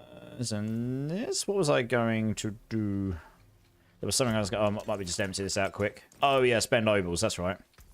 Because otherwise I can't pick them up at the end. Oh, it actually showed it was a new aspect. I had so much hope there. The game continues to troll me. Yay. Stacking up all the rings here. Oh, man, I saw that new aspect sign on the Ancestral. I was so hopeful it was Duelist. Oh, it hasn't got it on it. No.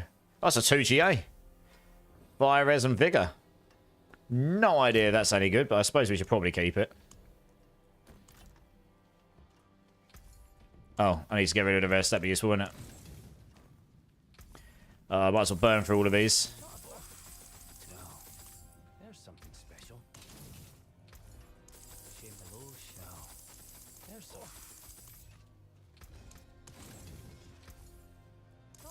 Can't imagine we'll get too many Ancestrals now.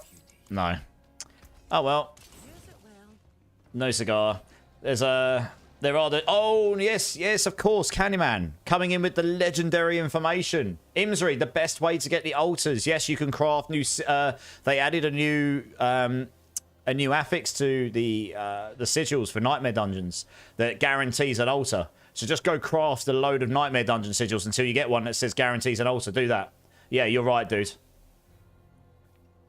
Oh, your game crashed again, Raziel. Whereabouts has it crashed? You just reached 17k HP. Nice. It's like 3.5 times what I'm rocking. Right, let's run another one of these. What's it called? It's just Nightmare Dungeon sigils. Go to your cultist and craft them over and over again. Eventually, you'll see... I can't remember what the affix is called, but you'll see it says guarantees an altar. About 10% chance of crafting. So craft like 10 or 20 of them and you'll be golden. I totally forgot those are in there because I've not used them myself. They came out after I had all my powers that I needed anyway. Yeah, sorry. Candyman coming in with the Forgotten Altar. Yeah. Forgotten Altars. That's right, Gio. Yeah, no, that's very useful. Thanks, Candyman.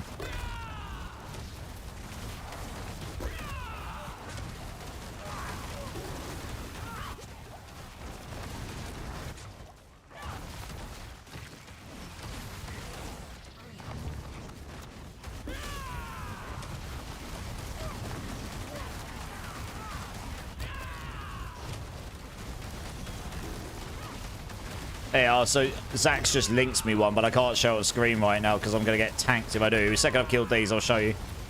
And then you'll be able to see what it looks like. Yeah. If you look at my screen right now, you can see what it's called. It's called Forgotten Altar in green. This world will always spawn a Forgotten Altar. That's what you want. Right, like this. Yeah, that's a legendary piece of information, because I totally forgot about that. Yeah, they added that because people were getting upset that it takes too long to get them. The information I gave was what it was like before those were given. And then it was just luck, I guess. You had to run dungeons until eventually you got them. Yeah, it makes it a lot easier to get them for sure. And once you've got your Forgotten powers, it gives you 1 level towards a random skill, I think.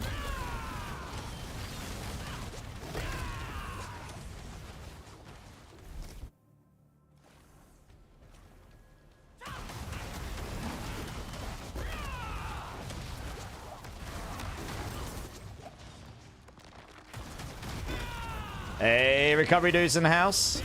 You join in when I've got the old New Architects album on Recovery. It's pretty good so far.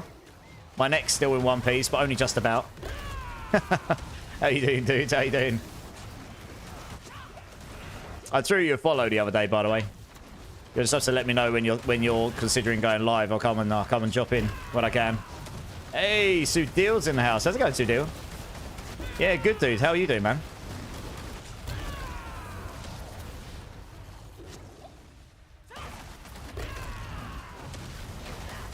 It does, Zach. Yeah, okay, nice.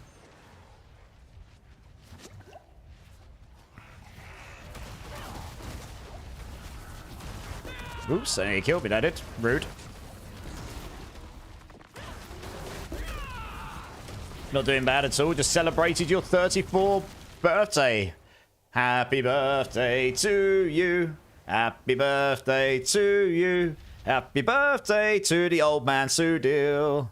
Happy birthday to you. Hooray! Trying to sing that above heavy metal's interesting. Yeah, happy birthday, dude. I'm 35 and I'm 36 soon, so I'm older. To be fair. But yeah, happy birthday, dude. This is an interesting track. It's got like some sort of like weird techno-like vibe to it. Oh, we got a guest vocalist in here. That's definitely not a male singer. Oh yeah, Mira El Feke. Sweet. Yeah, I hope you had the best birthday, dudes. I hope you got all the nice gifts and had a good time. Hey, Iakula, how's it going? Playing Orange Spear Sork ruined Diablo for me. No other class is fun anymore, nor as quick. First time chatter, welcome in, dudes. I mean, Lightning Spear, even before the Orange Lightning Spear build, was very fast and strong in previous seasons anyway. There was a season where Lightning Spear, just as it was just crazy. It was the best build. So this is what happened to people last season, Iakula. So people played Spiritborn last season and it was so much more powerful than anything else. Everyone was kind of like, why would I bother? Drink City Streamer, Zach. Cheers, guys. Cheers, everyone. But yeah, welcome in, dudes. I appreciate you being here. You know, nice to meet you. I mean, I totally get where you're coming from. It kind of depends what you want to do with your builds. I guess Crushing Hand was at least fun and fast last season. True. So it kind of depends what you want to achieve with your builds. My aim with any of my builds is to try and to do pit 100, and then anything above that's a bonus. Because then if you can clear pit 100, you can get all your glyphs to 100. You can clear everything else in the game. Now, I know that doesn't seem like a particularly ambitious goal because you can get to pit 150 and some of these other builds are like completely annihilating them. But I've really enjoyed this build I'm playing right now, which is a Thorns Spiritborn, because it's been quite enjoyable to work out how does Thorns work. And Spiritborn, I have to learn to play it differently to last season because you can't use any of the broken stuff from last season, right?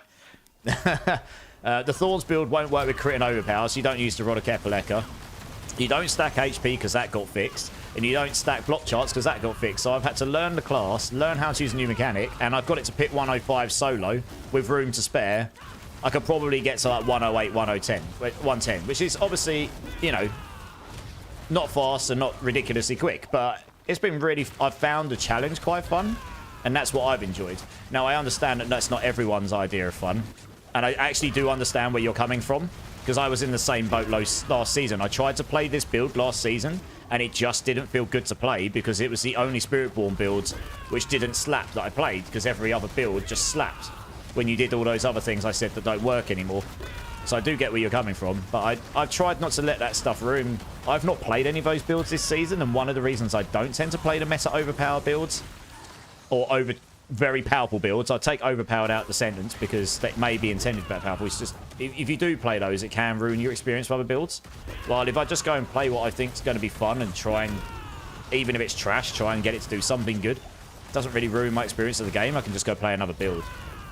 That's kind of my approach this season. I've been quite enjoying it, but hopefully, I mean, if you're still playing, hopefully you can find something else you enjoy. I mean, Lightning Spear with the permanent teleport and the overpower and just annihilating everything at the highest levels is just going to be faster than everything else for sure. Crushing Hands is a super fun build. I'm actually doing Rock Splitter here because you can scale the Thorns damage specifically higher.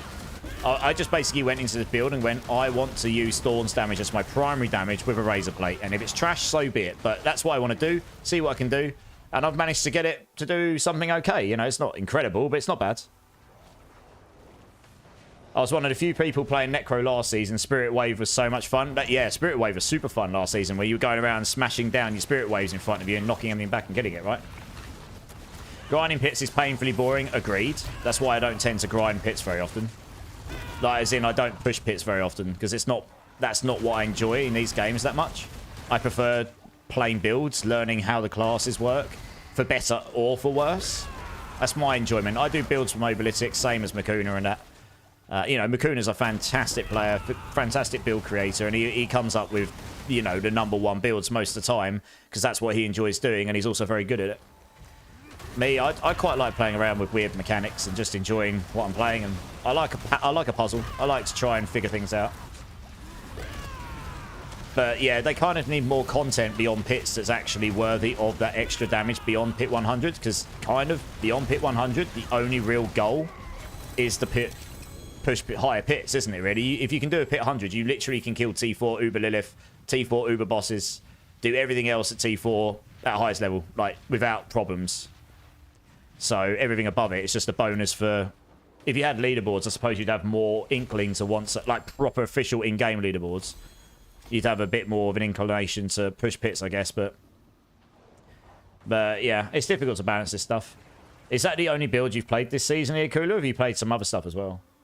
But Daddy's in-house. Air Dragon's in-house. How's it going, guys?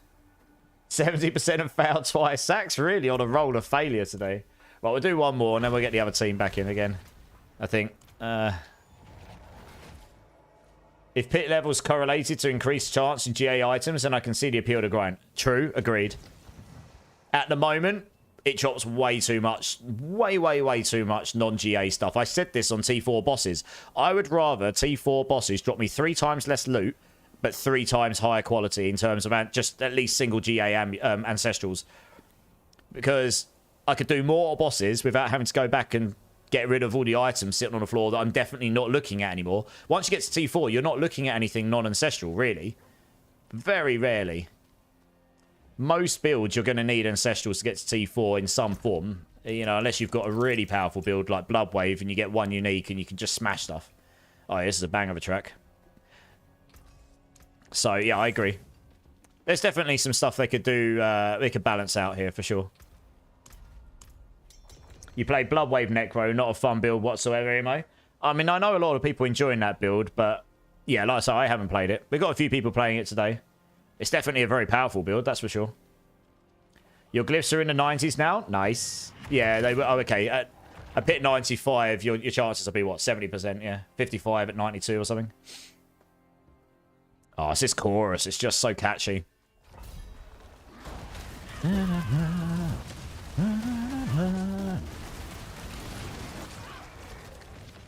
This is why I thought this was my favourite single. It had the catchiest chorus for sure.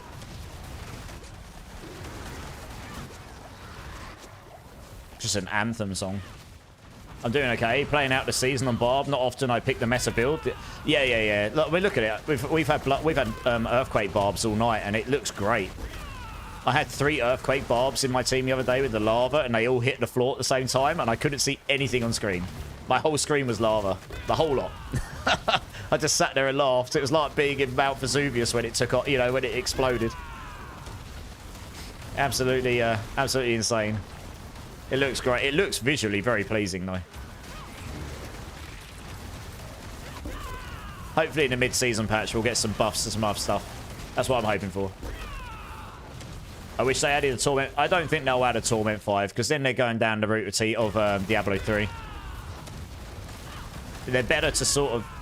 Honestly, the problem right now is you've got T1 to 4, and everyone's skipping to T4 within about 3 hours. They kind of wanted to rebalance the game so that people took longer getting through those torments, and it's... You get to Torment 1, and then you just skip to T4 like pretty quickly. They probably could just balance out the torments better, honestly. That's my opinion. Like, it's fine if you disagree with that. But I honestly think they could balance the torments a bit better and then just make it so that Torment 4 is way more valuable to be in, but a lot harder to get into. Make the content just way more challenging by default to get in the highest levels, you know?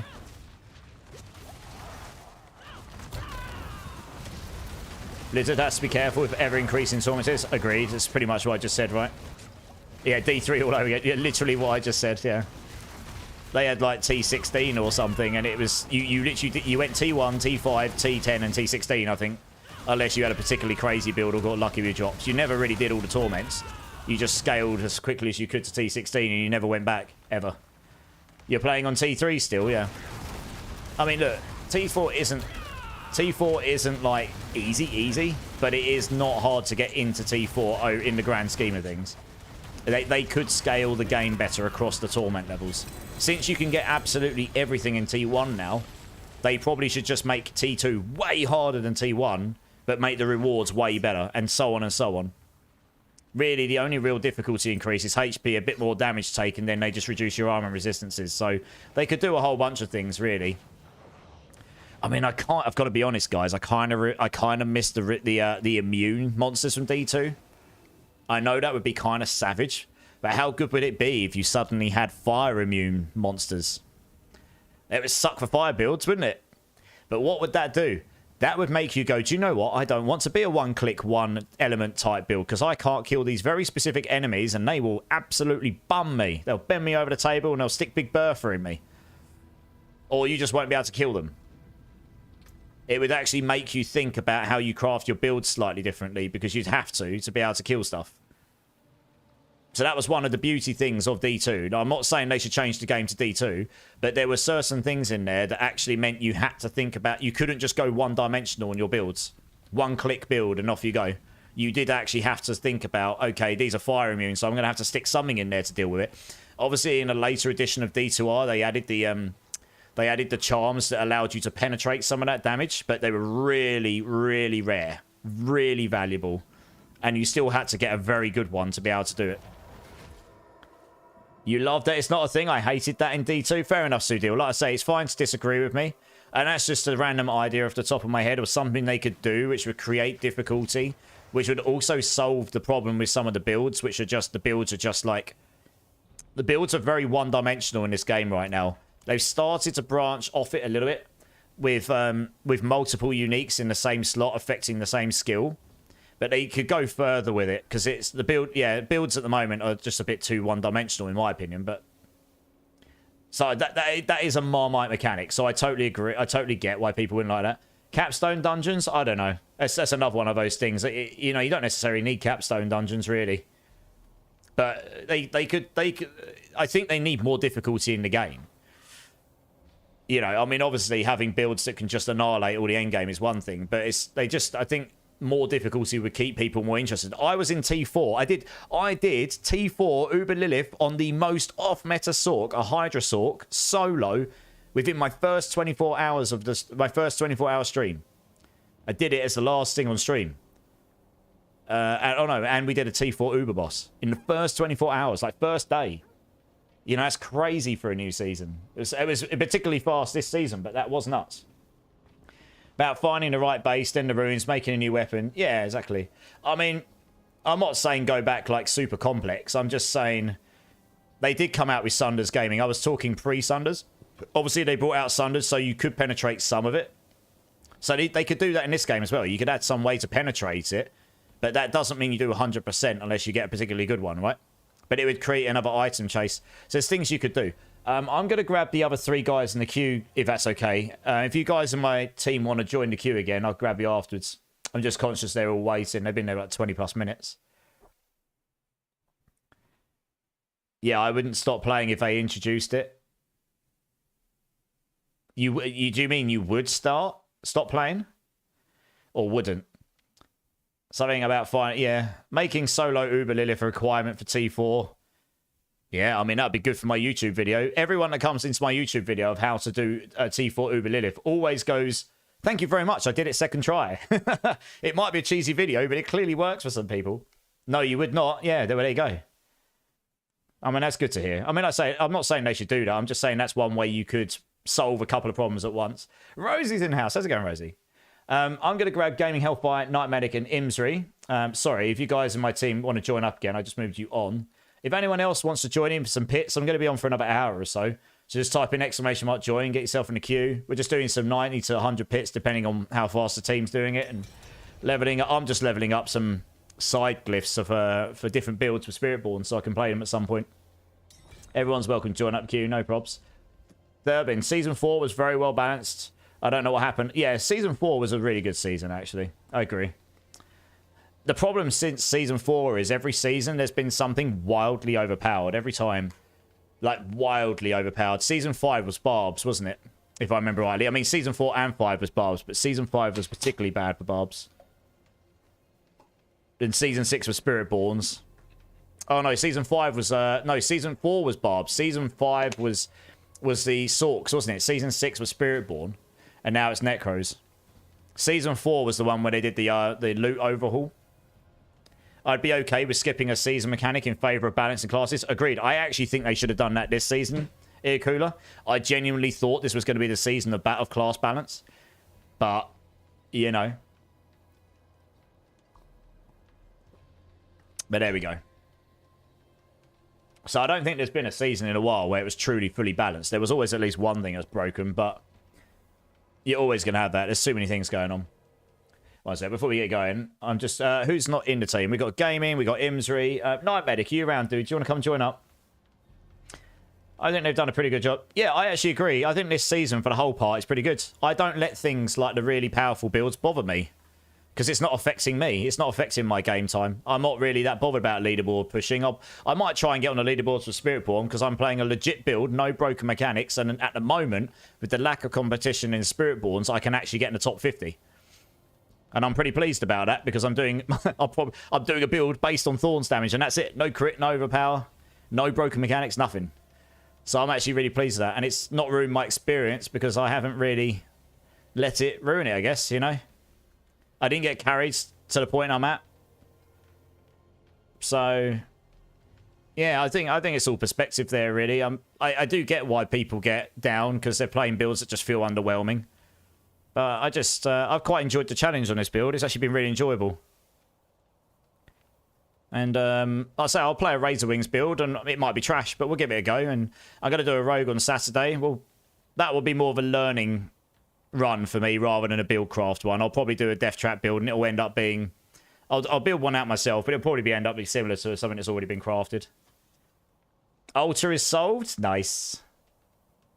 As cheesy as world bosses are, we're 7 seasons deep and we have the same. Agreed. World bosses need to just be way, way harder. Way, way better. Not just massive HP sponges, which is what they are right now. They need to be deleting people in T4. I mean, if you don't dodge their mechanics and you're not tanky, you are going to get fingered in the bumhole level thing, you know, deleted. It needs to be really, really dangerous, but also really, really rewarding. I actually think they should make it so that world bosses should be more often and make it so that there is specific loot you can get there. I know that that sounds rubbish because some people will be like, no, because then you have to get online when there's a world boss. But if you have a world boss every hour somewhere in the world, then you can go do one every hour. And just make it so they're way harder, but then you've actually got stuff... At the moment, I don't go bother doing them. I've got no reason to go do them. Because the loot's worse than other places of the game. You don't get any XP from them. I don't care for the caches because they're rubbish. They've always been rubbish. They don't drop anything that I can't get anywhere else. You know what I mean? And as you say, it's the same 3 world bosses. I actually don't have a reason why I want to go do them right now at all. And it's a really cool... It's a cool concept and a cool mechanic. But it's, you know... Alright. Spin to win. In the bumhole, I know. Cheeky! Night Medic, are you here? Do you want to come join up? I'm actually going to change the music now because that was the end of the album. That was a good album. I enjoyed that one. But before we get into ear blasting music again, let's get something else on. Hey, here he comes. Nice. It's about to get into ear blast. I'm probably not going to get changed in time. What we got? Ooh, what's this got in it? Upbeat mix. Also something else. Let's put something else on. I've just gone from like, you know, we're in hell 666 dungeon and then suddenly we're sticking on a bit of Journey. I thought that's hilarious. Spin to win! Yeah! Woohoo! Let's go. Carry on spinning. Sit that down there. Wow, level 265. Wow, I'll be a minute getting there.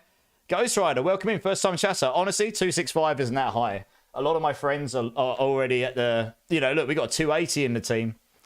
What level are you at, dude? Welcome in. It's nice to have you in the community, man. Oh, dear, Kula. What did you post? You posted a dot... Oh, you posted Diablo.trade. So Twitch picks Diablo.trade up as a link. It's all good. I'll post what you put. Sorry about that. My link filter is pretty strict because I do get... occasionally, not very often, very malicious links come in, and I really don't want anyone to have to deal with that. But that's what you posted. Never thought I'd say I missed a D3. Do you know what? I really think this game would benefit from having a built-in trading market, non-real money. Now, to put this into context, I was one of those people that got some decent money out the D3 auction house because I got made redundant when I was I got made redundant. So I spent the whole of December 2012 sat at home doing nothing playing Diablo 3. And I dropped a 97% perfect Echoing Fury when Echoing Fury was the best item in the game. Hardest item to find. It was something like 94%. It was a really good one. Not quite perfect. And I sold it for like 1,400 euros or something on an auction house. So I was like, yay! I can afford to beat! The most expensive one, 100% one, sold for 14,000 euros. I remember it because it was in the news. Insanity. I mean, so I sort of sat there and smiled, but I would not want them to do that again. It was bad for the game. But an in-trade marketing, an in-game trade market, so we don't have to go to external sites and stuff, would be really good for the game, right? Yeah, the Echoing Fury got a nukes about a month later.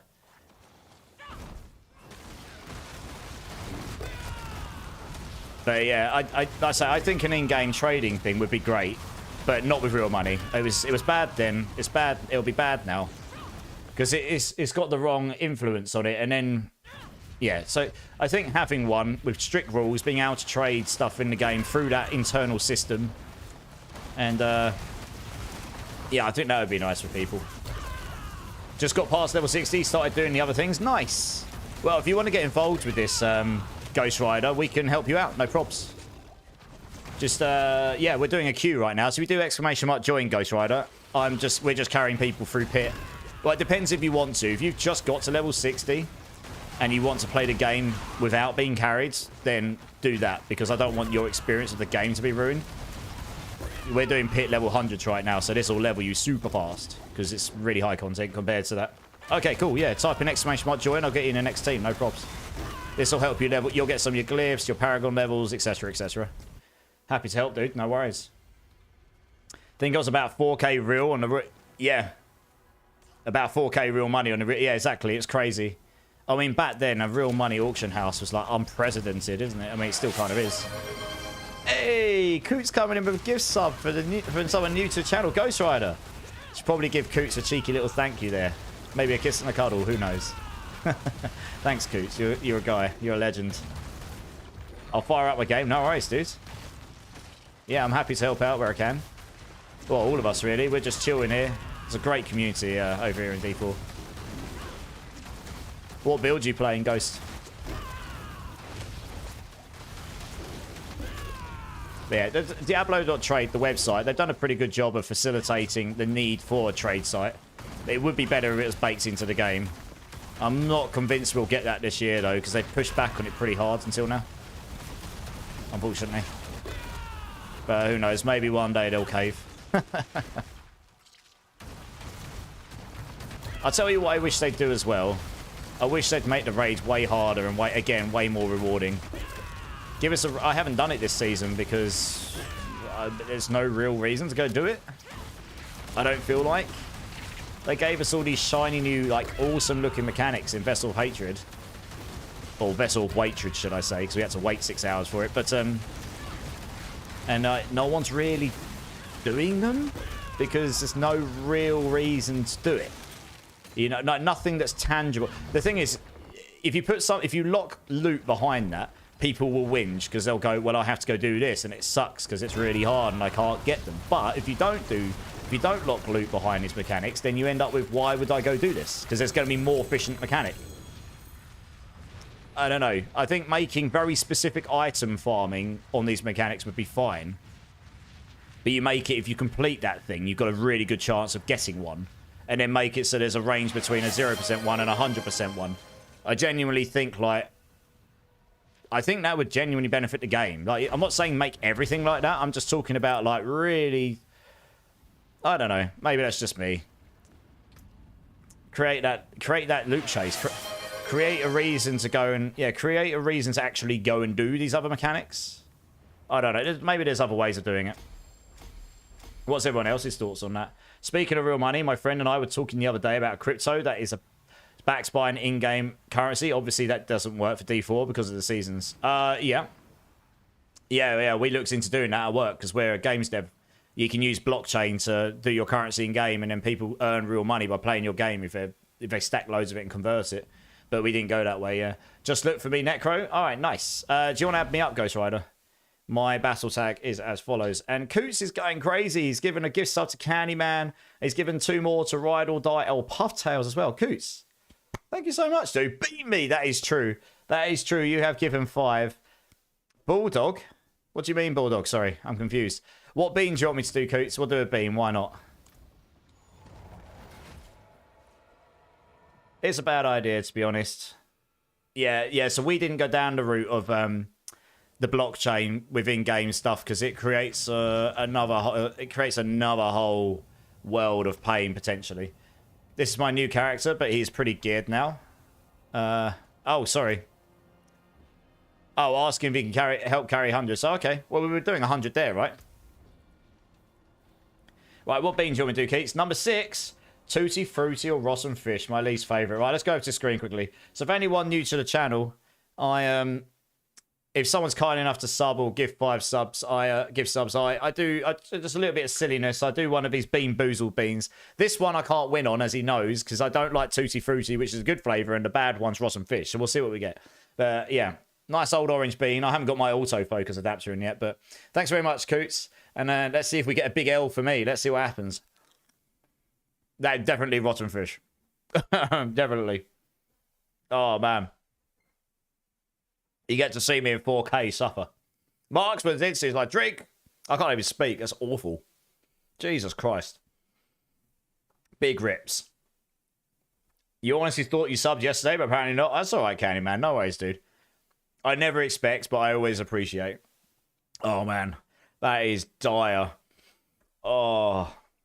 Wow. Coots wins again. Oh. I need to swallow this bad boy. Right. Cheers, everyone. Thank you so much, Coots. I'm going to go back to the game. You've seen me suffer enough. Oh, man, that does not taste great. We won this time, gents. You did. You very much won. That is honestly the worst tasting bean. The Rotten Fish is really, really not great. Oh, man. It lingers in your mouth for ages. Let's smash some pits. Right, who we got? Ghost Rider. Oh, sorry, Ghost Rider. Imagery, Night Medic. All right, nice. I'd say if we need to go down to a 95, that's fine. We'll just do a 95. Don't need to do 100, so I can carry a 95, no probs. I can carry 100, it's just a bit slow. Oh, man, that tastes dreadful. Jesus. Oh, man. Oh. Hopefully it goes away soon. It's one of those where, you know, when someone's left a real stinker in a room and it lingers for like 50 minutes. That's what it feels like in my mouth right now. But taste-wise, it's bad. Right, I guess we'll grab Sergeant Strata since we got a spare spot. It looks like gaming's dropping out. Sergeant Strata, do you want to come jump in? So yeah, Ghost Rider, we'll get you in shortly. I'm doing like 2 or 3 runs a team and then I'll grab the next one. So I hope that's okay. Of course, Ghost Rider. Yeah. I'll get you in shortly, Ghost Rider. Do like 2 or 3 runs a team, and then I'll just rotate people in. So I'll get you in as soon as I can, if you've got time. I mean, if you've literally just got to 60, even if we do pit 90s here, your Paragon levels are going to go like all the way up to 100 probably. So I guess yeah, that's a nice little boost. Just do 2 or 3 dungeons, it should be pretty fast. It's a banger of a tune. Love a bit of Pendulum.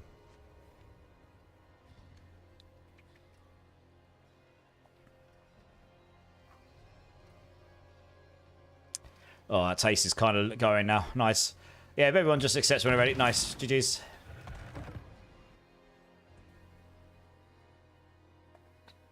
Saw these last March. Fantastic. Hey, Nightwolf is in the house. Nightwolf, thanks for the prime, dudes. You started a hype train, Nightwolf. You started a hype train. You crazy man, you. Nightwolf here has actually been around since my very early days of starting streaming again, which is not far off a year ago. So yeah, appreciate you, dude. Thank you so much. Thanks for the prime.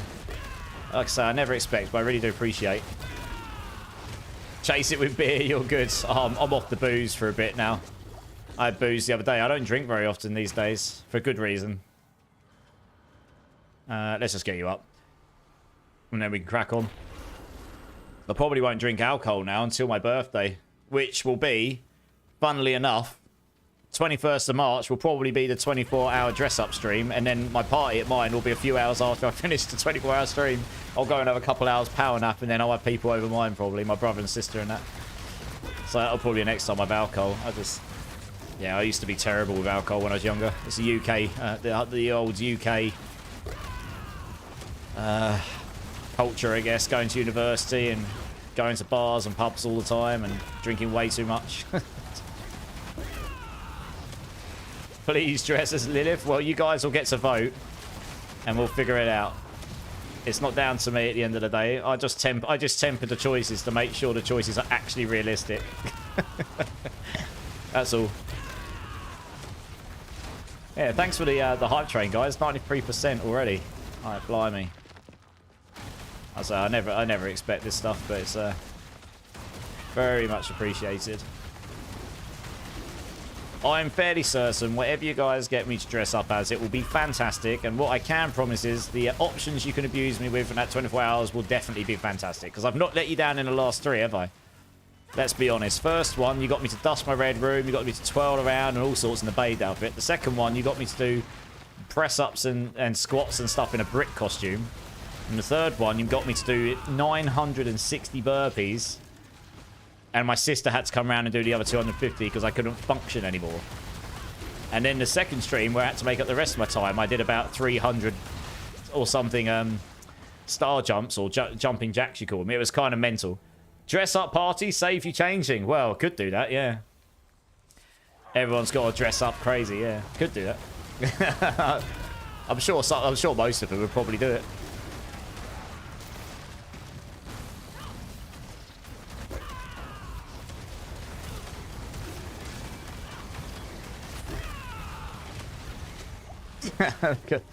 Boom! You can see when he hits because the HP's just decimate. Mine's a bit more progressive damage. The Hota explosion on the Quakes is way more destructive in a single hit. Oops. Oh, you pulled them over there. Lol. Nice. Oh, I don't really need that. That does nothing for the Thorns damage.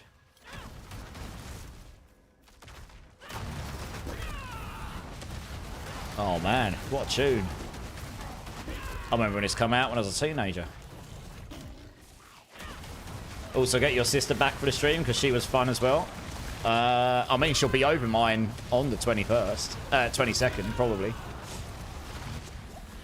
I have to see. She might come around. See what we end up doing. Nothing important. Hey, I sent you a DM. Oh, okay, alright, yeah, sorry. If you sent me a DM in game, I might have lost it because you get all of these. You've engaged this, you've engaged that. Yes, you might need to DM me again. I think I might have lost it. See, look, just you can't turn these off. It's just telling me I'm engaging all the elites, and it just kills all your private messages. Yeah, sorry, dude. Na, na, na, na, na, na, do, do.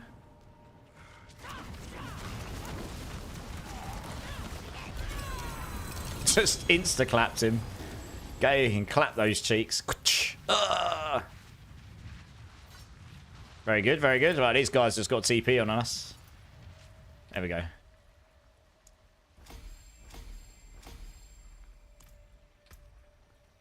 Let's drop that. Oh, we got Lockeran's Talisman. That's unusual down here.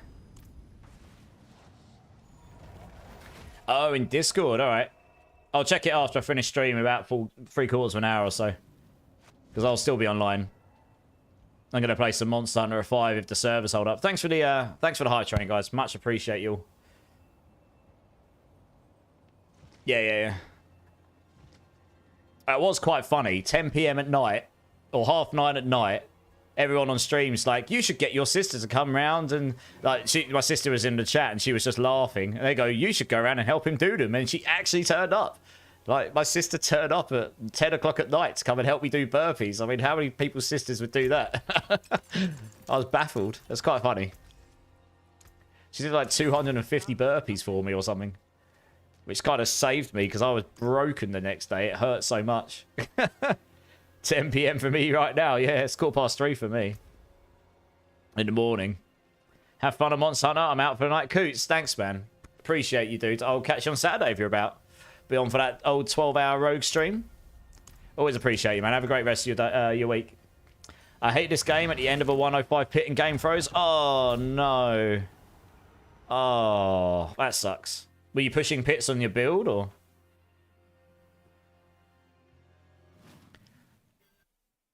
Alright, so that's number one. Yes, we'll do a couple more, and then we'll get the other guys in. And I say, we can just keep rotating people until I end up going off. I think by the end of this stream, I'll have all my glyphs at 46 at least for the Spiritborn. So, pretty much means any builder want to play on Spiritborn, I've got the glyphs at least at the maximum size. That's nice. Really good spot to be in if I want to try some other builds out. I can still taste that rotten fish. It's awful. Honestly, it's right at the back of my throat. It's like the worst place for it to be.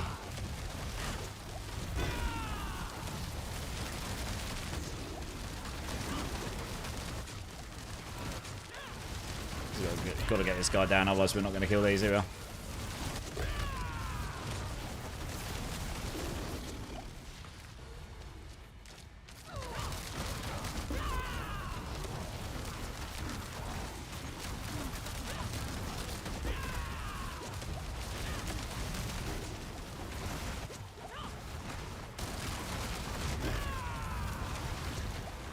I was going to buy the DLC, but was told it's not worth it, Ghost Rider.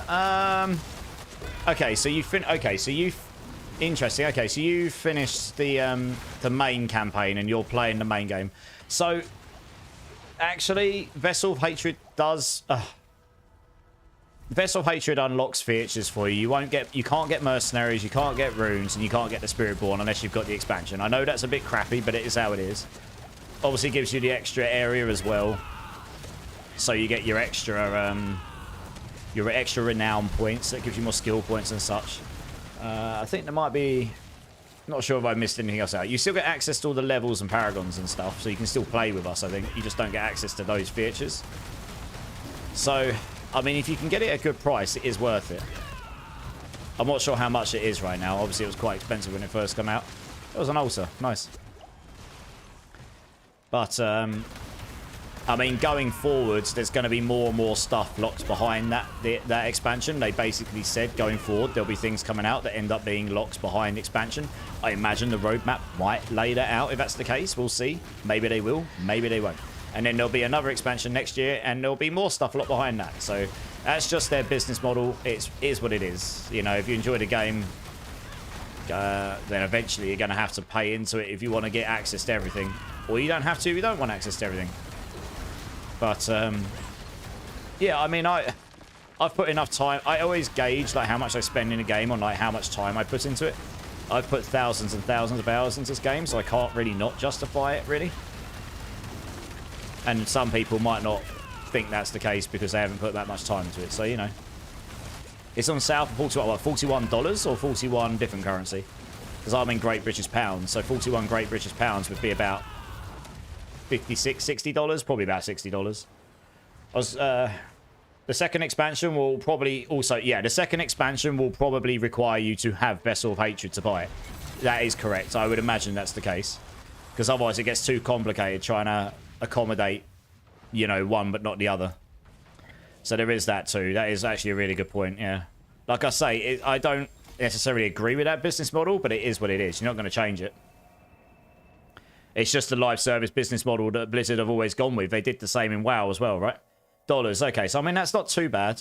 I personally think that is worth it. If you get 30 hours out of that expansion, it's totally worth the money. That's like $1.3 an hour. That's like a chocolate bar here. It's so expensive in the UK now, you know? Sudil just... I think the expansion was well worth the buy, and Sudil just got the game. There you go. But I think it's all relative to what you think worth is. So I can give you a really good example here, right? When I bought my TV, and I've got a reasonably good job, so I'm not trying to brag here, but when I bought my TV in the front room, I've got a pretty expensive TV. It's a 65-inch flat. It's the LG G1, when the G1 was the top one, when they brought out the C1 and G1. I think you can get a C4 and G4 now. It's the same thing, just a newer year's model. It cost me... I don't know. I think I spent like £2,000 on it, £2,500. It was a lot of money, right? It was a really expensive TV, but... I said to my best friend, I bought this thing. He's like, why on earth would you spend that much on a TV? And I said, well, because I'm going to use it a load. And I did, and I still do. But then he went and spent £14,000 on an American truck because which he's going to rebuild. And I would absolutely not buy that for £14,000 because I see no worth in it for me. But so the TV has no worth to him. The truck has no worth to me, but they do to each other. You know what I mean? So it's all relative to what you see value in. I kind of see why people would say it's not worth it. But that's probably relative to what they see worth in and how much time they've actually spent on it. And probably based on the last season's experience of it as well.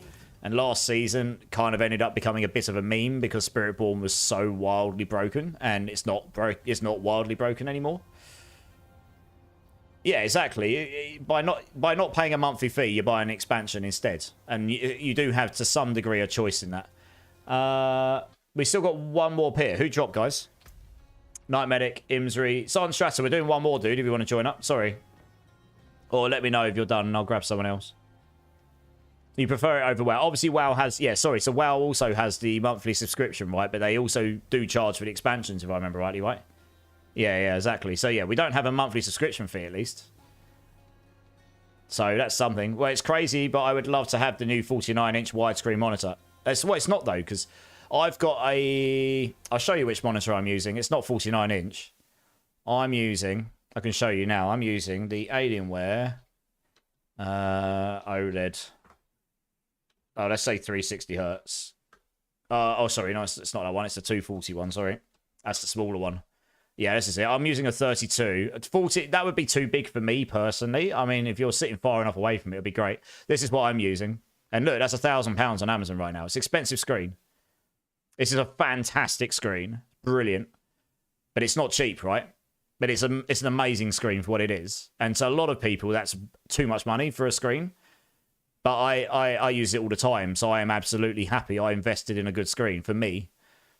That's what I'm using. But you can also get that crazy, what's it, the Samsung Odyssey or something, right? Which is absolutely bonkers. I can't remember which one it is. I'll see it if it comes up. Yeah, this one here. Yeah, this is the one you're talking about, right? That's the Philips. Where's the... Here we go. You're talking about the Samsung one here, probably, aren't you? The Odyssey 49. I actually know someone who's got one of these. Crazy. Yeah, massive. I mean, it's really wide, right? It's basically two monitors on top of each other, side by side. Yeah. So it's all relative to worth. Sergeant Stratter, are you still there, dude? Do you want to come join up? Because we've still got one more. You could say the Necromancer character in D3 is the same as Spiritborn. Sort of. Yeah. You had to use money to play them. I mean, I don't know. Oh, right. Sorry, I get where you're coming from. Yeah, you had to buy us. That wasn't very expensive, though, if you ask me. You had to buy an add-on, didn't you? Which was like, what, £15 or $20 maybe? I don't know how many dollars. It wasn't mega expensive, though. I just bought it. You know, I'd rather have D4 VR. Imagine spin to win, Barb. I value my brain too much to do that, Candyman. Doing spin to win in VR, all I can imagine that's going to do to me is turn me into even more of a potato than I already am. The G9 Marksman, yeah, that's the one. You got the 34-inch monitor from HP, you got it for 200 and its price was 500 to buy new. Damn, I mean, that's a pretty good value buy. GG's. Yeah, I mean, like I say, that 49 Odyssey will be amazing. I do know someone who's got one of those. She's got a crazy setup. You do need a very powerful computer to really make that worthwhile, though, honestly. Silent Stratus back in? Right, cool. Let's do it. Let's grab one more of these. Hey, Bloodfarts, how's it going? How's it going? How's your day? I saw you were on stream for quite a long time today. When I jumped in, you had your band video up for a brief while. So I was watching that for a little while. That's pretty good quality video footage, to be honest. Did someone capture that on a proper camera? Or I don't think that was phone footage, right? I don't know. I suppose phone cameras are so good these days, you can actually capture footage like that. But the audio was pretty good quality as well. So, and they were really close to the stage, so I'd be surprised if it was a phone. Pro cam, yeah, I was going to say. There's no way a phone camera audio is going to pick up the how loud the bass and that would be. Yeah, that's pretty good. You back now? No longer on lurk? Hey, welcome back, Pyro. How you doing? Yeah, how's your Necro coming along, Bluff Arts? Hey, you're welcome, no worries. I had some pretty heavy stuff on myself earlier, but we turned it over to this now. A bit more chill. Had the new Architects album on, which was a banger, actually. I'm definitely going to be listening to that again later. How's your grind? Yeah, it's good. Just chilling today, to be honest. Going to start a Rogue on Saturday. I'm going to do a longer stream then, so I figured I'd wait till that to do the new character. And someone in the community wants me to play my least plays class, so we're going to do that. So today I just decided I was going to level up all my other Spiritborn glyphs to orange, so that if I try and do another Spiritborn build, I'm just ready to go. You know, got all the glyphs to the max size. I've gotten this build to 105, and I probably could get it a tiny bit higher, which this is a pure Thorns build. It scales its damage purely through Thorns. So I'm actually pretty pleased with that, because it's actually really hard to scale the Thorns damage. You don't get crit, you don't get overpower, you can't get that much base Thorns. So to get that into the billions, I was actually really pleased. So yeah, it's been pretty fun challenge trying to work out how on earth to get the build even remotely decent, to be honest. My Necro going well, can pretty much do 150 back to back to back. Yeah, I mean, once you get the right gear and stuff and you know what you're doing with the build, I guess it's possible on the Bloodwave, right? Fort's 5-minute clear, you're currently at 756. Damn. Whereabouts on the leaderboards are you at the moment? How fast what's the fastest clear on Bloodwave these days? You've been jamming a new Ginger album. Nice, I'll have to check that out. I'd like a bit of Ginger, actually, yeah. I've seen Ginger live once before. They came over to the UK, yeah. Odyssey Arc is my next goal. I have the G9. Oh, it might be the Arc I was thinking about. Tristad, how's it going, dude? 3 minutes. Under 3 minutes. That's absurd. It's basically Spiritborn levels from last season. Oh, funny times. You can just imagine having 2 of those 49 monitors in sync. Your poor computer. Your graphics card will be sitting there going... It'll just be screaming at you. That requires so much GPU power just to render the pixels. Oh dear, you'll need one of those cheeky 5090s that cost twice as much as those monitors. 318 top clear. That's pretty, I mean, that's still ridiculous. That girl can howl for reals. Yeah, she can, yeah. Yeah, she's a good vocalist for sure. I'm not like a super fan, but I don't mind a bit of Ginger. They're okay. They're definitely on the heavier side of what I tend to listen to. I saw them support Soilwork, who I love Soilwork. Soilwork. When I was a kid, Stabbing the Drama and Figure Number 5 and stuff like that, you know, great albums. To be top 10, I need to do under 433. I'm pretty sure you'll get there. You normally do, don't you, Bluff Arts? Exhausted, 15 hours? Yeah. I did see you were doing a long one, yeah. I mean, I don't tend to do more than 12 unless it's pre-planned. Because I know what sort of toll it takes on me. I'm just exhausted for days. Every time I did a 30-hour one on that Vessel Hatred release because we committed to a 24-hour stream. And then they flipping delayed it by 6 hours, didn't they? So I ended up doing 30 hours. That completely wiped me out. You've been checking out Signs of the Swarm pretty wild. Okay. Don't know that one. Is that a band? I'll check it out. Always end up top 10. I don't know about this season. Going to try my best, slowly crawling up there. Yeah, I mean, I'm sure you'll get there. You've got plenty of time. They just extended the season by 2 weeks. There's no excuses, Bluff Barts. If you're not in the top 10, you're doing something wrong. You got 2 weeks extra. Oh, I'm only joking. Pyro, thanks for the gift. It's ear cooler, dude. Thanks, man. Appreciate you. Best metal around, both. Okay. Nice. I'll tell you what. I'll shove that in my notepad. I'll check them out. Like I say, I like my metal. I saw Pantera on Tuesday. That was fun. I never thought... I know it's not a full Pantera, but I never thought I'd get to see them full stop. So I was happy just to see them. And to be honest, Zach Wilder is a pretty damn good guitarist. I've seen him play a couple of times before. Yeah, I'll put it in my notepad, so I'll check it out sometime for sure. Cheers for the suggestion. I like loads of different styles of music, though. So and to be honest, I like to flick it around to different genres inside the stream because there's different people like different things, don't they? All right, thanks for the runs, guys. Let's see who's dropping in next. Ghost Rider, I guess we'll grab you in. We might need to drop to Penitent so you can join in, because if you've only just got to 60, you might not have T4 unlocked. So let's do that, because we don't actually need to be in T4 to do these pits. And the rest of the team, right, let's put you on. Like Ghost Rider, Gio, Eric, Zach, if you guys want to come join up, let's get you in. Rip Dimebag, I agree. Ghost Rider, check this out. If that works, so can that work? Question mark? Oh, there you go. I pressed it twice. Hopefully it's probably going to end up doing the screen twice. We'll see. Yeah, check this out. Oh.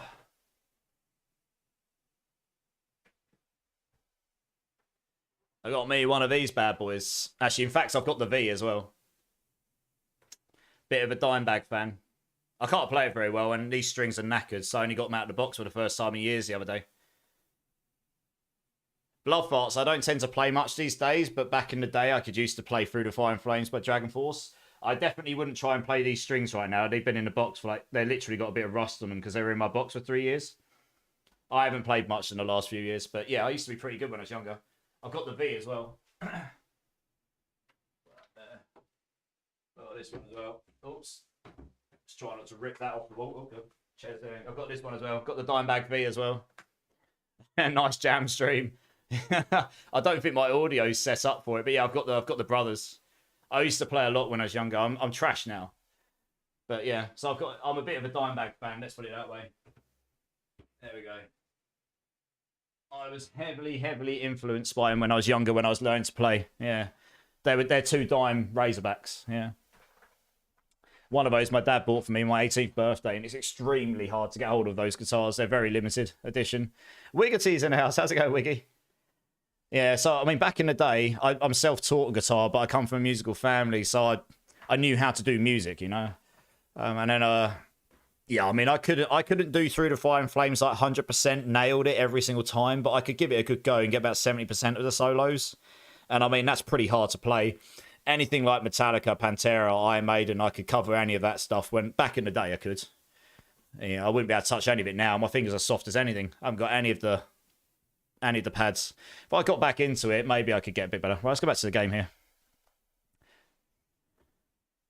Oh, nice. BC Rich Beast. Nice, yeah, BC Rich is a decent. The problem with BC Rich is for me, and a lot of things, I have tiny hands. You can't really see it on stream. My hands are genuinely tiny. So those guitars, one of the reasons I got those is not only because I love Dimebag, it's because they have really narrow necks all the way up to the top of the fretboards. So I could actually play them standing up and sitting down. Most guitars have a huge block on the back and I can't get my hands around them. I'm an Ibanez man. Nifty Ibby! How's it going, dude? It's been a minute. And Headache1 coming with a follow. Cheers, dude. Welcome in, man. Appreciate you. You're an Ibanez man. Ibanez is a nice guitars. They sound good, especially with their bog standard pickups. They shove in them are usually pretty decent. Right, who we got? We got Zach. Oh, okay. We're looking for Ghost. Ghost, are you coming to join up, dude? Just send me an invite to join. What's your character name? Because oh, I don't think I can because it's showing you in app for some reason. Can you send me a request to join? You should be able to join. A few Kiwi old school groups to check out. Split Ends, The Doos, Hello Sailor. Alright, nice. I'll just copy your message into my notepad and I'll check them out sometime. So I like all genres of music. I was born into a classical family, so I used to play oboe and piano when I was younger. And I know that sounds silly, and I was good enough to be in orchestras. My dad's a leader of an orchestra now. My dad could have gone professional if he wanted to. He's that good on the violin. And then I got into rock and heavy metal and all that stuff when I was, you know, a kid, because that was the music of the time, and stuff like Eminem and that as well. That was just the era of music when I was at school. You played piano for 22 years, guitar for about 15, went to uni. Oh, here we go. Oh no, you hit voice chat, Ghost Rider. We're not doing voice chat. You need to request to join my team. Goodfellas93 coming in with a follow. Welcome in, dudes. Thanks so much for the follow, man. Appreciate you. Sorry, went to uni to do advanced composition. Okay, in theory, and did all my classical grades through Royal College. You went to the Royal College of Music. My dad went to the Royal College of Music. Nice. That's awesome, dudes. My dad trained at the Royal College of Music, and he trained with some very famous people. It's very hard to go to the Royal College of Music when he went, because when he went to the Royal College of Music, you basically had to get what the equivalent of with what do they call it in America, where someone funds your university stuff for you. We don't get it over here in the UK. You have to get someone to sponsor you, basically, right? And how we doing, buddy? Yeah, good, fellas. Welcome in. First time chatter. Welcome in, man. Scholarship, that's the one. Yeah, so we don't really get scholarships here, but you have to get sponsored. He had to get sponsored. And he was good enough on the piano that like places like Harrods and that would go to him and go, do you want to come in and just play piano for our rich people every Friday? And that allowed him to live in London while he was at university and train at the Royal College of Music.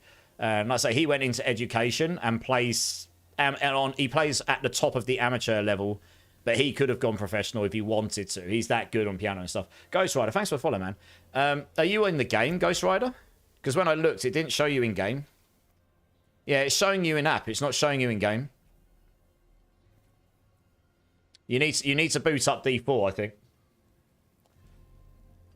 Split Ends was the Finn Brothers' original band before Tim went solo. Oh, okay, nice. I'll check. It's in my notepad. I'll check it out for sure. Yeah, that's awesome, Nifty Ibby. Yeah, I used to play piano. The last time I really played piano was when I was at university and I did my GCSEs, and I remember it well because I really, really love Beethoven's Midnight Sonata move. You know, the piano movement, the really famous one. I just love that piece of music. And I was like, I want to learn to play that. So I did, from memory.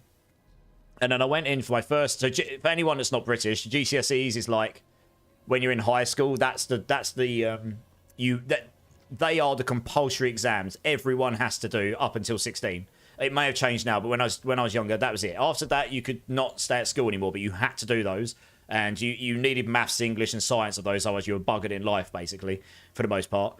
So I did music GCSE, and the first day they kind of went, right, you need to record a solo piece. And I went, is anyone ready? I'm like, yeah, I can play this. I walked in, played the Moonlight Sonata from Beethoven off by heart, and at the end he goes, yeah, you got an A-star, brilliant.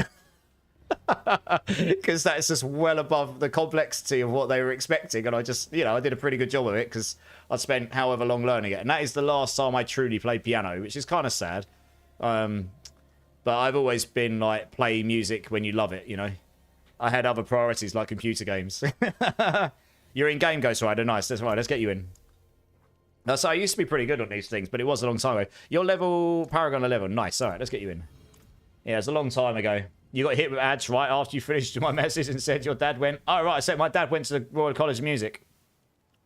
Yeah. My dad trained at the Royal College of Music, Nifty. But it was back in the day where you had to be sponsored to go. You're going back to 70s, probably? Yeah, it'll be the 70s, I reckon. He trained with some really famous people who, like, he could have gone professional. He was that good. So that's awesome that you went there. It's still a very prestigious place to go train now. Yeah, very prestigious. That's awesome, man. So I used to play piano and stuff. I never got to that level. I did all my grades and stuff. I used to play oboe in the South End Symphony Orchestra, which is what my dad's the leader of the South End Symphony Orchestra, and he has been for the majority of his career, really. He stopped for a few years because he had a problem with his shoulder, but he's back doing it now, and he's 66, and he's still better than most people. You know, there are professionals that are significantly better than my dad's. But my dad, for 66, he's pretty damn good on the violin. He's also pretty darn good on the piano. You know, for someone who's not a professional, he's really good. But then he's always been good at that stuff. That was what he was good at. So, yeah. Used to do soundboard now, becoming a singer. That's awesome. Nice. Just making sure I haven't missed any messages here. Yeah, Nifty, what have you been up to, dude? I haven't seen you around for ages. Tiny hands here too, Bluffheart. Sorry, I just seen that. Yeah, genuinely, my hands are diddy for a guitar player. So I really struggle with guitars. Ghost Rider, come to Seragar with us so you can jump in with us. If you teleport to this town we're in, what we're going to do is we're going to open up this here, and then you just got to come in. And it might be a bit boring, but maybe just stand at the start so you don't die. And you should just level pretty quickly. I'll boost you with essences and stuff, so make sure you put a potion on, if you've got one. A blue one, preferably, for your XP boost. And then hopefully you'll just see the boosts. Yes, I'll do all these. There we go. Yeah, we'll just open up one of these. We'll see how it goes. Oh, it's not very often I hear someone went to the Royal College of Music. Like I say, it's quite a prestigious place to go in London. That's one of the top music schools or music university colleges, or whatever you call it, in the world, to be honest. I've been having a lot of going on. Fair enough, dude. Yeah, I get it. Some rather serious things, but I'm still recovering from. You've been playing PoE too? Nice, yeah. I did a whole bunch of PoE too. Yeah, well, I hope everything's going to at least get a bit better for you. And if not, I hope you've been keeping well amongst it. I mean, we all have our life struggles, don't we?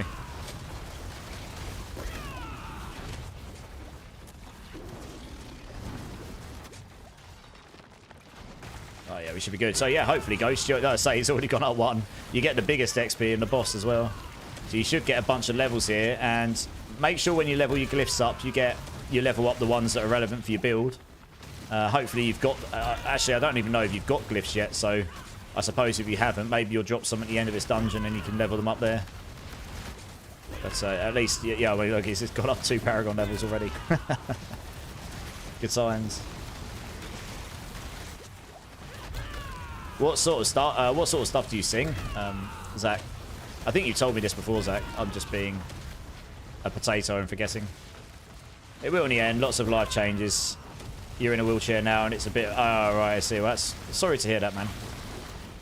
But I guess... Like I say, the life throws crap at us, right? And it's how you deal with it and move forward, I guess. That's all you can do. Yeah, that's all you can do, isn't it, at the end of the day? Move forward and figure life out. And try and make the best of what you... Try and make the best of what you got. Like I say, I hope everything will be okay in the long run. You're amongst friends here, for sure.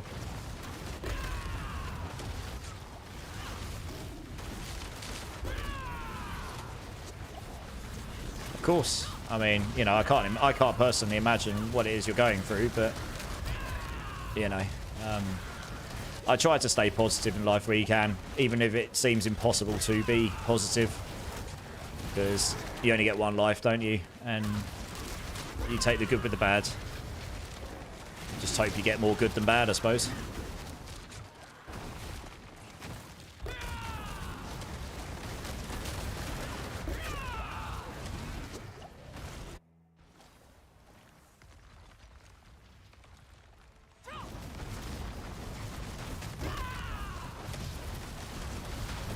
Ghost is up 5 levels. We've not killed the boss yet.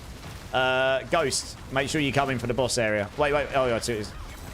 Oh, he got the levels, yeah. He went up 14 levels. Nice. Oh, it's all good. I wasn't sure if he'd get the levels or not, but he did. It's all good. And then, Ghost, come over to this thing here. come over to this glyph stone here. I don't know if you've got any glyphs yet, but if you have, you can level them up. And pretty much I can guarantee you'll just be able to pump them up a massive amount of levels for sure. You're back, Candyman. Nice. Welcome back, dude. And then, yeah, we just go back and we repeat. It's not the most interesting thing to do when you're being carried, but it does help boost you. This is one of the quickest ways to get boosted right now.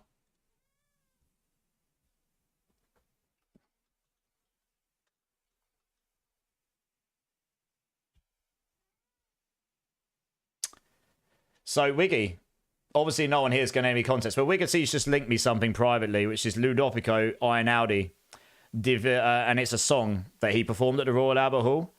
Fun fact for you, Wiggity. One sec. I have performed at the Albert Hall many a times when I was younger, and it's my favourite venue in the world. I sung, when I was a kid, I was a choir boy, and as I said, I was born into a classical family, and I actually could sing pretty well before my voice broke, and then I didn't really learn how to use it afterwards. I sung Walking in the Air for the BT being one of our main Christmas concerts. I sung the Walking in the Air solo at 11 years old, solo, in front of 6,000 people there, so that's fun. It's not something I tell a lot of people, but you know, I'm super proud of that fact. So I don't really care if anyone else thinks it's sad or not, because that's honestly, the Royal Albert Hall is one of the most prestigious venues in the world. But going back to Einaudi, my mum and I, and my mum, dad and I, and my sister, we're all going to see him at the Royal Albert Hall this year. This guy, I'm fairly certain. Yeah, there we go. 30th of June. I'm going to see him at the Royal Albert Hall. Yeah. 30th of June, I'm going to see Ludovico Einaudi with my mum, dad, and my sister. So, yeah. I was born into a classical family, so I really like classical music. It's not something I listen to like on stream and stuff often, but I appreciate the music because I was born into it. Yeah. Yeah, he is. His music's amazing. So, my mum, dad, you know, I take my mum and dad to like Final Fantasy orchestra concerts, and they couldn't care for games at all, but they love it because the music's amazing, especially when it's all in orchestra. Yeah, when everyone's ready, just come over here, guys, and then we can get the next dungeon going. Yeah, I absolutely will. I've got it linked, so yeah, I'll check that out for sure. Like I say, it's a good chance he might play that at his concert, who knows. Hey, Johnny Squints in the house. Let's go on, Johnny Squints.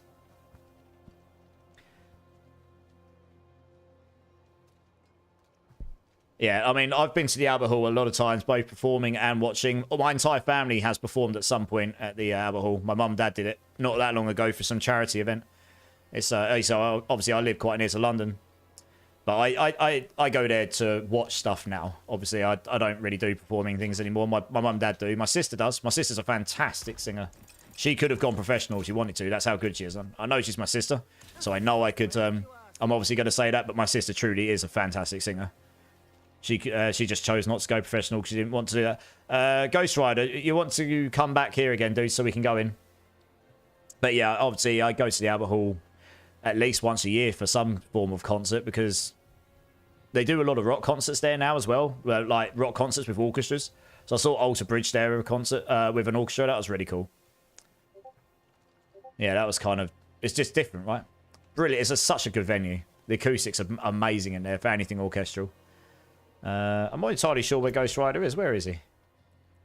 Guardian's Lair. Oh, he's still inside the dungeon. If you press T, Ghost Rider, you can teleport out. And then you can, then we can restart another one.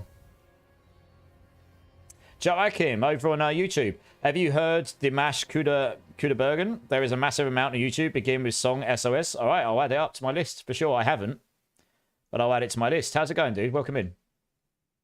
So I'm super open-minded when it comes to music, honestly, because I just appreciate good music. It doesn't matter what the genre is to me too much. I mean, I don't like too much hardcore stuff, like proper hardcore, you know, like super hardcore techno or really hardcore heavy metal. I mean, I like heavy stuff, but there's certain levels of heavy that are even too heavy for me, honestly.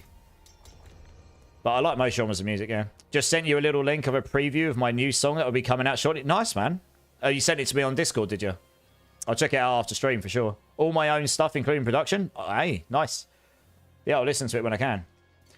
He's regarded the best singer in the world right now. Oh, really? Okay. Interesting. Like best singer, just best singer, or best singer in a certain genre? Nice, Sifty. Yeah, I'll check it out, and I'll check it out after stream if I get a moment, or in the morning. Well, I'll check it out and let you know. Yeah, I say I'm super flexible when it comes to music. I don't judge things based just because of genre. If it's good music, it's good music, you know. Right, we'll try and protect you. And we didn't. Never mind, we'll get him up. It's all good. Oops. Yeah, I just... That was a bit of a savage spawn right on the spawn point. Yeah.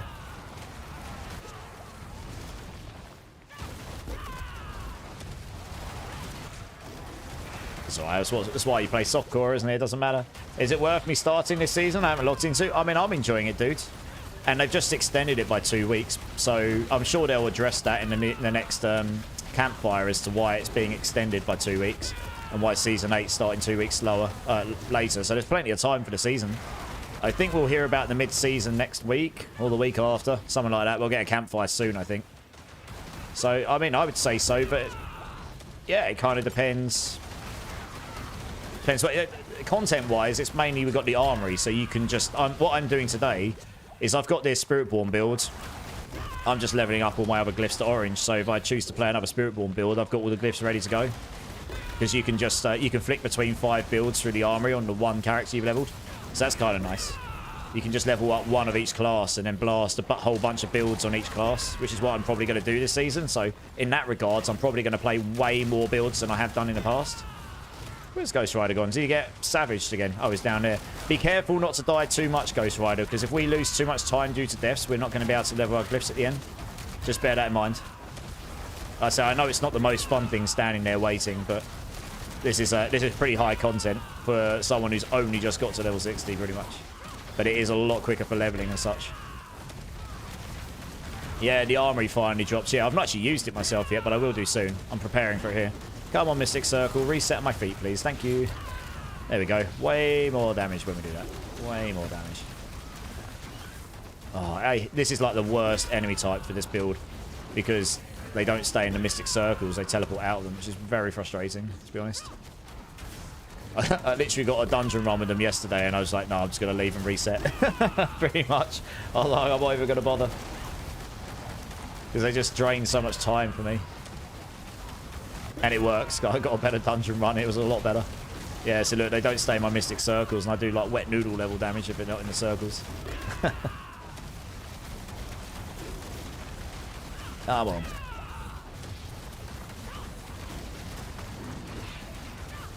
Oh, we should be able to close out the thing. Oh, man, these enemy types suck. Balls. Is he dead or did he TP away? Oh, there we go. Right, let's just get on. Cool.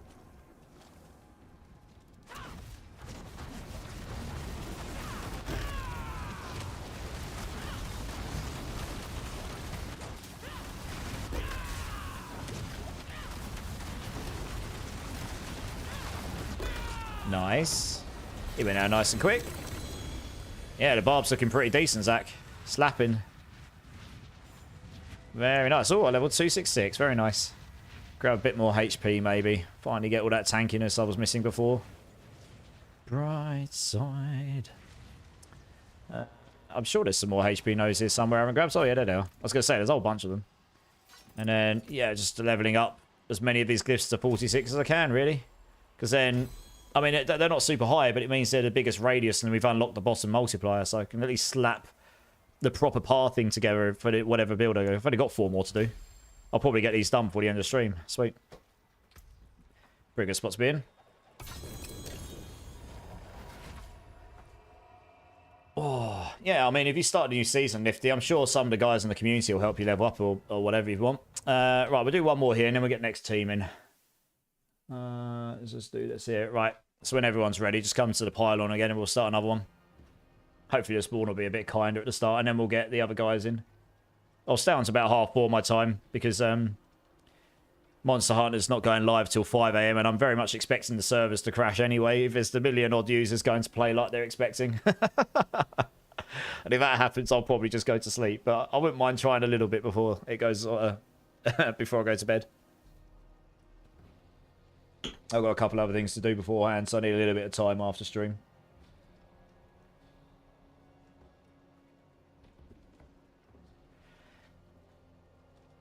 Alright, nice. Let's open this up here. Not sure if I'll be able to get myself around from the change to PoE. No, fair enough. Yeah, I blasted about 500-600 hours in PoE 2. Got my own build up and running. Got everything done in it. Was pretty happy with that. I still enjoy the game, but I'm quite enjoying... I've been really enjoying playing this build, actually. And been enjoying playing... The one thing about the PoE 2 is if you're streaming it, it's not such a great game to stream if you want to play with people, I guess. It's not quite driven community-wise a bit as like... D4 is just geared more towards playing with people, right? I'm down for some Obdusite farms, Cheetah 2s. I don't think we'll be doing any of that tonight, but we can definitely do some on Saturday, for sure, Cheetah 2s. I'm only going to be on for another half hour, so we're just going to do these glyph runs, I think, tonight now. Everyone, make sure you accept, because then we can crack on. Hey, Dimar's coming in with a follow. How's it going, dude? Welcome in. Nice to meet you. I remember last night my game crashed because 4 barbs, including mine, doing Beast of the Ice runs. Jesus, just so many earthquakes, it's crashing your memory. Oh, yeah, I can imagine it. Oh, it's joking, Dimas. Nice. Oh, yeah, sorry. Oh, yeah, okay, you've come over from YouTube. Nice, man. Welcome in, welcome in. Yeah, there's a bit more going on over in the Twitch compared to YouTube. What the hell? So there must have been something. So this is the only thing I don't like about the earthquakes. I died there because I couldn't see anything other than earthquakes. So I legit, it renders the earthquakes over other effects. So I couldn't even, I'm assuming there was some sort of fire explosion on the floor there, but I couldn't see it because the earthquake renders over the top of the effects. So it's like, it does it over my Mystic Circle as well. So if I've got a Mystic Circle, yeah, look, he died again. What the hell? There's nothing there. Like, what the hell's hitting me? Jesus. Ridiculous. Oh, God. Yeah, it's, it's definitely a sorting order issue there with the rendering. It's quite funny. I definitely wouldn't play team play with hardcore earthquake barbs in hard content, I don't think, because I just wouldn't be able to see what on earth I'm trying to dodge. The rendering on that stuff, it covers up too much of the thing. Stay away from quake barbs. It is. Look. I can't even see my Mystic Circle on the floor because it goes underneath there. So it's on the floor and then those go above it. So I can't even see. So you can see it there. There's the Mystic Circle. The second the barbs come in here, watch it disappear with all the earthquakes above it. You'll see it in a minute when you next see it. It's, oh dear, what's happening over there? Yeah, be careful, Ghost Rider, because we can't lose too much time from deaths, otherwise we legit won't be able to level our glyphs at the end.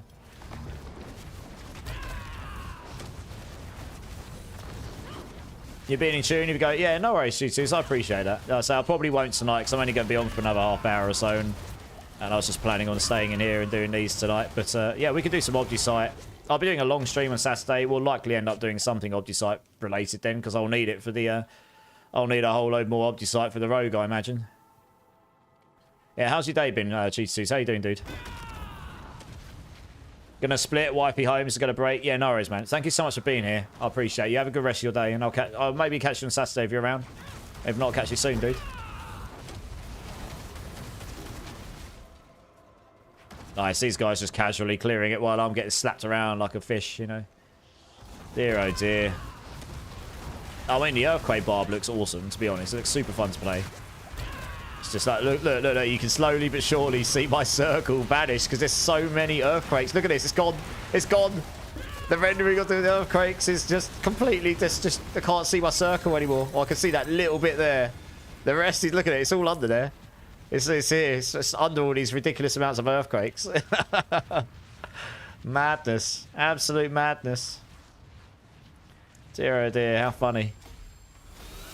I don't like the colour of the aura. It makes your eyes sour after a couple of hours. They didn't dim it down. When you say aura, which aura, sorry, do you mean?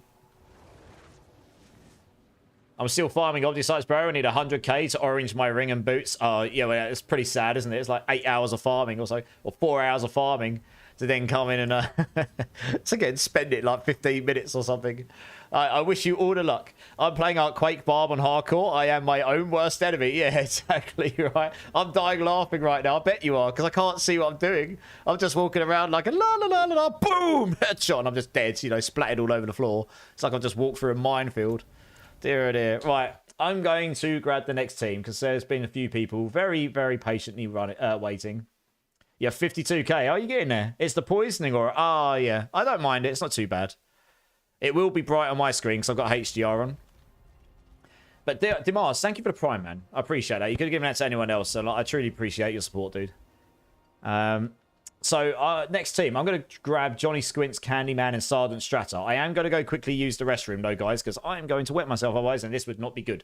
I'm too old to be doing that. So I'll be back in a moment, guys. I'll be back in a sec.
All right, guys, I'm back. Thank you, Bet. Thanks for waiting.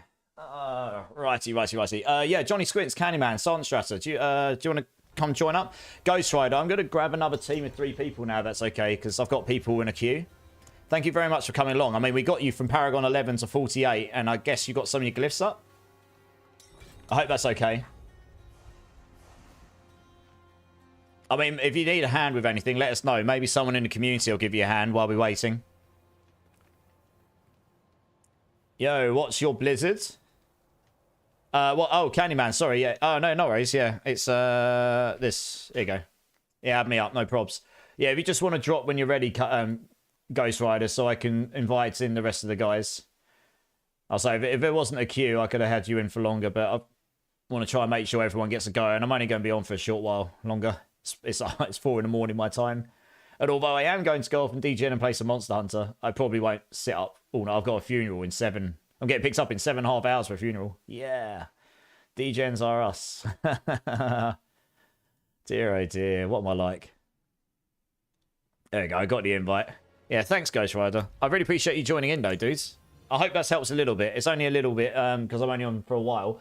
But if you're around on Saturday, I'll be on for a 12-hour stream, and I'm happy to try and help you there. Once I've got my rogue up to 60, we should be able to do some more stuff, for sure. Or like I say, if there's anything you need a hand with now, maybe someone in the community will give you a hand. That's another thing we do here. We help each other out. We just have a good time together. What level pit are we running, Johnny? Depends on the team, really. I'm doing between 90s and 100s, depending on who's in the team and what we're doing. Which one's your... If we've got someone who can just smash hundreds, then we can do 100, no problem. Just leave it. We don't need to do any higher than that, do we? I can do 100s, it's just a bit slow because this build isn't like a 150 tap build, you know. Candyman can do 110 himself. Yeah, let's do 100s. I think 100's fine then. I'm up to do a run with new build. I started the other day. Yeah, no worries. I'll get you in before we go. No probs. I could probably get 2 or 3 more teams in, depending on how fast we get through it. Yeah, cool. Let's just stick to 100 because we're just getting done super fast. This is about leveling glyphs more than anything today. So, although high is always better for XP, it's really just about... You know, no one dying and getting 4 glyph rolls is obviously more ideal. It's okay if people die. It's not the end of the world. So that's fine. So I can do 100, but it's a bit slow for me if I'm like the primary damage dealer because I'm just playing pure Thorns. So I just do not have that damage capability of some of these other builds. So it will take you like one-shot things, and it will take me like 30 seconds to kill them, you know? Yeah, there we go. I can see it. Just delete. I can help group them together, though, the Pyrenados. That's always good. There you go. And then you can just blast. I guess you've probably got corpse tendrils on as well, haven't you? So you've got that extra extra crowd control. It's one of the best crowd control skills in the game, that is. It's a pretty good one.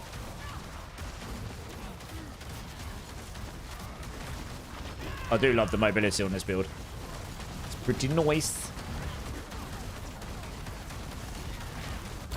Yeah, so I'm waiting for Mystic Circle. There we go.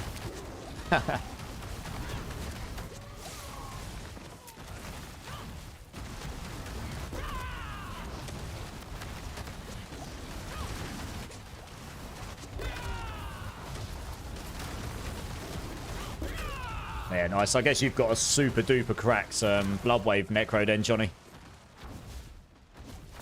If you're smashing up to 150s right now.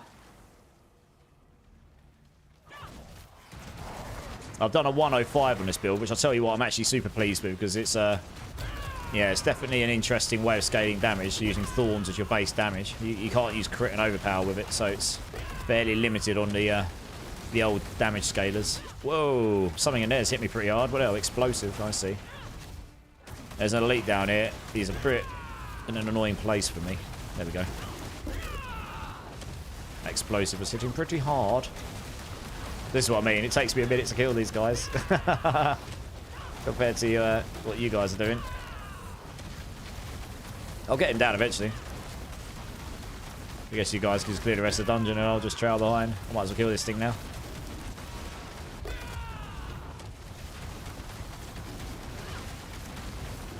You glad you can see the floor? I am very glad I can see the floor. That is always nice. Where the hell's he gone? Oh, I executed him. Yeah, get out my lobby, noob. Yeah, we did him. Oh, I gave him a good old fisting. Oh. Let's go over here. Yeah, of course up. Nice. Nice. They're just like pressing the button and they just die. It's like having a big red button. Alt F4. Oh, that's what? That's meant to jump me over there. That's rude.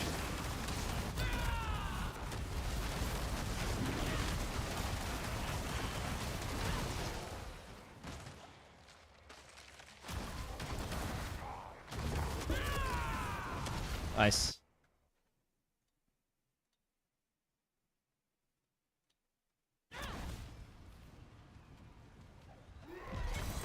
He was dead before I even got in the hall. Jeez, Breeze. Very nice. Where did it spawn the thing? It might have spawned it. It spawned it down here, guys, because I didn't even. It spawns it on the party leader, and I didn't get into the room before you killed the boss.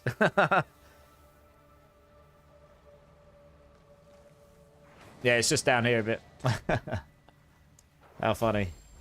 Yeah, just be careful when you kill the boss. If I'm not in the boss arena when you kill it, it will end up spawning before the boss arena. And if I then teleport into the boss arena before I realise, we end up in a situation where we can't get back and get any of our glyph levels.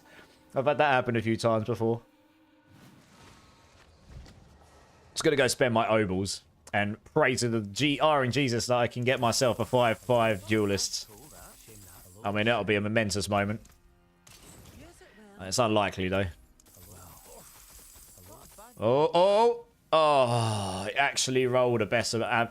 I saw boots, I saw better aspects and ancestral. Got my hopes up. God damn you, Leroy. God damn you. No. It needs to have to, it's going to have the swords on it if it's going to be a better duelist. If it doesn't have that, I can't get my hopes up. Yeah. Wub. It's just such an unlikely roll. Super duper rare. They really should make... I mean, it's a bit unfortunate. I did roll an Ancestral Duelist, but it rolled 4 out of 5. And it only has 1 extra rank above 4 on the boots. But hey, never mind. Alright, let's do the next one. I'm getting some serious rubber banding. Oh, really? Whereabouts in the world are you, Candyman? It might be because I'm in the UK and maybe you're somewhere else in the world. Because you'll be on my region. The servers in my region, I guess.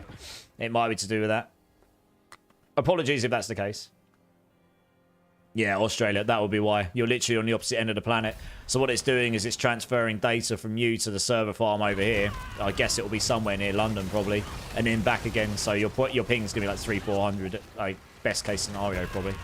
When I go and join my friend Mackindale on stream occasionally, he has the same problem. Or I have the same problem when I join him, because obviously I'm connecting over to Oz and such. So it's a, yeah. I'm a game server engineer, so I kind of vaguely understand what happens there. I'm going to come and res you, don't worry. I'm just going to make sure I kill everything here so you don't end up getting killed again. There you go. You should be right. Yeah, hopefully it's playable at least. Like, my ping as a individual should be fine for you guys to connect to. It's just a distance, that's all.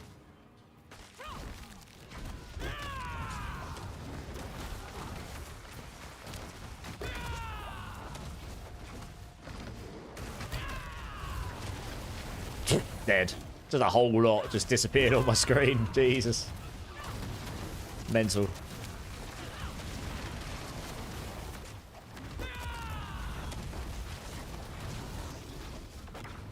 Another group here.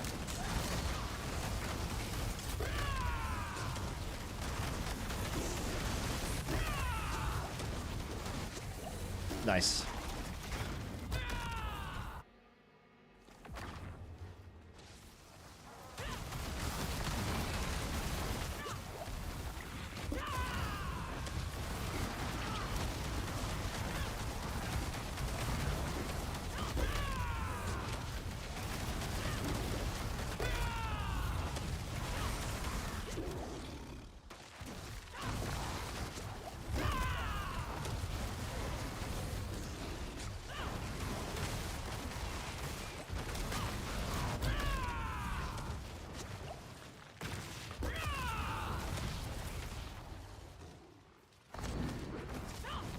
Right, we've got some resistance up here, so probably means there'll be some elites up this way.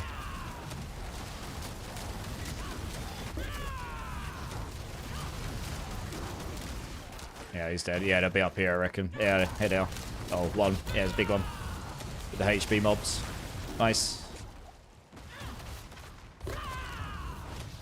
Up here. Oh, yeah. Nice. GG's.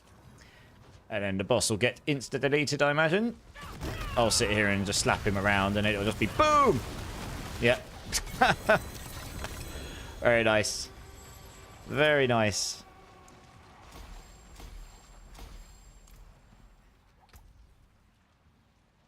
Oh! Is anyone looking for a maximum moonrise? I just got a max moonrise there. 200 out of 200. Well, 100 out of 100 if you've got it on a non-two-handed. That's quite a good aspect there. Yeah. GG's. If anyone wants one of those. It's probably worth a bit, to be honest, but I'll just give it to someone if anyone needs it.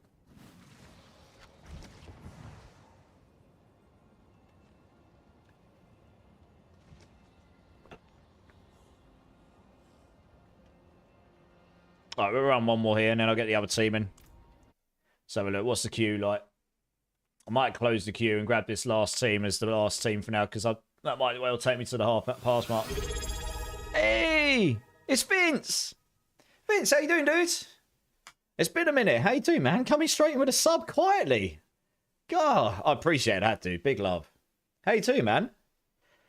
God, I don't think we... You made it back? I was going to say, I don't think we've spoken since before...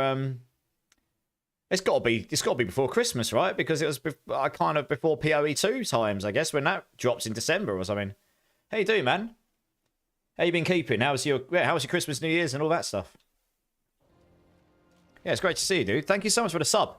With that, you get yourself a bean. I still do the beans. Yeah, give me a number, dudes. Between 1 and 6. I have got a couple of number 4s left. They're still the popular ones. Ooh, fancy. Well, I wouldn't go as far as saying fancy.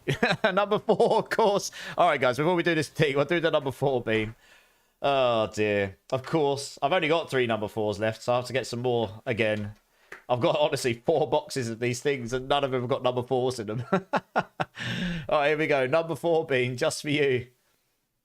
This is apple wasabi. I hope for you it's wasabi. It's good. It's great to see you, dude. I hope you've been keeping well, honestly. All right, let's see what we got. It's apple. Yes, I win. Of course, mate. Of course. I win this time, but I do appreciate the sub, dude. Big love, man. Thank you so much. Well, let's keep this going because I've only got a little while left, and then I'm going to get off. I want to try and get some We'll try and see if Monster Hunter Wilds is actually, if the servers actually hold up when they release at 5 AM. It's highly unlikely.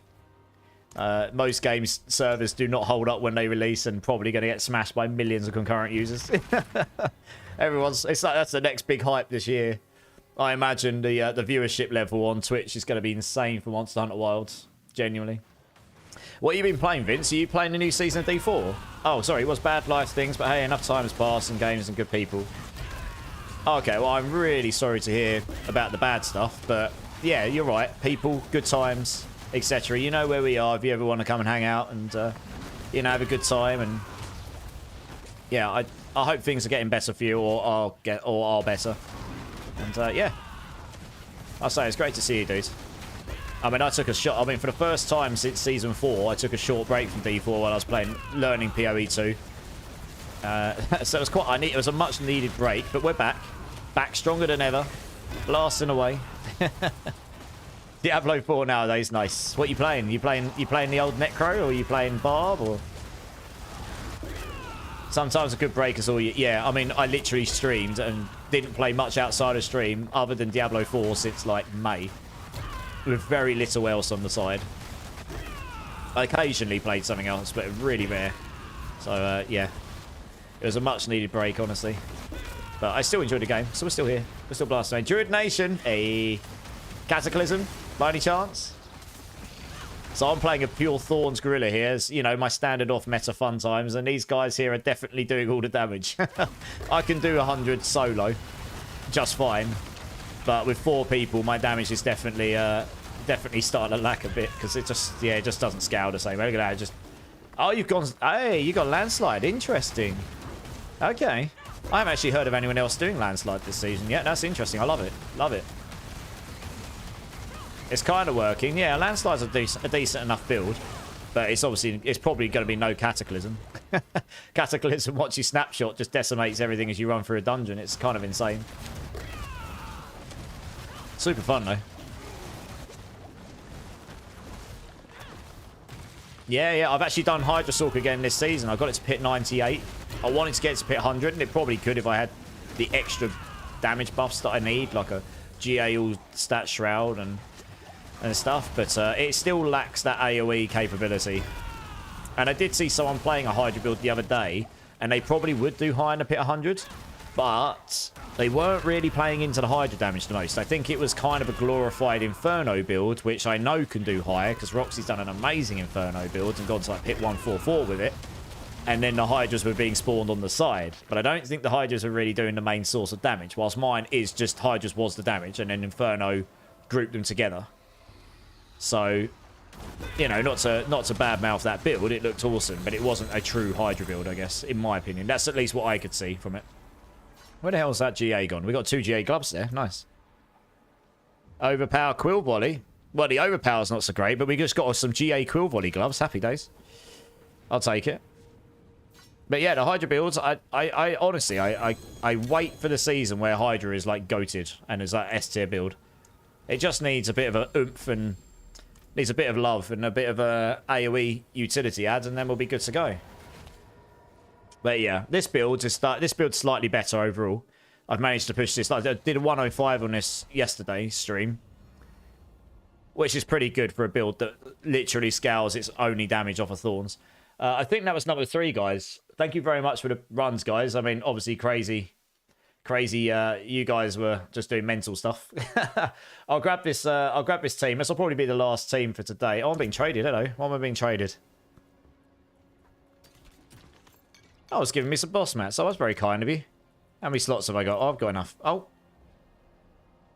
Hey, Jester. Yeah, that's the Thorns build. Needs landslide help. I actually have a full team coming. Yeah, sorry, I closed the queue because I am actually planning on going off soon. But let's see how fast we do these. Maybe I can do one more afterwards because I haven't seen you in ages and I would like to get you in.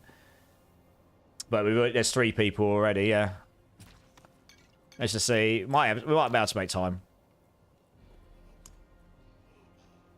Oh, so it's coming on to 4:30 and I want to play a little bit of, well, want to see if I can play a little bit of Monster Hunter Wilds. And I have actually got something I need to do before that with someone on Discord. I promised. Of course, aren't you? So thank you so much for the boss match, dude. That's crazy generous. Nightwolf, Zach, Geo, do you want to come join up? Let's get you in. Hey, Ninja Freak, how's it going, dude? It's great to see you. These runs, I'm curious. Okay, I mean, depending on... We've got Zach joining. I'll probably bump these down to 95. Because I know we can do... We're doing glyph runs rather than XP runs right now. So it's a way up between how fast can you do the runs at a high enough level, you know? For most people, 95 will be perfectly fine. You can get your glyphs to, if not 100, almost there. Cat just keeps coming in and opening the door. It's going all right, Ninja Freak. Nice. Yeah, 95 will be much more useful. 100, the HP just scales that much more that my damage is a little bit lacking for 4-man hundreds. Who have we got? Geo, Sage, Nightwolf. Yeah, let's... Yeah, if we get through these at a good speed, I'll do one more team afterwards. I'll get you in. Got the boots I need. Ooh. Let's have a quick look. Can I view your profile? I can. Oh, the Rakonovs. Let me go have a look at my... Let me go have a look at my old box of trusty good things. We'll get rid of this. Okay, I actually want to keep those because that's Quill Volley gloves. I want to make sure I just don't accidentally salvage these. And that is a max aspects of Moonrise, so that's actually pretty handy. The reason I wanted to come over here is because I think... Look at my screen right now. Zach, is it the Rakonovs that you needed? I might have a cheeky upgrade for you, unless you've got another one you're not using right now.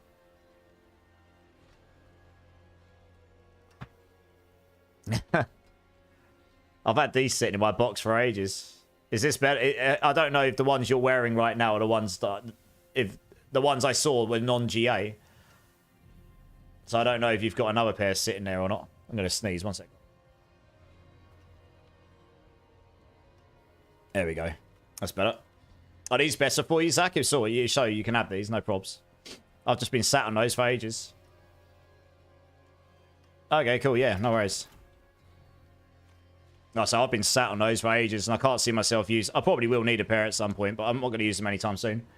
What a banger, Candy Man. Yeah, man. It's a great track. There you are. Happy days. It's a pretty good pair of Rakonovs. 2GA, and the others are pretty much maxed, rolled out as well. You don't care about the aspects, so... right, let's crack on here. I'll shove it down to 95, because I know me and Zach can blast these. So if we can get these done in a decent time, I'll grab one more team afterwards, and I'll grab Vince in. Because it has been a hot minute since we've seen the old Vince in the house. What I'll do, Vince, is I won't open the queue. I'll just drag you in, and I'll grab 2 other people in. Because if I open the queue and suddenly like 8 people join, then I don't really... I dislike having to like stop and cull people, you know. Make sure you accept, guys. Yeah, it's all good, Vince. You're good. Someone's not accepting, everybody. Don't make me come with my naughty stick and hit you with it. Click that accept button, please. I was going to say something else there. That's why I was a bit stuttery. I decided not to. It's like I've never used Twitch before. Oh, well, trust me, I'm just as bad. Yeah. Dear, oh dear. Come on, Aaron. Come on. Who's not hitting the accept button? We got some demons to slay. Someone's trolling me now, I swear. Who is it?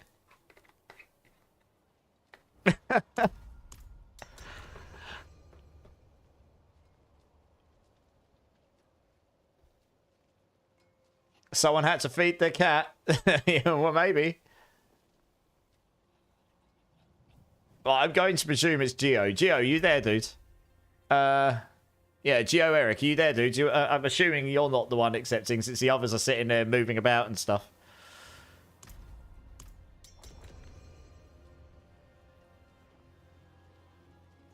I'll come back in if you need to carry... Yeah, I will have 2 extra spaces. Hey, there we go. Geo's back. Nice. Let's do it. Yeah, I'll grab in another team after this. I feel bad because Vince... I haven't seen Vince in the house in ages. And Yeah, if we've got a good carry, we'll get through it. No, you're good, Gio. You're good, dude. I just didn't know what was going on, that's all. Yeah, if you got some good carries, you can just smash these super fast. I mean, I say we're not purposefully doing these for XP as per se. Although saying that, depending on what level you are, you probably will get some pretty good XP from this. But it's mainly for the glyph levels, isn't it? This is a great tune. Love it.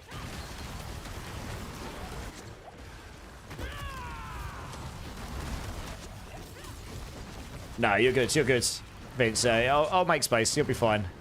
But I do need to go off after that because I promised someone I'd go on chat with him. I need to talk to him about some stuff, and then gonna try and see if I can at least boot up Monster Hunter before I go to bed. Yeah, no, you're good, Vince.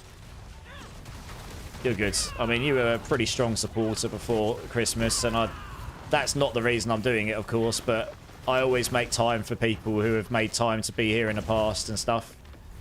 You know.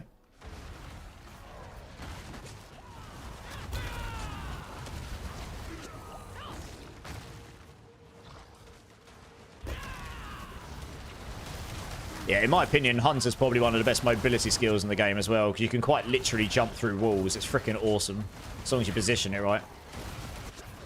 Such a good mobility skill.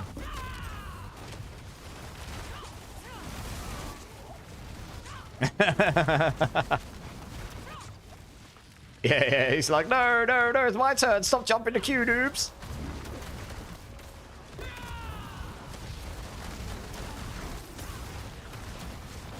There we go. Yeah, I thought this would go nice and quick.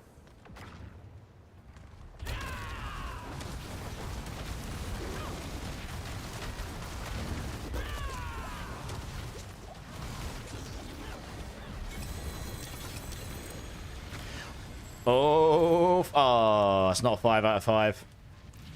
God damn it. Never mind.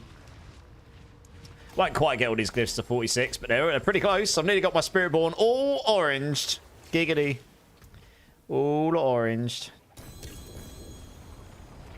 Well, we'll do 3 runs. Get a decent amount of glyph levels out of it.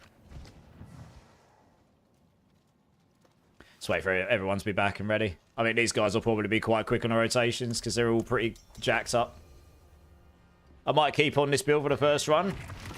Yeah, no worries, dude. You're good. You should be fine because I'm going to grab Gaming Hellfire as well, probably, and Vince and you. And that'll probably, yeah, that'll be right. So I'm sure we'll be fine.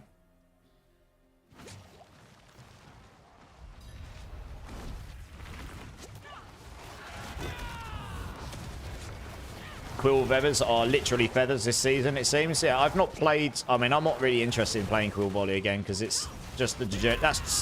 That's themed the generic Spiritborn build, you know. It's fine, like, great to play, but I don't know. I'm going to play Razor Wings instead. Even if it's trash, I see what I can do with it. They added some new aspects, they added some new items. It's a skill I've never used. It kind of ticks all the boxes for me. See if I can get to pit 100. If I can, brilliant. If I can't, well, never mind. But it should be an interesting one to... It's a learning thing as well. Good opportunity to learn some new Spiritborn mechanics, and it's an incarnate skill. You can change... it's a focus skill or an incarnate skill, and you can convert it to the other one. You can have it as both at the same time. So there's a few different interesting mechanics in there I'd quite like to play around with and just sort of learn and expand my Spiritborn knowledge. Looks like Rake is the best pit pusher right now. The last time I saw, the best pit pusher was actually Rock Splitter Rake, yeah. But it's not Rake really doing the main damage, right? So Spiritborn-wise, I did a 105. That put me in the top 40. The top pit clear is a 135, the last I saw, and that's they're using Rock Splitter for block shards, and I think they're using Rake for cooldown reduction. The damage is actually coming from the poison, stacking as much crit as they humanly can. And by stacking all of the crit, what they're doing is they're waiting for someone to hit them, so that so by stacking lots and lots of crit, the Noxious Resonance key passive is stacking up to this one here, is stacking up loads and loads of damage. So when you crit on a poisoned enemy, it blows them up, does loads of damage. But on top of that, what they're doing, at least from what I could see, is lifelink here. So when a monster hits you, you link up to 3 monsters, and it will do up to 3,000% of that back. But if you use a defensive skill for 10 seconds, after that, that damage you're doing back guarantees crit. So what happens is, you do 3,000%, it crits, so it does 50%, plus all of your additive crit damage, so it goes from 3,000% up to this ridiculous amount of damage, and then it crits, activates Notch of Resonance, and I think it combines them together, and that scales with crit damage as well. So it does this ridiculous number, and that's actually where their damage comes from. I think they may have fixed the joint damage between the two things in the latest patch, because someone said that they're basically the highest pit that's happened since then is a 125 on that build, so 10 levels lower. That's what I heard anyway. Maybe someone's worked out to do more since, but yeah. Quill Volley's up there as well, a bit higher than me. But I've done a 105 on this build, and I reckon I can get it somewhere between 105 and 110. And it's a pure Thorns build, using no gimmicks, no damage increases, nothing. So that's pretty good. I'm not going to get it to the 135 mark. I'm nowhere near, though. It wasn't, no. I'm pretty certain. I was a bit confused how they were getting the damage up that far when I was watching the videos for 400 billions, and I'm pretty certain it's that. It took me a while. Lifelink. You automatically link yourself with up to 3 surrounding monsters. When you take damage, you deal up to 3,000% at level 20 of it to your linked targets. Using a defensive skill means that damage guarantees crits. So when they hit, you do the damage back, it crits. That crit activates the poison here by guaranteed. If you critical strike an enemy that's poisoned, you guarantee blow them up. And this also scales with crit damage. So you're getting double dipping on crit damage multipliers, and they are literally stacking crit damage everywhere on the build, including redirected force and everything. So you're getting thousands and thousands of crit damage multiplier, and it just creates this one massive number, combines them together. D4 has got this mechanic right now where Shatter combines all this burning damage and creates a massive number. Needle Flare used to combine all the damage that minions hit you with, and it create one massive number. They've always had this thing where all these things combine and create massive numbers. So it makes things look a bit weird. I'm pretty sure that's how they're actually doing the damage. They're using Rake for cooldown reduction, because if you look at it, there's a thing up here which makes it so that hitting at least one enemy with Rake reduces your longest active cooldown by half second, and they're using Rock Splitter for the block chance, I think. Yeah. I actually got a 2GA pair of boots there, but it's definitely not got the thing on it I wanted, so that's a bad ring. So I think that is the highest pit clearer, and I'm not going to get there with Thorns, not with the current state of things. But, yeah. This build's pretty good, though, for a Spiritborn build, honestly. I'm pretty pleased with it. I feel like me and the other Barb going to kill you. Oh, I'll be fine. Hey, Buds, how's it going, dude? You got a 2+ GA two-handed sword with Strength Light crit. Oh, have I got one? I don't think I do, no, because I haven't been playing any Barbs, so I haven't got any swords. Has anyone in the house got a 2GA two-handed sword with Strength, Life, and crit in it? Either of those 3 stats? I mean, that might be a tall ask, but if anyone does, let us know. And we'll facilitate, either buy it off you or, you know, well, figure it out. That might be a tall ask, but you never know. If you don't ask, you don't get, hey? Definitely similar to Thorns, but I imagine Shroud would still be the best for passives. It's kind of similar to Thorns, but the damage is coming from a Witch Power, so that guaranteed, or at least some of it is, so that guaranteed won't work after this season. My build here is just using the mechanics as I think they were originally intended last season. I mean, sure, I've got some Witch Powers on, but the main source of damage isn't coming from that. So, yeah. Yeah, it's using some lifelink. It's the way they've managed to work out how to double dip that crit damage scaling. That's how they've managed to get it. I think the highest number I've seen myself do is about 25 billion. I just did 10.8 there. They were doing on their videos like 500 million, 400 billions, you know, like way higher than I'm doing, which is why they're going to clear so much higher pits. So, yeah, I'm just not going to get numbers up there. I just can't scale the numbers that high on this build, I don't think. There's not enough ways to scale Thorns, and or the base level of Thorns is quite low. So, yeah. But I'm okay with that, to be honest. I say, it's very smart what they've done with their build. Someone has actually figured that out, and it's definitely the highest pit pusher for Spiritborn right now. I think it's the only class that hasn't got a 150 push on it. What do I need? It's not what I need. It's Bud's asking if anyone's got a 2+ GA two-handed sword with strength, life, or crit on it. Crit damage. Any of those 3 stats. Yeah, see, if anyone does, like, you know, we can facilitate one way or another, hopefully.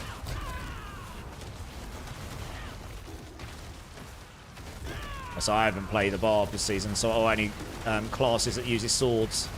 So I haven't got, I definitely won't have any of those myself.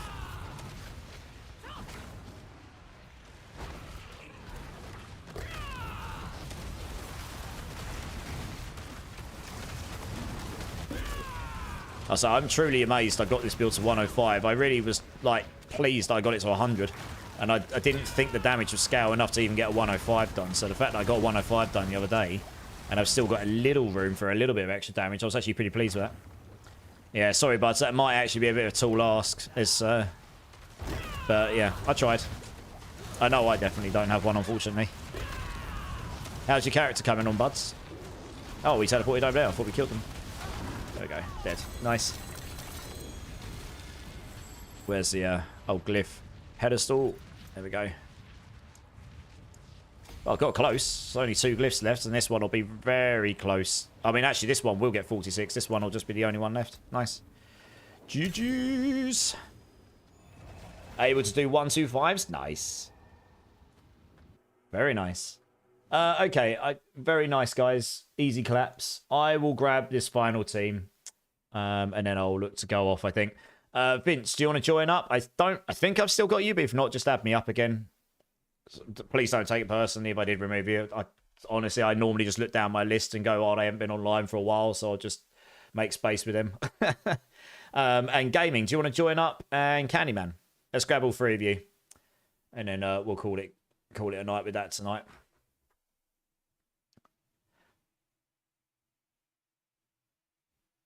Oh, no, you're good, Vince. Okay, cool, yeah. I try... Oops, didn't mean to click on that. I try not to remove people I know I play with at least somewhat regularly. But it becomes quite difficult to remember everyone's names. Gio, you're welcome, dude. No worries, man. Yeah, your character's looking pretty decent, dude. I need a 2-handed mace with a GA in int and max life for my Necro. Does anyone have one of those? That's more likely to be something lingering around, I guess, because Necros are in the abundance this season, right? Oh, you're good, Vince. You're good. I need 2-handed... Yeah, does anyone have a 2-handed mace with a GA in int and max life? The overpowered 2-handed weapon. I won't, because they don't drop for Spiritborns or for Sorks.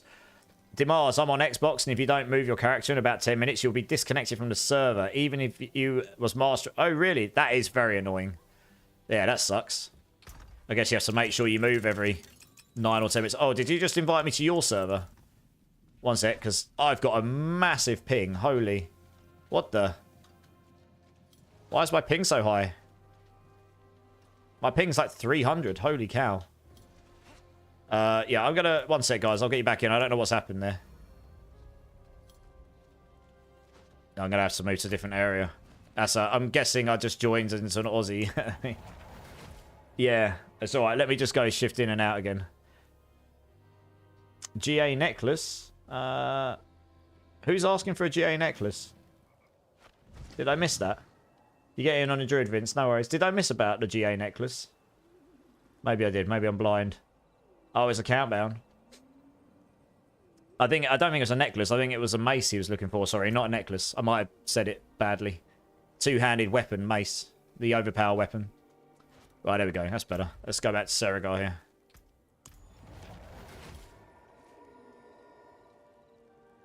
Oh no, looks okay to me. Looks okay to me, Zach. You're scaring me. Dear oh dear. He's testing me. Right, there we go. Let's try again. I'm not sure what happened there. Join up, guys.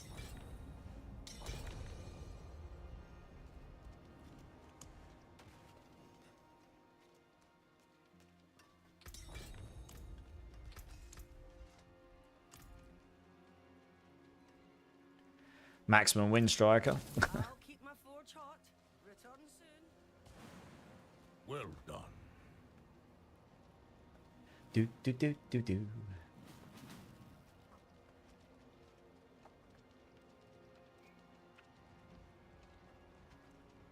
From Obols. Damn.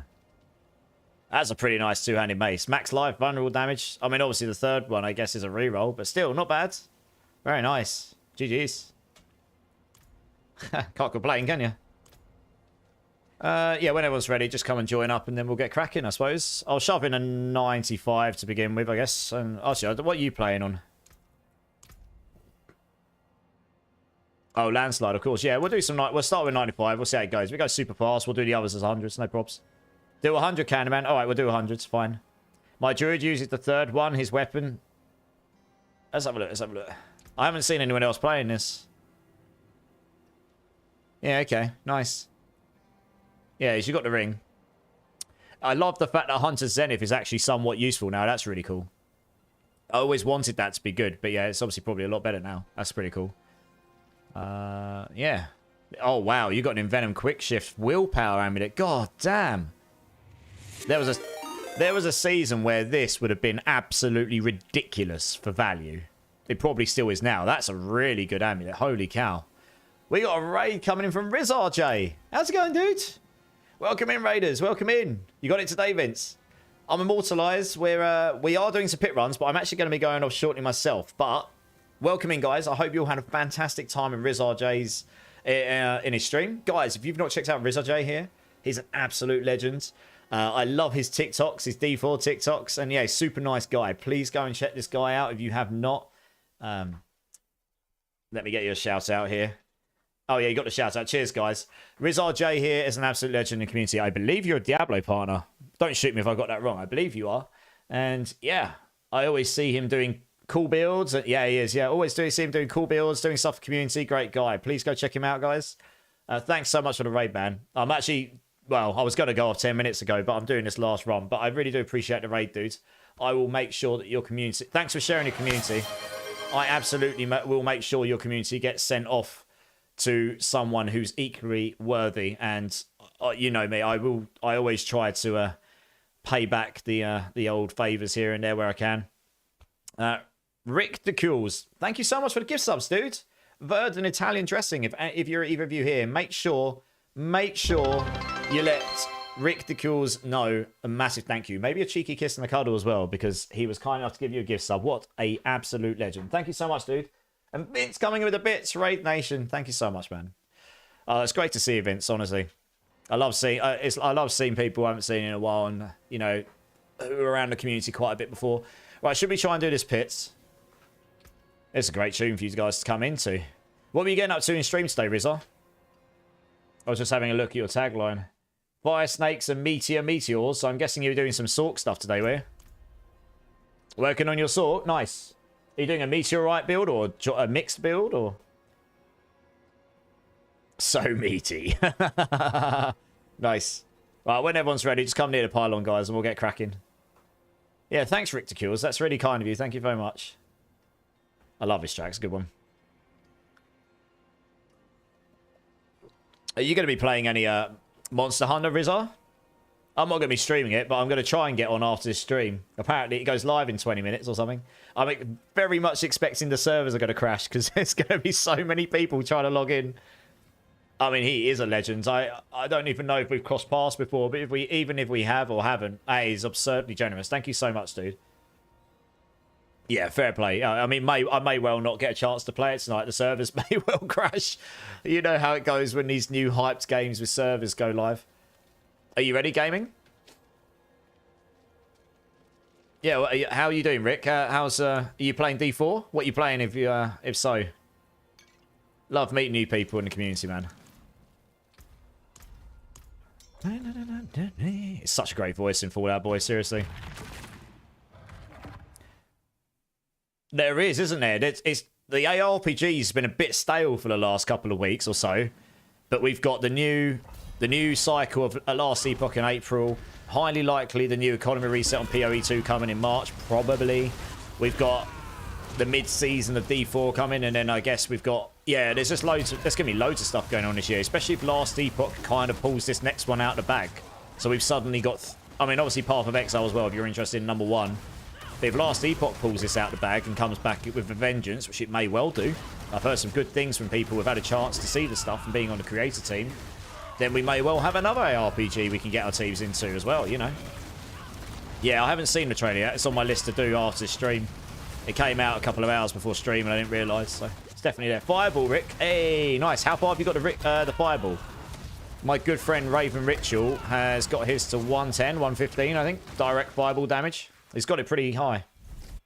Derek's in the house. Derek, how's it going, dude? Another D4 streamer. How you doing, man? You're playing some D4, doing a Necro Ninja. Nice. Which, are you doing Bloodwave? Obviously, I can see there's a Bloodwave Necro right there. You're currently trying to get your Uber Helm and chest plate. What ones you looking for? You're looking for the old Erepedition and Shroud, are we?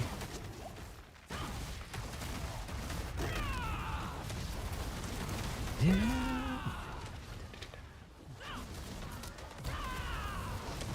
And then there's me sitting here doing a Thorns Gorilla. Doing an old Thorns Gorilla build, so I'm doing completely off meta. But I've done a 105 on this build, which is I'm pretty pleased about. My damage is all Thorns damage. Like, legit, no crit, no overpowers, nothing. That's why I've turned those numbers off. I checked. They are puny numbers compared to what my Thorns damage does. It's these big billions that come up occasionally.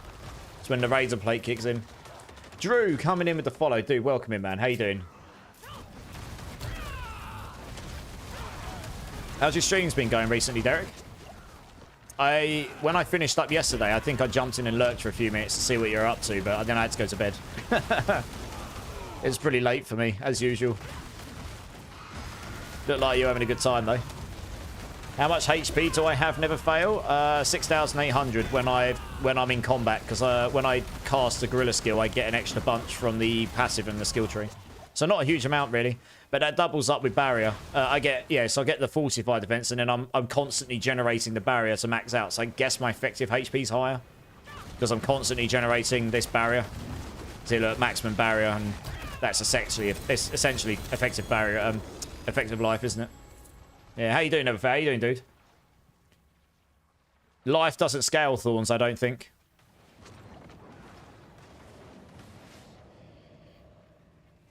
Are you sure?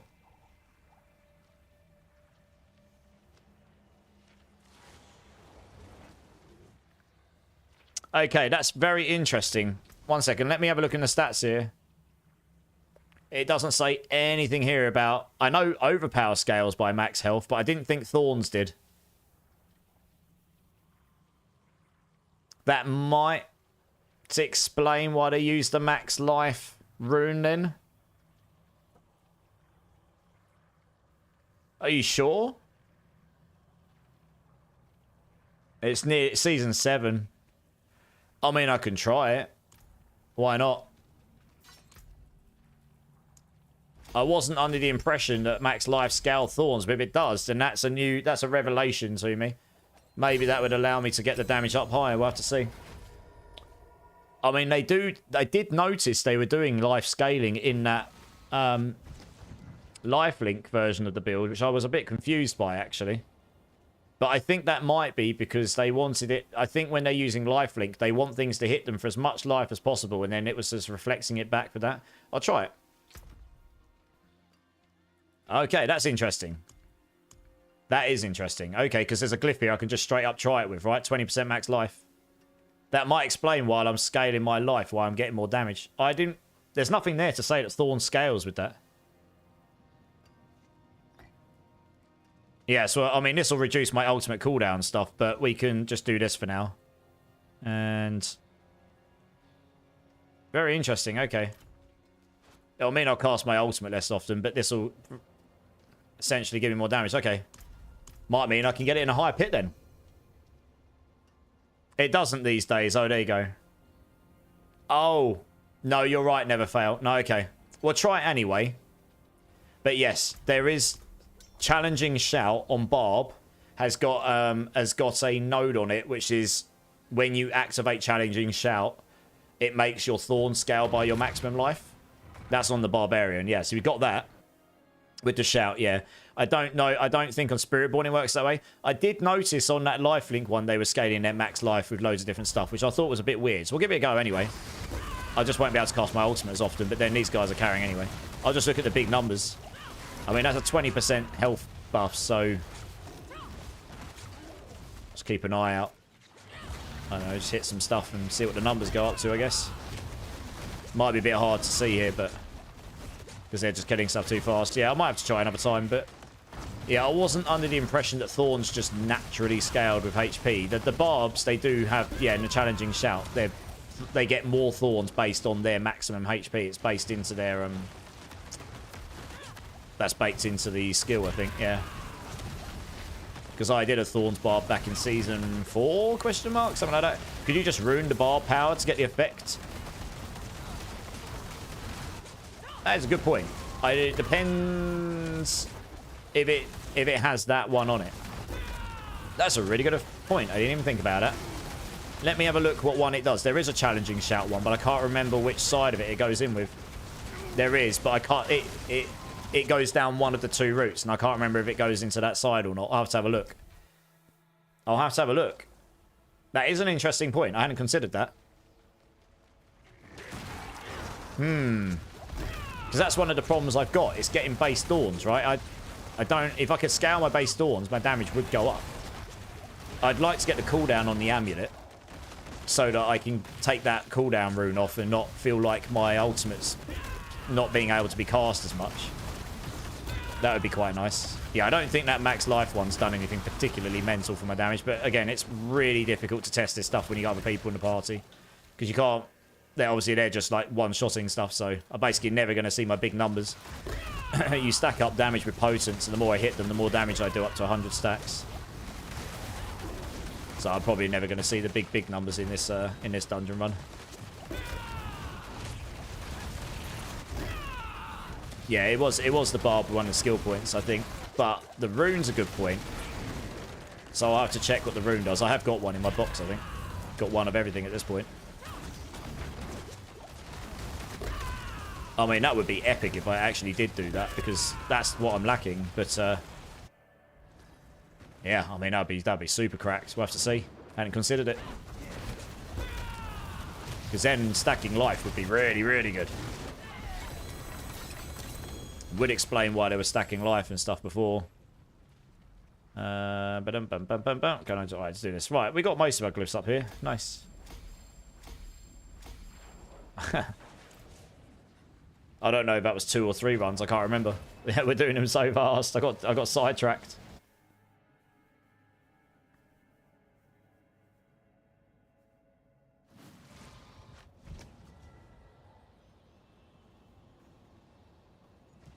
I think that was 2. Yeah, cool. Yeah, okay, so we've got one more. Cool. Yeah, let me have a look at that rune quick. Let's have a quick look. It will tell me, I think. Challenging shout. Oops, I can't spell. Challenging. There we go. Invoke the Barbarian's challenging skill shout, taunting enemies and reducing your damage taken for 3 seconds. Yeah, okay. It just says invoke the Barbarian's challenging shout skill. It doesn't say a particular version of it. So like some of them, for example, if I go to the legendary ones, it says... where's the teleport one? Yeah, it doesn't say invoke this type of it. It just says it says exactly what it's going to do, pretty much normally. So I don't think that will scale the Thorns, sadly. Let me just have a quick look at it again. I think it's a side node. I don't think it's one that's baked into the base skill.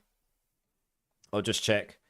Diablo 4 Barbarian. Oh, 4, not 3. Barbarian challenging shout. There we go.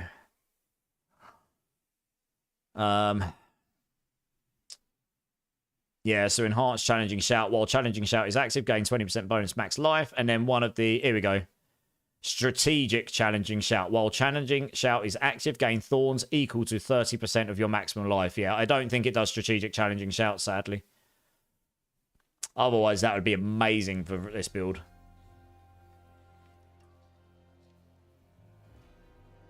So never fail. I'm activating... My big hits are actually me hitting.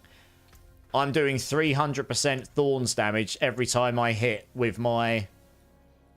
Every time I hit with this skill, because this does 100 here when I attack with it, and I've got 200 from this, and I've got this weapon here makes me do that side node every attack, and then every third attack I do 3 of them, and I've got them big enough now that all 3 overlaps. That's 900% thorns, and then that scales because it's part of the basic skill. It scales with everything basic skill related. So I've got all of the basic skill scalers, and then I've got Mystic Circle. It's the best I've managed to come up with so far. Yeah, with Razor Plate, yeah. It's the one of the big problems is you just can't get that much base Thorns damage. Like, this is about, what, 4,100-ish? That is the majority. Look, in town, I've got 5,400. And that's including 400 from an Essence. So I've got about 900 outside of that Razor Plate. 20k max life in pit, so it'd be roughly 6,500 Thorns, exactly. That would have been amazing. Like, if I had something I'd missed and I could put on the build, that would have genuinely made this build a lot better. But yeah, I don't think live scaling does actually make it better on this build, sadly. I wish it did. I'll try it sometime, but I'm going to put this one back in because I know it works. We'll do this last pit, guys. Let's do it. Let's do a pit. Sorry, I think I opened a 95 in that last one. Let's do 100 here because you want the 100, didn't you? Yeah. So, obviously, there's been a stat squish since Season 2. Technically speaking, so the amount you used to get like 3,000 Thorns on each of those aspects, on each of those affixes on the Razor Plate if you had GAs in them all, and like Masterworks or highest. Well, I guess in Season 2 you didn't Masterwork, but that's literally the cap. That's the most Thorns you can get on a Razor Plate. It doesn't matter where your Masterwork crits go because they're all the same stat. So base off of the base stat. The problem is that you just can't get that much base Thorns damage, really. I mean, I've got the damage into the billions with about 8,000 base Thorns damage, which once you get all the extra multipliers on that base number in, I think it goes to about 24,000 on my build right now. And then you do 9 times that if you hit with all 3 of these, so it does the 3 circles in a triangle. So like right in front of you is the perfect spot, as you can see. You can sort of slowly see them. And then we've got the 10% chance on that for all 3 of them. I think if it activates, it does all 3 of them. So it's a 10% chance it will do another 200%. So it will take 900 and make it 2,700. And then you start multiplying up by your all damage multipliers and everything in your skill trees.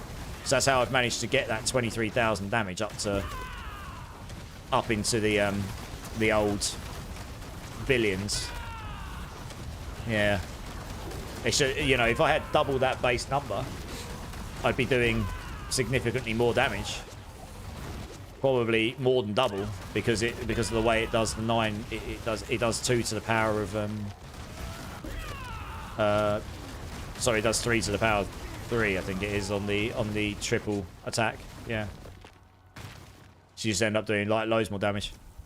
So I wouldn't need that much more base Thorns damage to do a really significantly larger amount, to be honest.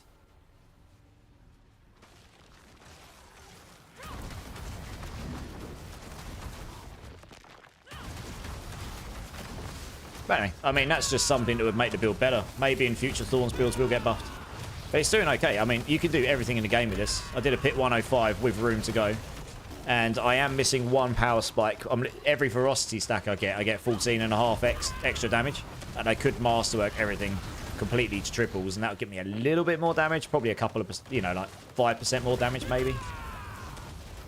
So, I mean, those together would probably push me up to 106, 107, 108, maybe tiny high with a really good run. You just did your first trillion, Candyman. Nice! That's definitely out of my reaches on this build. GG's.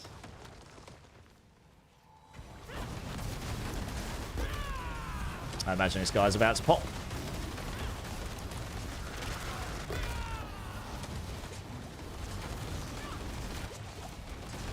And pop. So I can get this guy down on my own eventually, but it will take me a minute.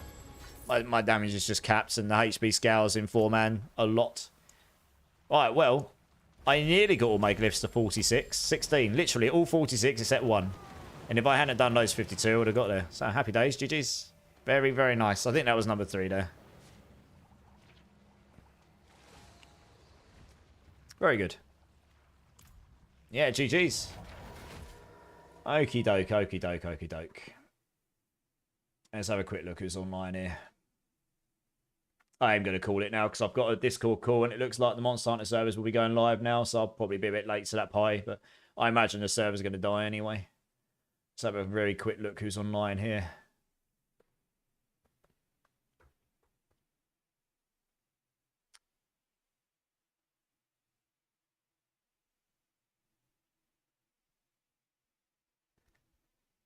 So I'm going to a quick scan.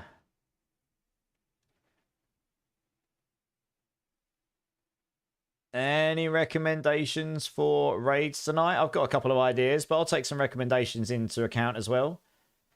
I'm just looking at the English-speaking ones. There's actually very few on right now.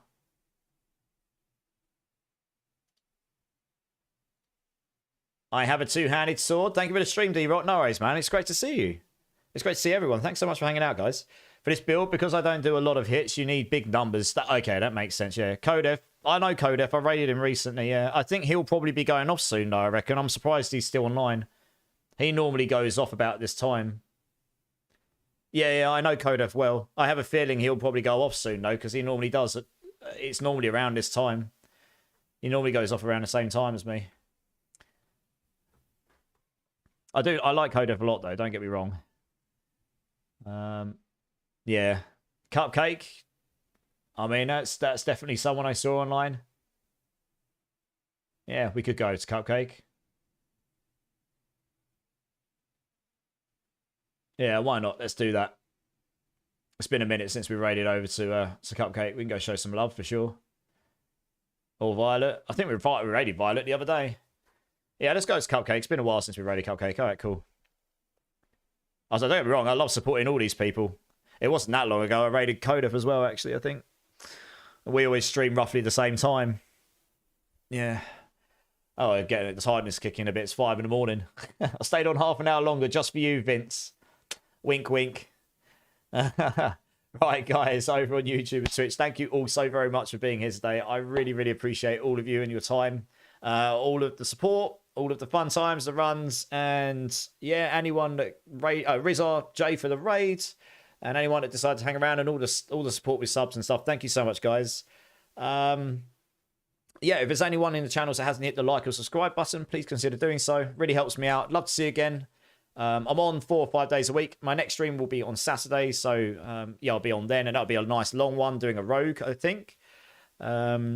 And if anyone wants to come join the Discord, be part of the community off stream, obviously by all means come and join up. It's totally fine if you'd rather not, but it's there if you'd like to. So I'll link it in both channels for you. Yep. Buds, are you still around? Gaming is asking. I think Gaming might have a sword for you, if you are. If not, hang on to it and we'll sort it out. Yeah, okay. Where was that? Yeah, Discord. Good. Okay, yeah, we're going to go over and raid our good friend Cupcake Colt. She's really good fun, guys. If you've not checked her out before, she normally does, like, shots for follows or shots for subs. I can't remember. But anyway, she's normally good fun. It's definitely less PG than my stream. So, I mean, if you fancy something for a bit of fun there, then come out and check her over. I hope you'll come over and check her out with me. Spend a few minutes in the chat, hit her chat with all of the raid emotes, and yeah, I mean, if you spend 5 minutes in there, I'm sure that will make her day. And I love to go show support to people in the community. Thanks, stream. If you're heading off, yeah, Breakpoint, I will be in a sec, yeah. So yeah, I hope some of you guys come over with me. I'll sit in her chat for a minute while I can, and yeah, let's go show all the community love we've got here. So yeah, I'll be back on Saturday, guys. I don't know the exact time. I'll post it in the Discord, but I'll probably start around 2 or 3 p.m. my time, GMT, to finish like the early hours on Sunday. And that'll be a 12-hour stream, starting a rogue from level 1, going all the way through to as far as we can get it, as voted by the community. So we'll be doing this. Hey, Ridicule's coming to follow. Thanks for the follow, man. Appreciate you. So we'll be doing that on Saturday, and then Sunday will be the standard community Sundays. We'll be doing loads of boss runs on Sunday evening as well, so that'll be super fun.